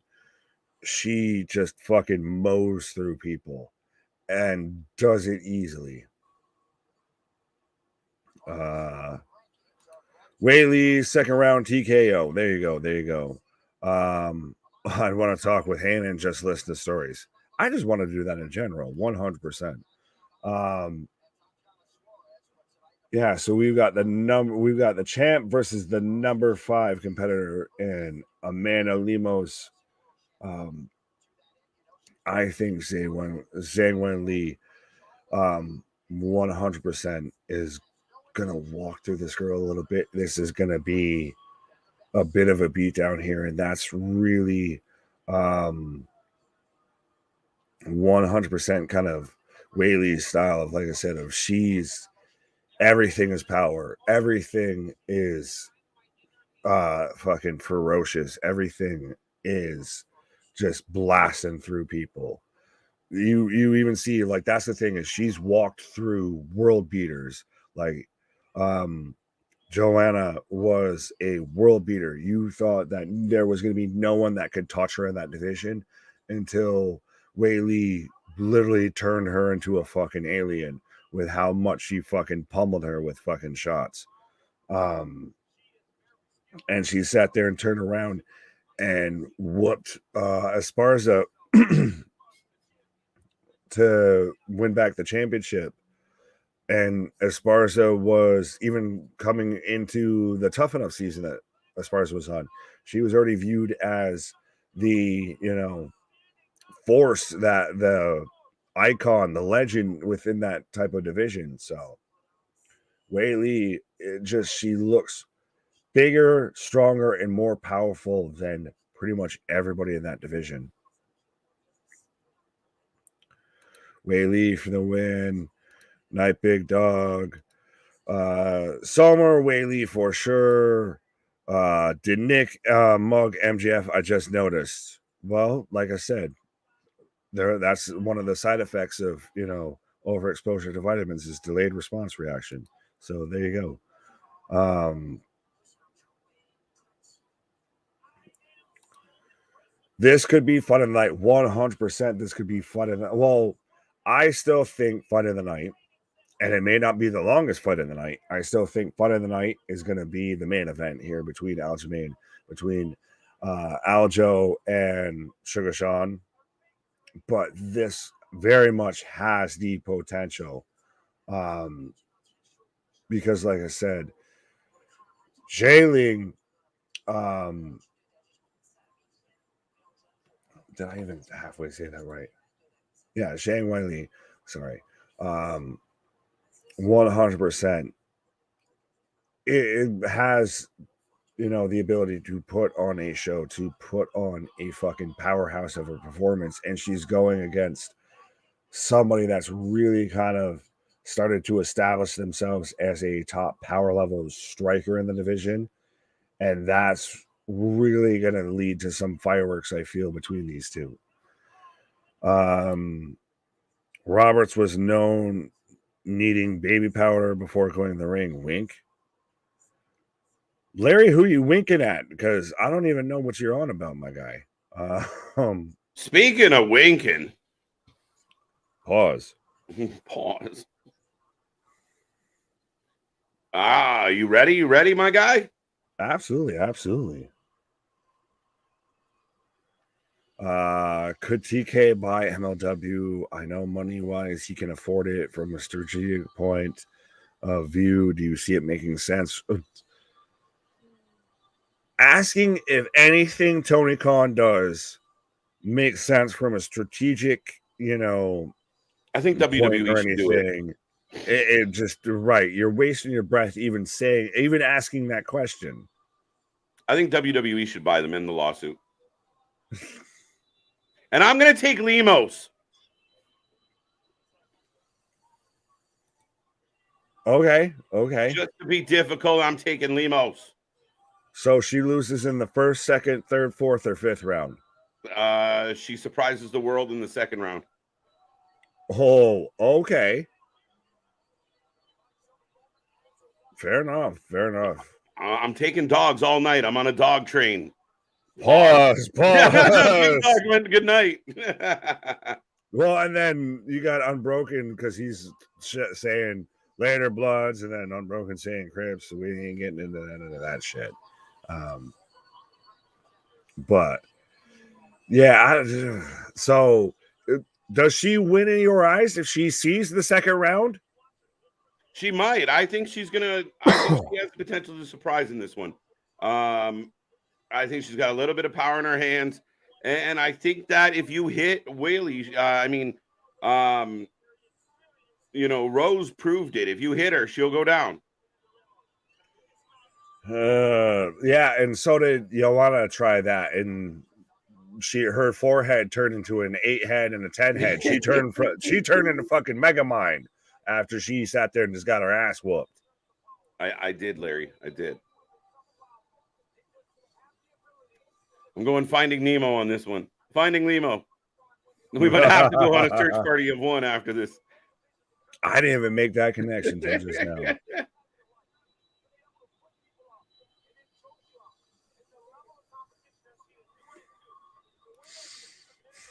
You can have that. I might have just said a Wrasslin for life record right there. Right. Normally it's me saying the stupid shit that gets in trouble. Right. Most finishes in UFC history.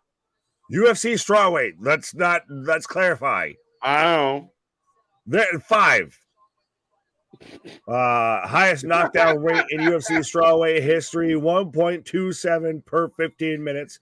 Third highest strike accuracy in UFC strawweight history. Nick just made a one-word argument. 6%. Your one-word argument. 5. All right. Right. Still, let's look at Whaley. Only human being known to beat someone into a different species. No, listen. I love Whaley, and I honestly, I think she could most likely leave here with the belt, but I've been riding dogs all night, and I'm not going to stop. Well, Whaley beat the dog shit out of Joanna. Right? So. Big dog, you better leave your door locked. Pause. Pause on all of this. I'm riding the dog into the wee hours of the morning. Stop saying it. Saying it more isn't helping. Oh, fuck. You're not digging yourself out of that hole. I just want to mention to everybody, we are on our 4th hour of coverage here tonight. As we continue I don't even want to hear that. We've done 7, 8+ hours, all of that. Like 4 hours ain't nothing. We're trained like these fighters out here. Normally, most people can only maybe handle a 1-round fight, a 2-round fight. Maybe they start to get gassed in a 3-round fight. We're normally in a 5th-round fight. We're out here, finishing off a 5-round fight and saying, "What next?" Yeah. I was trying to give us an out, but hey, there you go. There you go. Now, Whaley coming out, dude. I'm nervous about my pick. Whaley looking like Tom Poe, ready to kick a face in. Oh. Somebody gonna get hurt real bad. Like I said, the only human being to beat someone into another species. Man, that lady's face. How long did that hematoma take to get away? Like, that's a lot of ice. It's not a tumor. She hanging out in Joe Rogan's for 3 months, just dipping her head in the ice bath. The ice bucket challenge. Tanahashi Alex Shelley will be a banger tomorrow. Should be good. Absolutely. We will be here. We will be 100% live for that, as you can see right above KJ's head. True story. I'm going Lemos. You're taking Prince Julian, King Julian. If striking versus Sugar goes the distance, you mean Sterling, not striking. I wonder if the judges will favor one. It's striking. Wait, yeah. He's not facing striking. No, I don't think he was. Right. That's what I was correcting. Okay, there. Sterling makes sense. Yes. But to me, anytime, unless it is clearly one-sided, which it would 100% really probably be decided by then if it's not. Anytime you go to a decision and you haven't ended the champ wins. You gotta beat the champ. Yeah, you got to earn that belt. And again, if it's close, the bias tends to go to the champ. 100%. To quote, Ric Flair of, with the whole "I've spilled more liquor in bars than you've drank." One of those, if you got to be the man, you got to beat the man. 100%. If you want to be the champion, you got to put the champion down. You've got to end the fight. You've got to make it clear and undeniable if you're going to be the champion. Absolutely. U.S. strawweight champion, only Chinese champion in UFC history, third highest strike rate, so she ain't fucking around either. Right. So tied for fourth most finishes in UFC strawweight history. Not first. Not first. Right. You know what the difference is? One finish. One finish. One.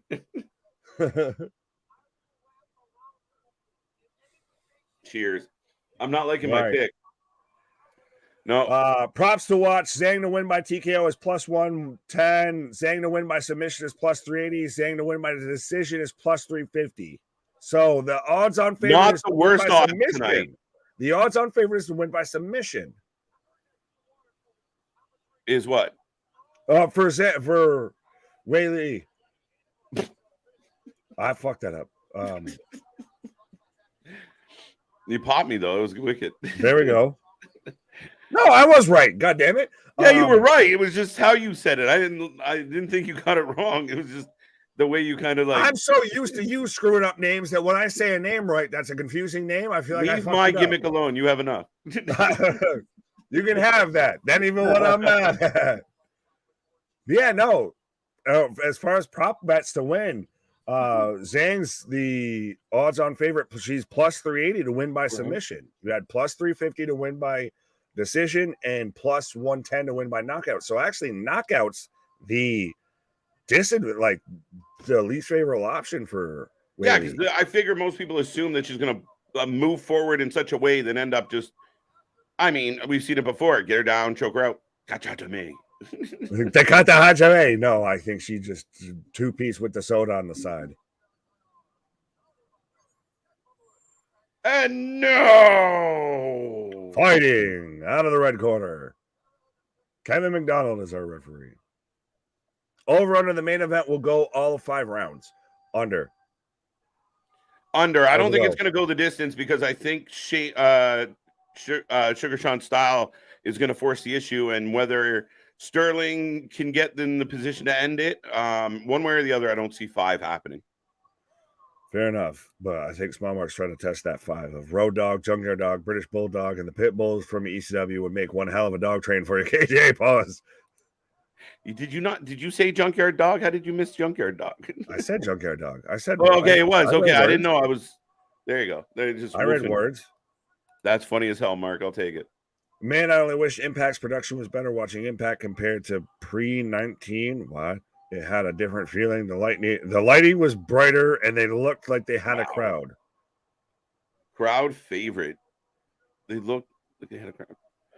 Yeah, I mean, that's one of the hindrances with Impact. It's just the environment. They're in front of like 35 people. It's tough. I like when they did a lot of shows in Canada this summer, and you got bigger crowds. It was kind of nice. They were at one point a Canadian promotion, so yeah, under Anthem, they were a Canadian promotion. I say 2 rounds, the main event over. Ooh, that's fast. Lemos by submission, second round leg bar. Mark, my guy. Yeah, but he's going so bold strategy. He's predicting a leg bar. Or a heel hook? Armbar. Right. This man's just read through like the second page of Jericho's list. Leg bar, leg lock. The hubbub what? The hubba bubba what? Hubba bubba. Instead of the Rudy Blue, hell, we got the hubba bubba what now? I got Lemos. Second round might feel good. I think it'd be. I think you don't think she's going to get out of the second round. So you think this is done in the first? I think if it's not done in the first, she's going to fucking feel like it's been 5 rounds in the second round. All right. I think she's about to get fucking waxed. Oh, no. She got good size, man. Yeah. She's there. All the money to fall with. Oh, the taller you are, that means the more I can hit you on. The bigger the tree, the harder you fall. The bigger the tree, the harder the fall. All right. So, all right. Fight Lemos. Right. Fall 434, and she already got swept with a leg. I feel like she's going for. Yeah. I feel like I bet on Santa's little helper. Lee's already got the sexy Rhea pin on her. That's more a top mount Rhea pin, but what's your clock at? 4:15, 4:14, 4:13. Okay, I'm 10 seconds ahead of you. I'm holding up. Son of a bitch. No, because I had to reboot. Remember? Boom. So you and your fucking Canadian superpowers. I'm at the 4-minute mark. I'm at 3:58. I just refreshed. 3:56, 3:55. Are we good? Are we close? Please tell me. We are perfect. We are perfect. Side control for wheelie. No road raging, no Glocks pulled, no wheelies, no wheelers. Wheelie, not Wheelie for the win. I like that. What Hubba Bubba Blue? What the Hubba Bubba Blue Hell? Hubba Bubba Blue Hell. See, that's in the fest. Those box lights.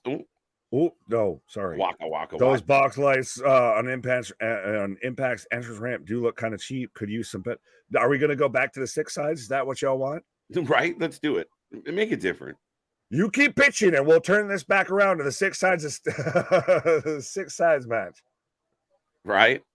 Come on. Let's go, Lemos. Waka what? Are we out here? Waka, flocka, hugga. Shut up.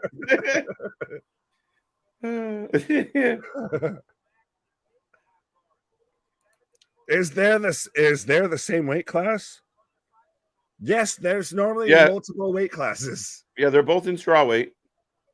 Yeah, most people normally can type a sentence. I've got Zhang to win on this, but I'd love to see Lemos knock her out and take the belt. She's going to have to get up. She's got some work to do. She's got some work to do. So you have to stop eating them elbows. Right? She's at the buffet elbows right now. You have to get up from the table here. Right. Now just eating shots. She's fucking end it. Remember when you said if she gets through the first, it will feel like 5? Exactly. I told you. Yo, my God! Fucking head. My God! Yank that shit! Let's go! Yank it. Let's go! Oh my God! Roll! You gotta turn. Yeah, but she can't. You gotta defend the Darce. Yeah, like DC is saying, you gotta defend the Darce choke here. She's fucking No, she snatched that. Yeah, quick as a hiccup. Literally, she's getting her face pounded and just snatches that. Just throwing knees to the ribs. Big knees, yeah. Oh, and those are hurting 100%. Oh, she had to let it go, but now she gave up her back. Gave her back. Oh, pounded on her. Too much time. 1:20 with her back flattened, and she's just eating shots right now. Battle, Lemos. Bang. Come on now. Oh, Whaley's rolling back in the top half guard right now, throwing down bombs. Throwing elbows. 60 seconds. Fight of the night so far out of the gate. Been the most engaging, 100%. Absolutely. The ladies came to bang. Pause. Damn it. Accusations. Where's the Godfather? Someone let him know. All right. 40 seconds. Ugly elbows. I hate those stiff elbows. As a fan, I love the 6 sides. The wrestlers, not so much. Yes. No, not at all. Everyone running into each other. English me, no, right? I think words are typing. I need 5 deep. JV, that's the pot meeting the fucking calling the kettle black if I've ever fucking seen that before. How dare you? You feel English, that's impossible. Fucking Ralph Wiggum. My cat's breath smells like Lemos and Zaylee. So fucking slammed her ass. 10-8 for sure. Hot. Damn. Wow. I told you. Hey, she made it the second round, my guy. I told you. Like second round. Me and Mark are on this. Mark, we got hope. Right. She had her there, but that could be she a lost round. it. Ladies killing. Ladies came to fight. What a start. The ladies are delivering a banger. Pause. That's what I said. My man, I got the shakes. Pause. Are they vanilla, chocolate, or strawberry? I'll take, or is it one a shamrock? You got to have we had a shamrock butter shake earlier, so I'll take a shamrock shake. All right. Hey, listen, I know we've been screwing around a little, but full marks to Lemos, who was in hot water that whole round. 10-8 round, Nick? No, that's not a 10-8 round. That's Okay. a 10-9. Okay. Very much still Whaley won that round. Well, like you said, if you were giving Lemos credit, she snatched the fucking soul out of her for half a second. Just out of nowhere. Right. So that's very much a 10-9 round. 40 head strikes to 0 according to ESPN. Yeah, well, striking game ain't doing so hot. I told you. She made it through one. Felt like 5, but she made it through one. Yeah, that was accurate. Now, if she can make it through 2, it's going to feel like 10. Well, unless she... Oh, nice. Nice right. Oh, straight jab. Oh, Lemos. I guess it... Lemos. 10-9. We're having a Lamosa. On the cusp of 10-8. That was close. Yeah, it was close. I still don't see how you say choke. To me, a 10-8 round is somebody really dominated that round. I don't know if that's... I think the choke saves it. I thought the choke saved it from being... Because if she didn't have that choke, she just absolutely ripped her apart for 4 minutes. Yeah, if she didn't have that choke, it's a 10-8 round. I give you that. But they're both swinging. Oh, trip. And here we go again. Right hand, yep, trip. Right it back into half guard is Whaley. Side control. And this is where Whaley 100% asserts that she's the better fighter than Mimosa.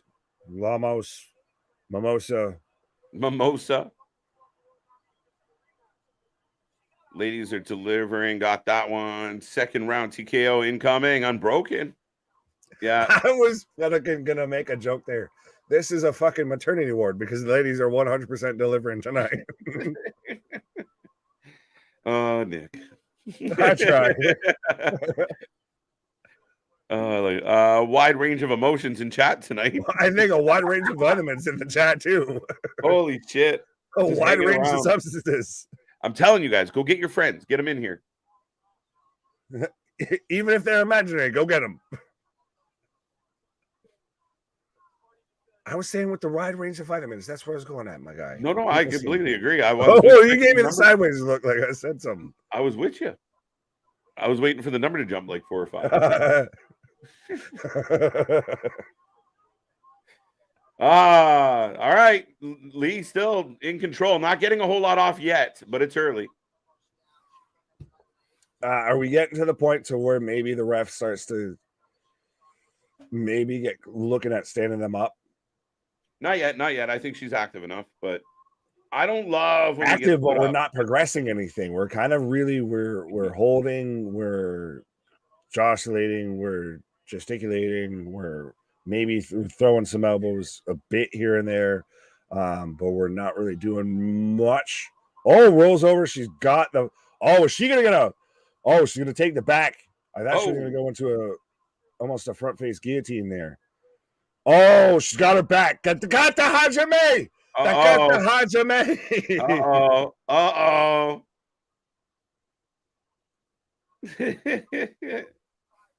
Is that where we're gonna go here? Bailey's got the back right now. She's trying to have goes back into kind of side mount. She was trying to work the body triangle there. Well, Limo's putting up a fight. She is. Right. Well, as Small Mark says, 81-1 total strikes according to ESPN. She's putting up a fight. That one strike is that one fight. She's trying, damn it. She's trying. She just needs a second one. The second one will change the whole game. Well, he's at least letting us know Cheez-Its are the only vitamins he's consuming. I got voices in my head. They all want vitamins and cake. What are you, fucking Johnny Cash out there at the Alamo eating a cake in the bushes? Right? You think the co-main event will go to decision? No. Not at this pace. Not at this pace. Not at all.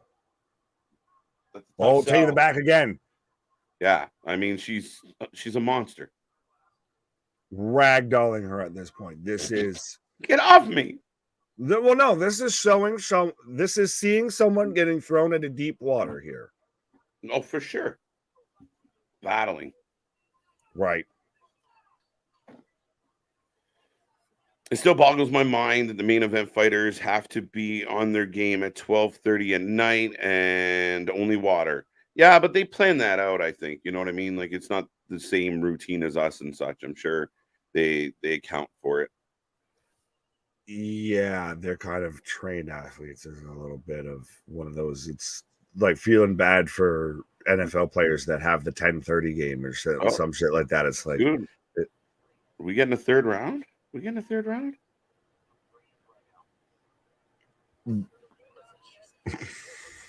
Well, then your prediction goes out the fucking shit, by the way. I was hoping for the second round, but she's still here.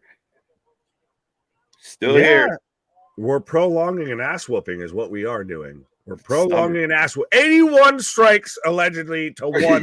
To 1. She had to throw more than 1. Come on. 124 to 4. It's not any better. I was going to have been fine with the 1 in 81. Yeah, that was what the hell. This is considerably worse. You're not helping. Not at all. But Limo's still in it. That's round 3. If that's accurate, that's fucking insane. It could be accurate. That's stomping. Especially the second round. Again, very, very close to like a 10-8 round because Lemos did nothing. She dominated the entire second round. 5 minutes. The second round is much more, I would say, a 10-8 round than the first one. The first one, the choke saved her from it being a 10-8. For sure. But man, yeah, wait, I know I bet against her, but Wei Li is a monster. She ain't fucking around. Right. Fucking, I'm gonna just stay with the goddamn scarf at this point. That was funny. Like, I took it off for a second. I was like, oh, she's still my neck's sweating, but I don't want to lose this fight. All right. Good luck charms. You got to stay with them. Not Lucky Charms, just good luck charms. Where is the UFC pay-per-view taking place, KJ and Nick? Boston. Shipping up to Boston. Oh. Right. Oh, and just dog walks her back into the octagon. Yeah, we got a problem. Yeah, we got a problem. Lemos, we got a problem. Right. We need a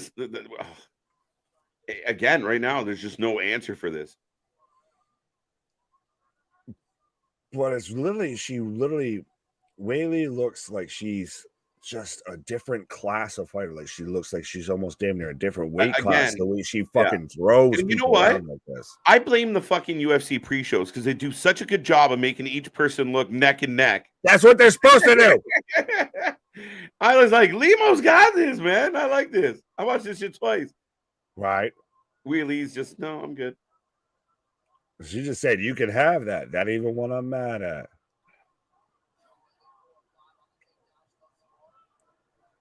Oh. Wei Li jumps the guard and back into side control right here. This is literally just, she's picking and choosing what the fuck she wants to do in this fight.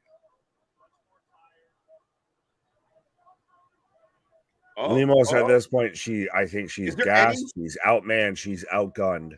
Is there any chance that Zhang is tired? Tired from whooping that ass? Yeah, it happens, man. She could gas out trying to end this lady.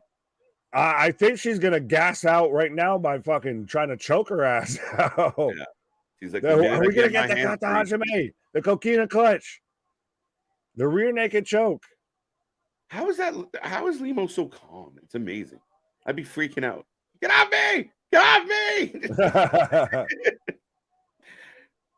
Yeah, but then you lose what little bit of adrenaline and everything you got in them. Oh, she's gonna flatten her. Is she gonna flatten her out again? Literally, and that's gotta really weigh on you too, and that's gotta gas you. If you've never been in a 5-round fight, Whaley's been in a ton of 5-round fights now at this point. Yeah. And now you've got another human being just riding on top of you for that's it.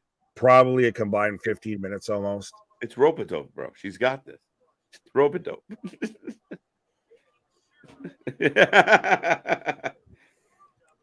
I was gonna make jokes, but I don't know if they'd fly. But I know at least I feel like somebody's been smoking some dope if they believe in this rope.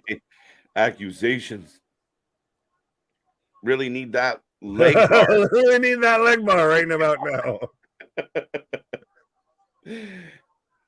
Oh shit! You know, it's funny because the leg bar doesn't even fucking exist to my knowledge. Yeah, right. No, and there's a heel hook. It's not a leg bar. That's why. She got up. For oh no. Yeah, so do zombies. Fair enough. They just shot all of your hope to shit right well, I'm like, okay. I don't know what to say to that. Bro, she's fucking. This is get off of me. You're around a scarecrow right now. She's just getting pieced up. Oh, kicked her right in the stomach. Nice straight kick. Whaley's still bouncing like this is the first round. Like I said, this is a different caliber of animal right here. High kick. This is somebody who's been through 5-round wars repeatedly. I know, but you know what? Limo's hanging around. Oh, both nice exchange. Yeah, you know who keeps hanging around too that we fucking are big fans of, I guess, is QTV. Both of them just need to fucking fuck off. Limo's going to walk out and try and get to the end of the third round here. Oh, she got to the end of the third round here. And boy, howdy, does she not look or seem like she's been through 30 rounds of fights? Yeah, you said rounds right now. Yeah, you forgot to exponentially expand this over 3 rounds. Yeah, because I didn't think she'd make it that far. See, her corner's saying the right thing. She's tired, man.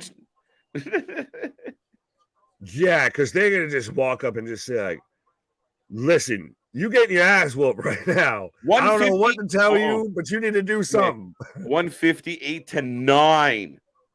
That's got to be one of the most lopsided, like, variances between strikes in quite a while, if not 10 minutes and 29 seconds to 19 seconds of control time. If this was a fucking football game, a hockey game, anything, you would expect the score to be like fucking 20-0 by now. This is a blowout on every statistical category possible. Has there ever been a 50-40 decision? Someone throws in the towel. Can I throw in the scarf? Can I throw in the scarf for Limo? I got... Yeah, I'll throw in the scarf. Here, I'll take the scarf off. Give her a chance. We're in a round 4. I'm at 444, 443, 442 right now. 442 as well. I think you're just a split hair ahead of me. I'll live with it. No, I'm good with it because I can skip ahead if I need to. Surprise, it made it to the third. Listen, I thought we were done in the first, so good on Lemos for making it to the championship rounds, but Lee's not looking tired. Not even a little bit.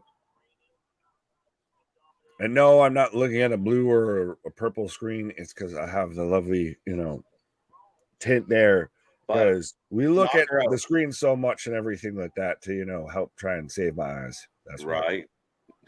I can see that I'm going blind. Are you ready? We're just here online nerding out for the rest of the night, folks. Bro, that's what this was to begin with. The second year, like, oh, let's do some UFC. I was like, okay, cool. So we're just gonna hang out and just put the camera on, I guess. Like, let the camera roll. Oh, thunder roll, and the lightning strike. Dun, dun, dun. Another storm rolls on. Oh, she caught her coming in. Nice right. Oh, front kick though. Yeah, nice response. You looking at a blue screen or purple, Nick? I already answered that. I just answered. Oh, did you? Okay. Yes. I'm looking at the purple. That's what that was. I wasn't listening at all. You smoking the purple. That's what that yeah, that's it, right? I'm looking at all kinds of purple. You got that Northern Lights up there. Let me know when the straight count Aurora Borealis at this time of year in your house.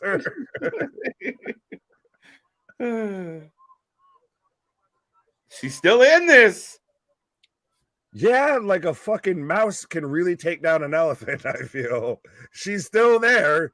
It doesn't equate to shit, but she's still there. Right. I want Lemos to catch her with one and win this fight with like 10 strikes landed to 230. Oh, I'm just fucking holy shit. Oh! Let's go! I was about to say, if you just said that, I'm fucking walking off. I quit. We're done. We'll break up. The Beatles are breaking up. We're done here. Come on, you got it. Lemos is gonna nice fucking Yoko Ono this shit right now between you and I. Oh my god! Wow. Nice take it down. Take down. Yeah. Fuck. Come on. Boo. Oh, she's got it with one arm. She's got a choke. She's got it under the chin. She has it under the chin. Come on. She's gonna fucking lock it a Darcy here.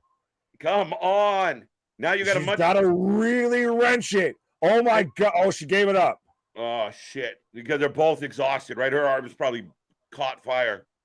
She's exhausted from having to block head kicks, probably having to block shots. Yeah. And she probably gassed in that first round trying to lock that in. I mean, she had another human being climbing her like a tree for the last fucking. Well, even then, you're sitting there. Think about it. If you're that first round in a solid probably minute or so, and you're having to lock in that choke and locking that choke as hard as you can, and it's not going anywhere, that she's probably really gassed those arms. I got the actual Thanos on my screen. So which one, KJ or me? Which one's Thanos? I don't know. You don't have the Infinity Stone? Snap, crackle, pop. We're getting there. Right. 50 seconds left in the fourth round. And Vance, wow, both ladies are tired. Oh, leg kick. 35-34 in the fourth round. Oh, big combination. Oh, she kind of caught her right there with that. Nice. Yeah, buckled her knee a little bit. We're getting flailing. You know what? I could give this round to Lemos. That's a big victory. I'd give this round to her. Do you? That's a sympathy, though. I think you're doing that on a sympathy. No, I think, well, I mean, never mind. Wheelie's ending kind of hard here. No, I think she had a good round, though, and she landed 2 really nice strikes. You know, she got taken down in that round. Yeah. Unless you're going to somehow call that a 9-9 round. That's, I think, the only way you could give that. That's a draw round at best. That takedown was either way. She's got at least 2, almost potentially 3 potential 10-8 rounds in her favor. She has to end this fight to win it. There is no way for her to win this on the scorecards. Late in the night, one of the judges feeling a little liberal. It could have been 10-8, 10-8, 10-8 in the first 3. Not that I agree with that. I'm saying, yeah, but it's not going to Lemos. I can fucking guarantee you that. Not unless Stevie Wonder's out there fucking judging.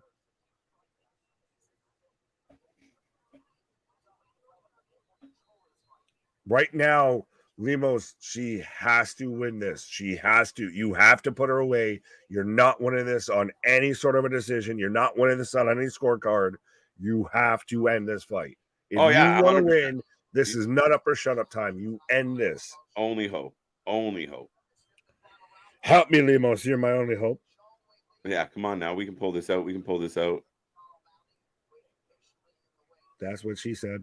Hey, you thought she was gonna get dusted. I give her credit. She hung around. She had 100 and fucking she's still here. 1,000 strikes to 9, and no, she hasn't still gotten here. dusted. She's still here.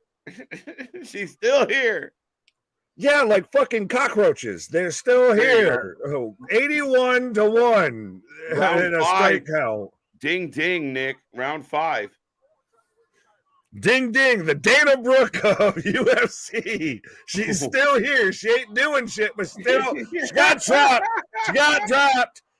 And literally, if Whaley could sit there and connect with a shot, it'd be over.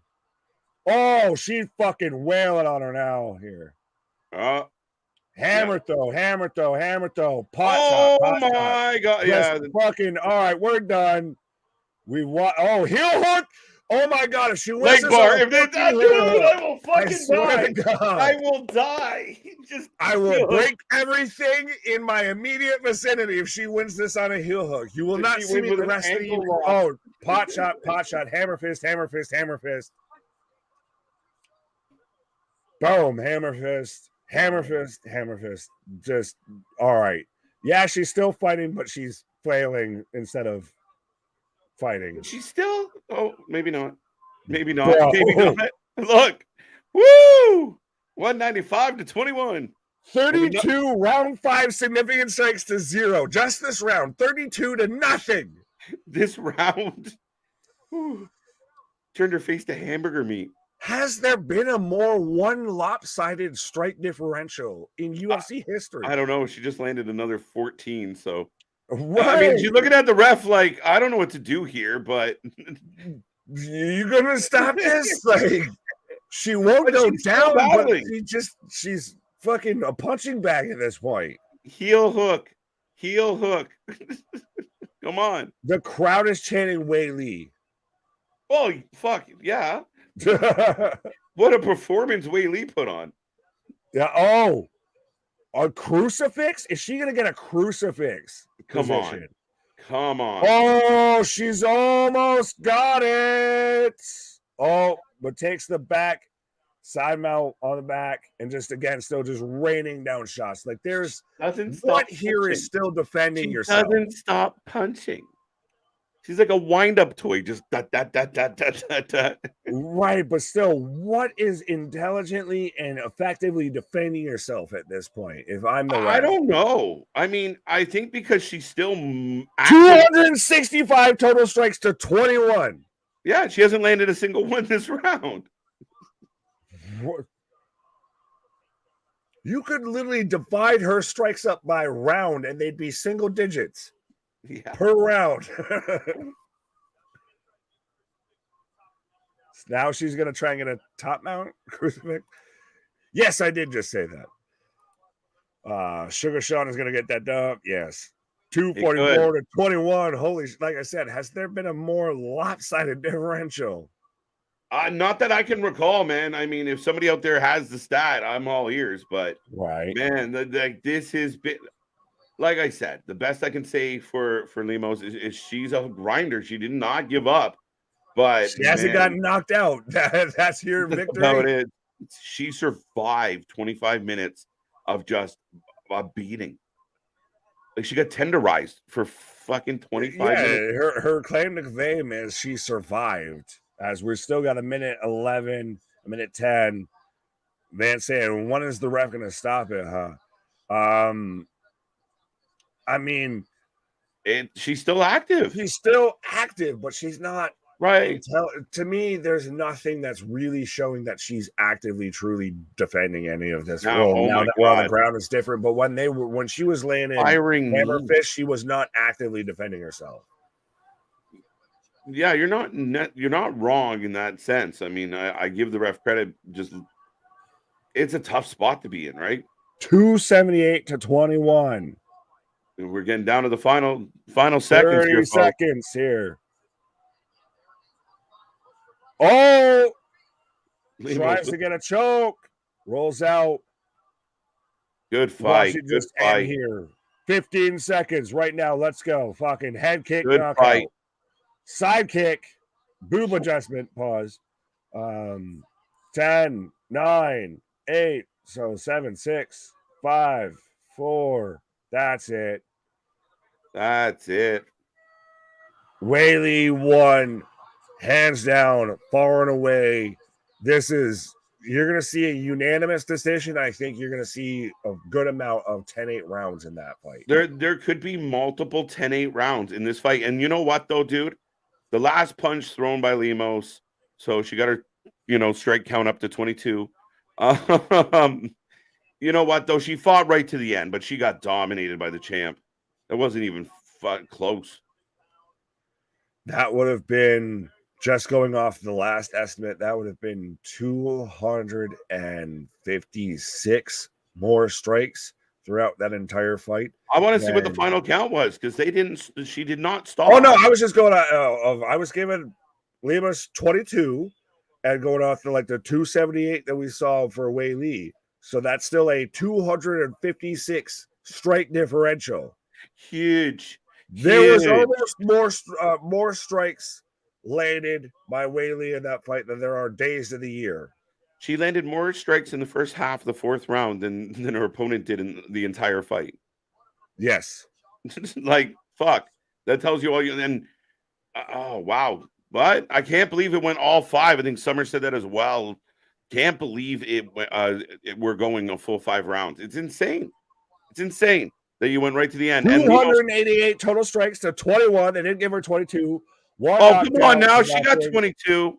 6 takedowns landed. 15 or 14.52 in ground control time to 0.00. So a lot of zeros and a total of 21 strikes. Largest total strike differential at a women's UFC fight. Yes, there you go. So have we ever seen a 50-40 judgment? Yeah, seriously. 49-45. So that's already, that tells you there was a lot of 10-8 rounds there. Yeah.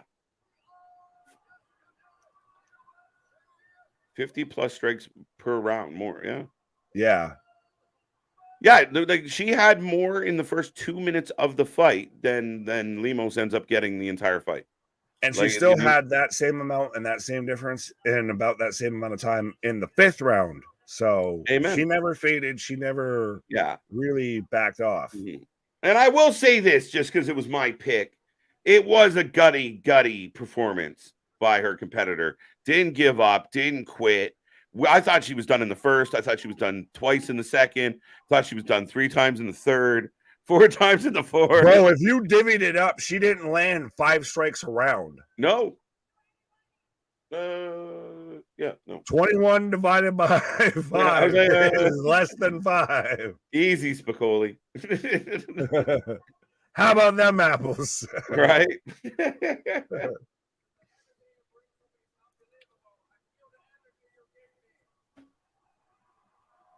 I think that really, and we've still got the main event, by the way, folks. I think that really ignited a lot of people. Yeah. What the fuck was that face? It's funny because I'm just in a weird spot. You're all up and close and personal here in my space. Even digitally, you're all up in my space. I felt like we were in a Mentos commercial for a second. Nothing goes better than Mentos fresh and full of life. Or Futos. Reasons always you. And it's true. Almost for that heel hooks. Mark, I was with you, buddy. I was with you. Me and Mark were right there. Almost had it. Dude, it would have been the funniest thing ever, and probably in the history of this channel, if she had pulled off a heel hook. Yeah, it would have been great because you've been calling the main event by your fucking self. No, you come back for O'Malley. It would have been hilarious. Almost had it. Almost, but not quite. I don't know what she's saying right now, but I'm pretty sure I hit her 1,000,000 times. I can't believe she's still standing. First, I hit her like this, and then like this, and then done. Are those Holloway stats? Seriously. Right.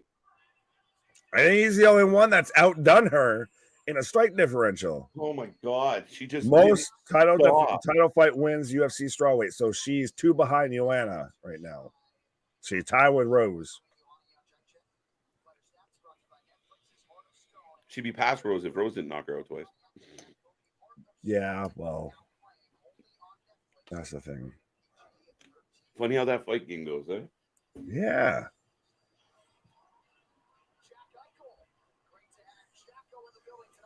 Hey, there you go, Jack Eichel. Jack Eichel, eh?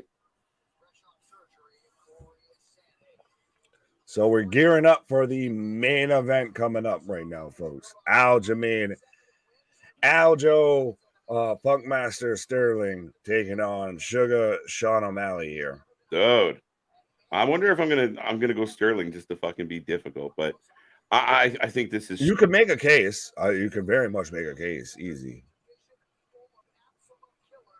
Yeah, no, 100%. You could definitely make a case. You could definitely see where, I mean, Sterling's not a slouch. He's not coming in here as a nothing. So I think there's something here, especially if he can get it down. I think he's got to take Sean into some deep water. He's got to make him really fucking work for it. If he gets caught, he's in trouble. Well, this really to me comes down to much like we were talking about with Gary of Sugar Sean doesn't create a lot of opportunities. He's that unorthodox style kickboxer, very much has that kind of still similar style to Connor a bit and everything of always moving, always seems like a threat from any kind of angle that he's at. So it's going to be really, can Aljamain be the one to really break and kind of go for those takedowns? If he can get him on a takedown, it's a whole different ball game depending on what Sean can do from that, because we haven't seen that. Yeah, and I mean, sorry, Nick, but I was just going to say with O'Malley, he's got to keep his head about him. He can't be too cocky, but he can't come in on his heels. Like, he's got to be himself, and if he doesn't push forward, he will end up on his back. I don't think that's actually going to be the case here at all with this. I was actually going to argue differently with that right before you said that, actually. How dare you? To me, Aljamain, this to him is personal. This is very much more, he's got a much more of a personal issue with Sean O'Malley and everything like that than I feel Sean does with him. And when it gets to a situation like that, that's the fighter that tends to overreact, that overexerts themselves, overextends on an opportunity and everything. And I think if Sean comes in and still is calm, cool, and collected with this, it could be a really interesting first round at least. It's going to be much like that last fight. How it goes in the first round could determine how we go the rest of the fight, if we make it the rest of the fight. Absolutely. And it will be very interesting to kind of put O'Malley in that position. We haven't seen it a whole lot. What can he do if he is put in uncomfortable positions? Can he battle out? Will he have the answer to Sterling? Not many have, right? So I think, it's very interesting. Like you said, the first round is going to be very important here. Well, you've got the guy with the longest winning streak and the most wins in the UFC bantamweight division, going against a guy that has the highest striking rate in the bantamweight division. So 100%, this is Sugar Sean's going to sit there and look to our strike. How like you wanted, good old what's her name there, good old got pounded like ground beef. Pause. In the last fight there, to sit there and just stand and bang with that. That's what Sean's going to want to do here. He's not going to want to play the ground game because you're not going to end up well in that situation with Aljamain. But sorry, I was just going to say, Joe Rogan literally saying that O'Malley has an outstanding ground game. We haven't seen it. So it's very interesting that he thinks that way, because we have not seen it, and we know how good Sterling is with it. Well, but that's the thing, is no one's pushed that ground game with O'Malley. We can't say whether he has a great ground game or not. The crazy part of this is this kid could come out tonight and literally end this in 5 seconds. That's the crazy part about this. Yeah, fuck. But the thing is, though, too, to your credit, and I know I'm almost arguing against my own point because I'm taking Sugar Sean. I'm very much here for the Sugar Show. I think this is going to be the top highlight of the Sugar Show. But Aljamain 100% could sit here. Fight going over 2.5 minutes, minus 1,600. Woo. Yeah. Oh, that's insane. One plus takedown, minus 350, man. But let's go. Aljo 100% is a guy who could come out here and end that just as fast as Sean could. Right. With that, he's got knockout power. Yeah, Sugar's walking bag of Skittles. Absolutely. No, if Riff Raff was a badass. Dude, I was thinking that today. I was actually I've thought that multiple times. Riff Raff scam came on my fucking playlist, and I was like, I got Riff Raff tonight. Yeah, he's Takeshi's 6 whoop ass. Right. Sugar Sean, lend me some sugar. I am your neighbor. I don't know you. That's my purse. Sugar is walking bag of Skittles. Got that one. I'm so pumped for this fight. Yo, I'm jacked. Look at this skinny little. Right. Coming from Dana White's Contender Series to where it was literally a one-punch knockout. Welcome to the Sugar Show, bitches. Right. And I will take a moment before we get into the main event to say, for those who are currently watching, thank you. We appreciate it. We don't dive all the way into the UFCs a lot, but it's been a fun night. We're going to eclipse 5 hours live, and we're back at it again tomorrow. But as always, we appreciate every second you give us. And beyond that, make sure you hit like, subscribe, be a friend, tell a friend. Everything's grown. And like I said, we're back all week long, heading to Brunch with the Boys 7 or 6. I still question that.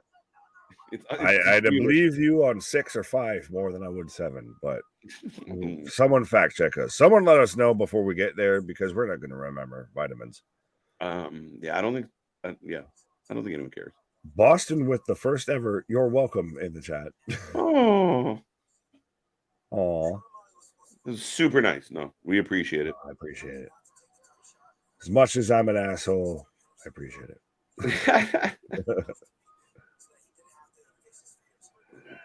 Sugar Sean out here with the yeah, that's the thing is Sean hasn't fought in almost a year. He hasn't fought since last October. Yeah. And pretty much knew he was getting Aljamain the whole time. So he's been planning for that. He's been aiming there. Meanwhile, Aljamain just fought in May against Henry Cejudo and won, by the way. True story. So 100% convincingly. Yeah, but that's the thing is, so on one hand you've got fresh fighter versus maybe one that's taken some time off, versus one guy who's been planning for a year towards one fighter versus a guy who has had to really switch vibes to that. Fair enough. I mean, the fun story tonight would. I was gonna say I had to grab it now because H-O-L-E. You're an asshole, Nick, but you're our asshole. Yes, I'm a scumbag, but I'm your scumbag. I tell him that all the time, my guy. I am aware that I am an asshole. I really don't care. What match are you looking forward to in the Multiverse 2? Let's just go with Shelly and Tanahashi because it's easier and fast. I'll go with that because that's the only one that I can remember off the top of my head right now because you said it. Right, mashed potato in the head. What the fuck? This man's just breaking down munchies now. Right, mashed potato. I'm calling it 2 rounds. Fight over. I tried that last fight, didn't work. Yeah, no. Coming over under, it makes it past the first round.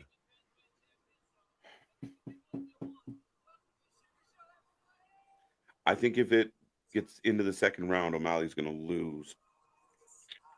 I could see O'Malley winning in the second round because I could see first round maybe a bit of a filler. It's always interesting because you run that risk of first round. Either they're coming out fucking guns blazing, or we're gonna test it out. Right. Second round's your make or break, your tread water. Yeah, you got a point here. This one's tough. I mean, again, I think it's going to be a very interesting opening round. I'll say it goes at least 2. Fair enough. I think we'll get out of the first. A superstar. Sterling go for that calf kick to the left leg right out the gate. To the left leg? What? Mm-hmm. Well, I mean, I think part of Sterling's mindset. Here comes Sugar Sean. Calf kick to the left leg? Why are you? That's a fucking interesting ass, specifically fucking unique move to call. Sugar Ray Leonard made that name first. Too Sweet was in the ring was his motto. Well, we Too Sweet on that channel, so 100% make sure tap it, give us a Too Sweet, all that. I'm going with the third round. Well, technically the last fight was over in the second round. Well, it was really over just about in the first round. This fight goes 3 rounds. Sorry. Technically, schmecklically. That's all I was going to say. Yep, those were words. Oh. Sean O'Malley. And it's so interesting with him. He's this super vibrant personality. I mean, he's got the fucking pink cornrows right now. He's got, the lime, like the watermelon fucking Lambo and shit and everything. And comes out calm, cool, collected. Just literally everything's under control. He looks either super calm or a touch nervous. I'm not sure. He looks pretty calm. Little column A, little column B. Yeah. He doesn't feel as brash as usual. So I think he understands. Well, you'd hope that he understands the magnitude, but he's very calm, a little more composed than we've seen him in the past. Because of Sugar's past injuries, I don't recall him having too many. I mean, he's only got the one in 14-1, and the one already fought and won earlier tonight. So I think we could be. I mean, this is the big factor that I think a lot of people are going to forget here is Aljamain is going to come in way heavier.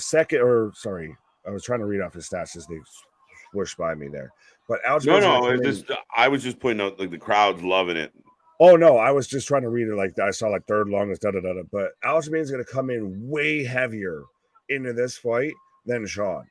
Yeah, Aljamain's pretty much done with this division after this because he already is struggling to make the weight cut. So he's already going to come in way heavier with this. So that's going to be a factor. Man, it's funny because when they announce this, it's like, I just wonder how difficult I want to be. But I mean, Sean's got that fighter's chance.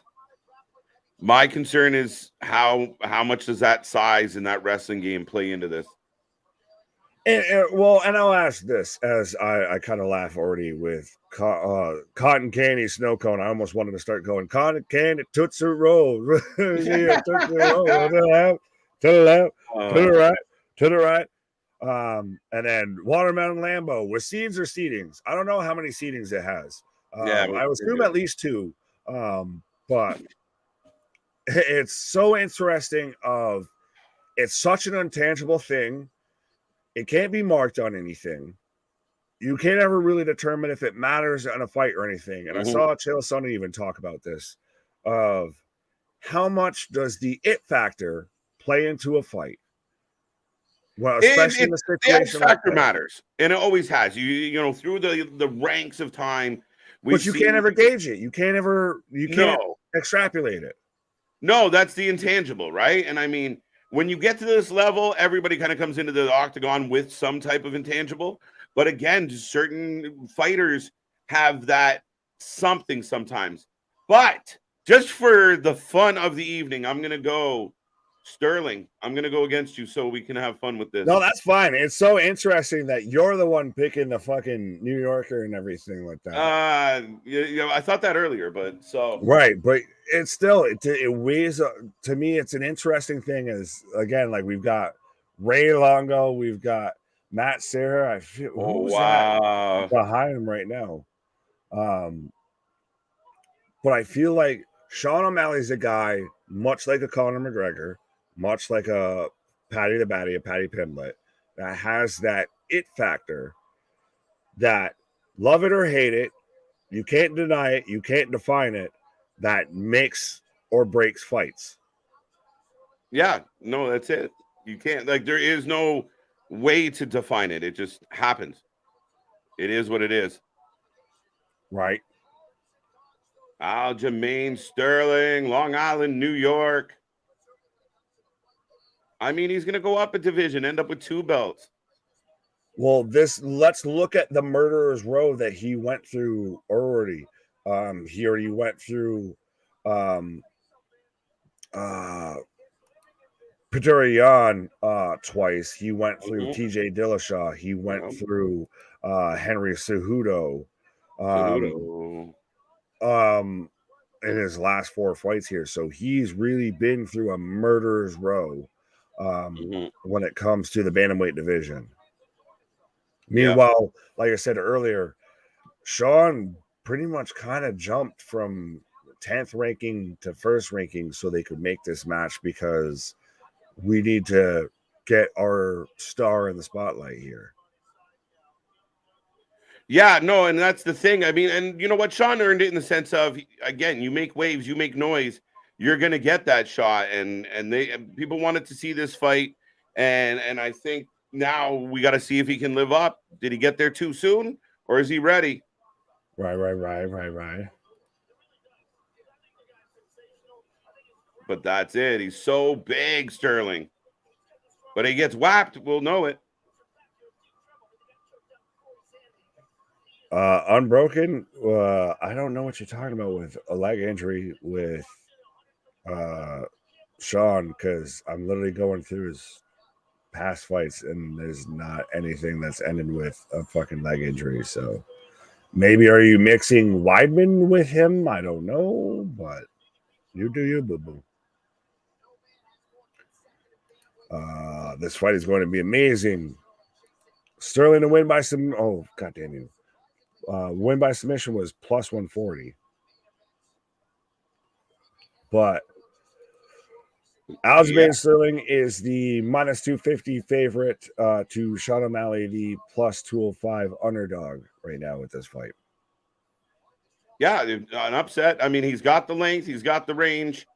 Now, he only got a 1-inch reach advantage, though. 1-inch reach advantage, but almost a 4-inch height advantage, and 34 for Aljamain versus 28 for Sean O'Malley. So that's it, folks. It's time. So are you ready? I mean, this is the main event of the evening. I'll say Sean does look pretty dialed in. As someone who's seen someone of that same ilk, I feel, in this same arena, I'm getting McGregor vibes. I think he puts a highlight on. Yeah. But that's the thing, is right now, and it's so crazy to be right now, to feel I'm getting goose pimples right now thinking about it. Being in that arena right now and hearing this. Being there for that moment. Around the world. No! I thought you froze. No. Yeah. Around the world. There's a moment you've all been waiting for. I just got It's Time. TD Garden Arena in Boston, Massachusetts. It's time. Did you get that? Am I ahead of you at all? Undisputed. It's time. Okay, so you're right behind me. All right, there we go. 5 rounds in the UFC bantamweight division. Fighting out of the blue corner. Fighting out of the corner. Let's go. And instant babyface pop reaction. Oh, huge. And Sterling getting booed out of the building. What is a better promotion, boxing or UFC? Well, that's asking boxing or MMA. Anyways, MMA is better currently. Currently, in 2023, I mean, boxing, the heydays of like the 90s and such of like, I mean, going all the way back, but when they were selling huge pay-per-views, but it faded off. There was too much bullshit and too much corruption, and I think it turned a lot of people off boxing. Even though there's a lot of boxing fans out there, including us, and lots of good boxing, but I think that really hurt it. It didn't adjust with the times. Yeah, too much bullshit. Right. Too many belts. It's like AEW. Too many belts. Yeah. Can't track anything.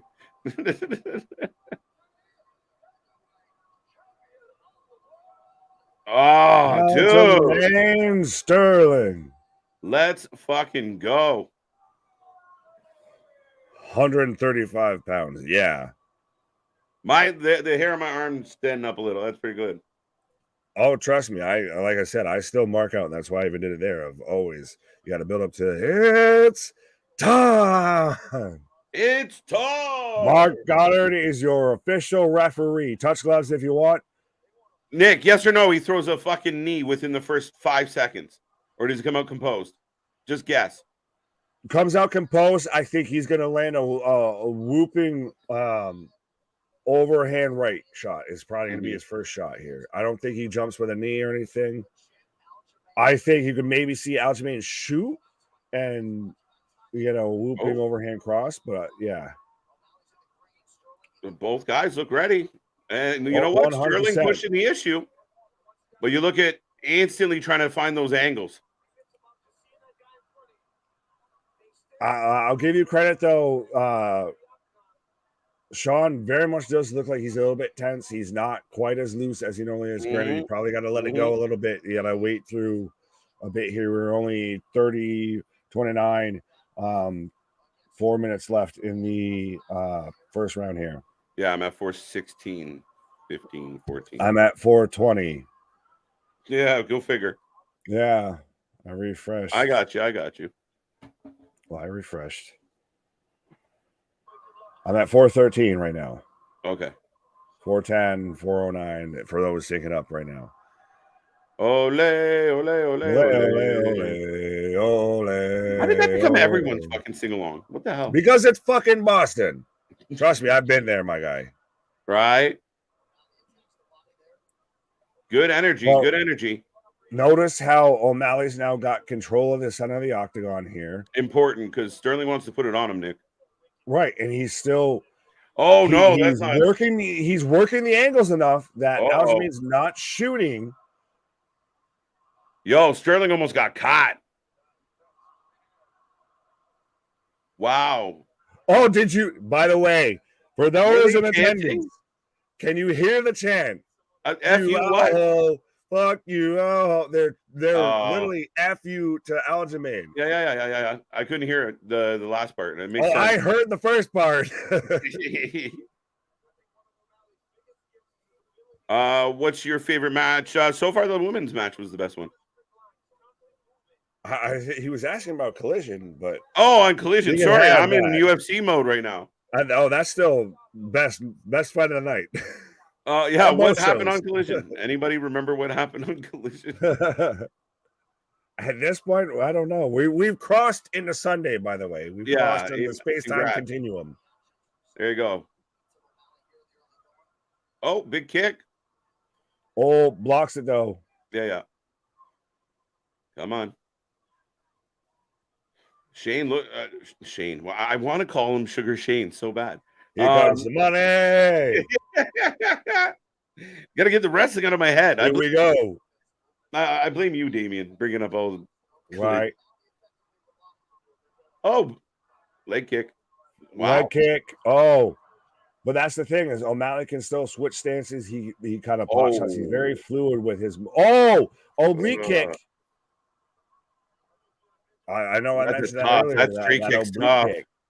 Well, it's one of the most dangerous kind of moves, honestly, because you tend to pop people's knees out and shit doing that.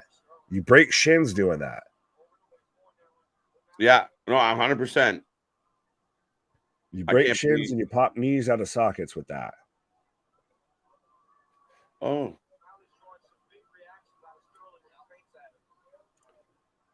Sean not doing a Jorge. Not doing a Jorge, no. Sterling used to this type of crowd. Yes, he is. Yeah, I don't think he'll be fazed by that. It might just even feed him. But I almost wonder, though, like I said, of how much has this become a personal issue of this been Aljamain just really kind of a fuck you to Sean O'Malley, and that's why he's exerting a lot. He's going at, we've seen a lot of feints in this round. Nothing's been really effective. Nothing's really been moving anything, but he's really feinting a lot. So I wonder if he's overexerting, he's overshooting, he's already coming out at 11, when if you come out at an 8 and build to a 10 or an 11, you're better. Maybe. Lots of leg kicks. I'll give him that. Punk. Hey, I'd like to thank CM Punk for dressing up as a golden KJ tonight. That was awesome. This was CM Punk. Fun fact. Do I have to spray paint an X across it though? I just am proud that the golden KJ took out Samoa Joe tonight. Let the observer know. Shoots for a single leg. Aljamain, but O'Malley stuffs it. That's the thing. That's a really good move for Sean here. He stuffs it already. Yeah. But we got out of the first. He's not flustered. He's getting pinned up against the cage, and he's still holding his own and rides out the round. Doesn't get taken down. Yeah, that's definitely Sterling's round. I don't know. That's the minimum because that relies more on octagon control. Sterling had more of the control. More those leg kicks are counting. But there was what? Maybe a few, maybe 3. I think there was more than that. What? Come 4? on, give me a stat. Well, he's not fucking Limos. But even then, he shoots for the single leg and it's stuffed. I think he's still octagon control got him up against that cage. Right, but O'Malley had just as much. I don't know. I give the nod to Sterling in that one. Well, to that defense, that goes right. Let's go. If you're not going to beat the champ, you have to outdo the champ 100%. Yeah, you have to make it definitive. Yeah, no, but I don't think. Yeah, I don't think. I think O'Malley was in tough on the cell. Right. He was feeling it out. Very, very cautious round, I think, for O'Malley. This guy will never be as big as McGregor. I don't think anyone's going to be ever that big. Yeah, that's a tough one. I think they've built the system and changed the system now, so no one's going to be that big. Nah. And I say that as somebody, like I said, I was watching Connor when he was co-main event on prelims to main eventing the main card. So yeah. Sterling, slip. We got a slip. But it still can't get him down. Still, Aljamain shoots on the slip and goes for a takedown, but Sean stuffs it. That to me is the most surprising thing and the best thing out of this is that you know what though, and that's where he's gotten stuffed. Yeah, well, that's where pre-fight Joe Rogan said, he caught him! He caught him! He caught him! He slapped him! Oh, is he out? He got him! No, lead in! He got him! End it!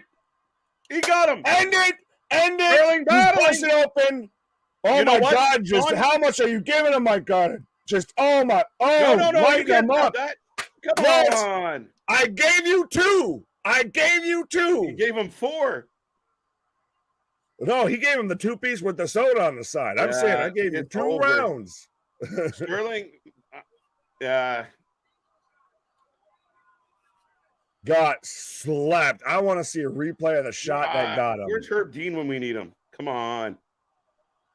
No, I still you give the champ some credit. He still give him some fight. It was all right. I don't debate the stoppage of it taking some time. I want to see the shot that got him. He got him. He caught him. And I know. I know he did. I just want to see the shot. Sean was being very cautious not to overcommit and get caught in the guard. He was really making sure he was in and out. And yeah, I mean, Sterling was eating them. So, he got busted open. Like I said, I just want to see the shot that dropped him because he slipped it so fast. I missed it. I was going to say, I look over and next thing I know, Punk Master's doing the stanky leg. Oh my God. He slipped and it was like, and then just the transition quick. and literally slipped it, bang. And again, a very subdued O'Malley. Right, because like I said, this is coming of age, bro. Coming of age. Oh, I'm getting the replay right now. Aljamain extends, and then you can even see Aljamain. He braces for it. He knows he got caught with that. Yeah. He overextends on the jab and then just eats a cross down fucking Main Street. Goodbye. Right down Broadway. Clipped him. But much like McGregor, that left cross fucking put him to sleep. That's it. Same shot, 100%. Right on top. And again, I want to see right when they stop it. He eats that one, his eyes bleeding. That one right there where you see the whole side of his face just bust open at that point. I was like, we're done here. Come on. Lemos just took 282 shots. Sterling could have taken a few more. Go. Do you want me to make the case of that fight should have ended earlier or that this fight should have gone on longer? Amen, brother. Amen. Like, what do you do? You're like, I don't know how we're going to argue this. What do you want me to take? Man, he caught him, and that's what we said. Second round is funny, but you had that idea if Sean could catch him, and he did. He leaned in. He overextended, got lit up. 100%. Sterling shoot on the right leg. Yes. Ooh. No. All right. So I'm broken. You were off my. If you could have turned around and shot the other way, you could have been more off. Now, do you guys think McGregor is ever going to fight again? Maybe. Yes. Money. And I know he's got a shit ton. Drug tested. well, he's supposed to have the tough fight, right? Yeah, supposed to and do are two different dragging his ass. Yeah, you'd almost think it's a anime on Toonami here, the way he's Dragon Ball Z. Sorry. No, good. And he's so calm. This guy who is just this is a coronation. Yeah. This is what was supposed to be happening. This was as foreseen, as foretold. It's like they told him, soak it in, kid. Like, he's handling this like a fucking champ.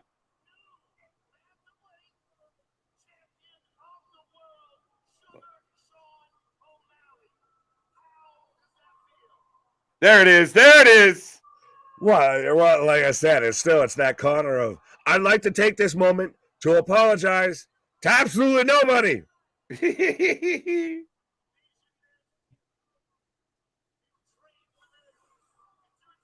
That color is still on his head. Unbroken. What?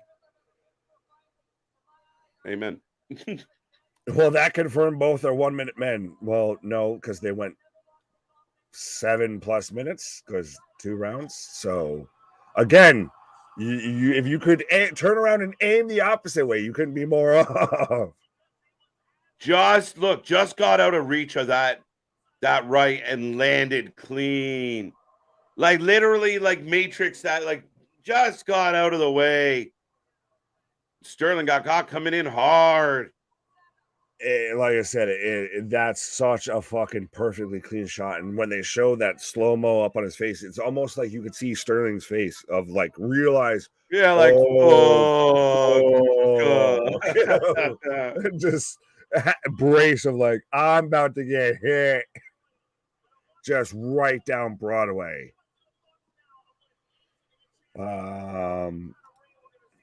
Scott says, good show, guys. Appreciate it, my guy. What did I say? Talk that shit now. Woo! Damn. What did he say?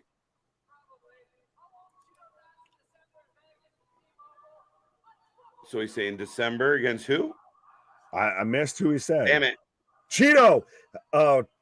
Cheeto. Yeah. I told you. I think that's where this fight has to go. That's the 1 and 14-1. Yeah, absolutely. But listen, man, that was a great fight. Sean, he's usually got a lot of energy with him, which he had tonight, but very calculated, very. Bro, look at his eyebrow. He popped him good. Look at that eye. Yeah. Like I said, it was that one shot when he was raining down. Yeah. And his shit just exploded. So the fight is over now. Yeah, that tends to happen after a referee stoppage. We're just used to AEW where there's like a run in and a brawl. Where the matches are made up and the refs don't matter. Right. What a fight. What a match. See? Dude. He turned the crowd. He gave him the Rocky speech. Right. But still, I think at the end of the day, I don't know how much this really stings for Aljo because he's moving up. He was moving up weight classes regardless. I think he was vacating that title probably. Yeah, but every loss, I mean, you get knocked out by somebody. It stings. It stings. But soften the blow. Yeah, there's the silver lining. It'll be very interesting to see what he does next. I mean, one of the greatest, if not the greatest, bantamweight. So, right. Man, but I give O'Malley full marks, man. He was controlled, even in the post-win. He just really calm about it. Right? Unexpected, but good for him, man. Oh, absolutely. Well, and still, super surprising fight, super entertaining fight. Literally, it just took one shot, just a straight shot, a right cross, right down Main Street that literally switched it to... you had Aljamain winning the first round and instantly, boom, switches it. Mm-hmm. Yeah, I would have given a slight edge still to Aljamain just for he was just kind of pushing the issue a little more pace. Very, very small margin. Oh, no. I was just watching the replay again. But does not matter in the fuck at all at this point. You can just see that. Oh, you see it. You're right though. His eyes light right up, and you see O'Malley just. I know I got it right down the fucking pipe. Yeah, you see him go like this, and then just close up and tense up. You're like, fuck. Yeah, no. It's fucking Ralphie dropping the fucking bolt still, changing the car tire. Oh, fudge! Except I didn't say fudge. But so Riff Raff is your bantamweight champion. Do you see that? He hurt his ribs and didn't do any wrestling for the last handful of weeks of training? Apparently. No, I had not seen that actually. I think Joe just said that. I could be making it up. Vitamins. You can be out here. Did you know that he wrestled a bald eagle right before he came out and had this fight? I laughed. Did you see things going around about like John Jones saved someone from being mugged? Sugar Sean one time saved a pigeon. Right. But this is, again, like you said, though, this is really more subdued compared to what we would normally see with him. He normally, he's calm, he's patty, he's the parade leader. And instead, he's kind of really, I think he's got to soak in the moment and just, holy shit, I just became world champion. Mm-hmm. Yeah, no, I expected him to jump up on the cage and start flipping people off. And I thought, you like, look at the wigs are going to be sold everywhere, bro. Every UFC fight now. Well, I mean, Unbroken's not wrong here. Well, it is Boston. There should be a few more fights if the crowd was even. The reach advantage was just unfair there. There was a 1-inch reach advantage. That's all it needed was that 1 inch. If he had 1 more inch, that's what she said. I was going to say, go home and tell your wife or your significant other that. If I only had 1 more inch, I would have been champ. I would have done it. We could have been going to the Super Bowl. Oh, that's funny as shit, man. But yeah, I mean, kudos. And again, I'm very shocked at how composed Sugar Sean was. Fucking hell.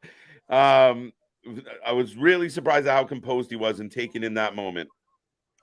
Oh, absolutely. And at this point, I feel like now as we're getting the advertisements for all the upcoming events and everything with the fight nights and all of that. And I feel like Holloway is the Korean Zombie. We might have to like peek in. We're alive anyway. I was about to say, you would have let me get there. If we should start adding UFC more into the repertoire of pulling the audience here. And I was about to say, as I know we're heading towards the back nine here. I will put a poll up on the YouTube channel. Should we cover more UFC? We want the numbers to support it, but we appreciate everyone for being here tonight. We won't keep you any longer as we've eclipsed 5 hours here tonight. We are back for the multiverse and all week long heading into All In, and then all week long heading into Payback, then all week long heading into All Out.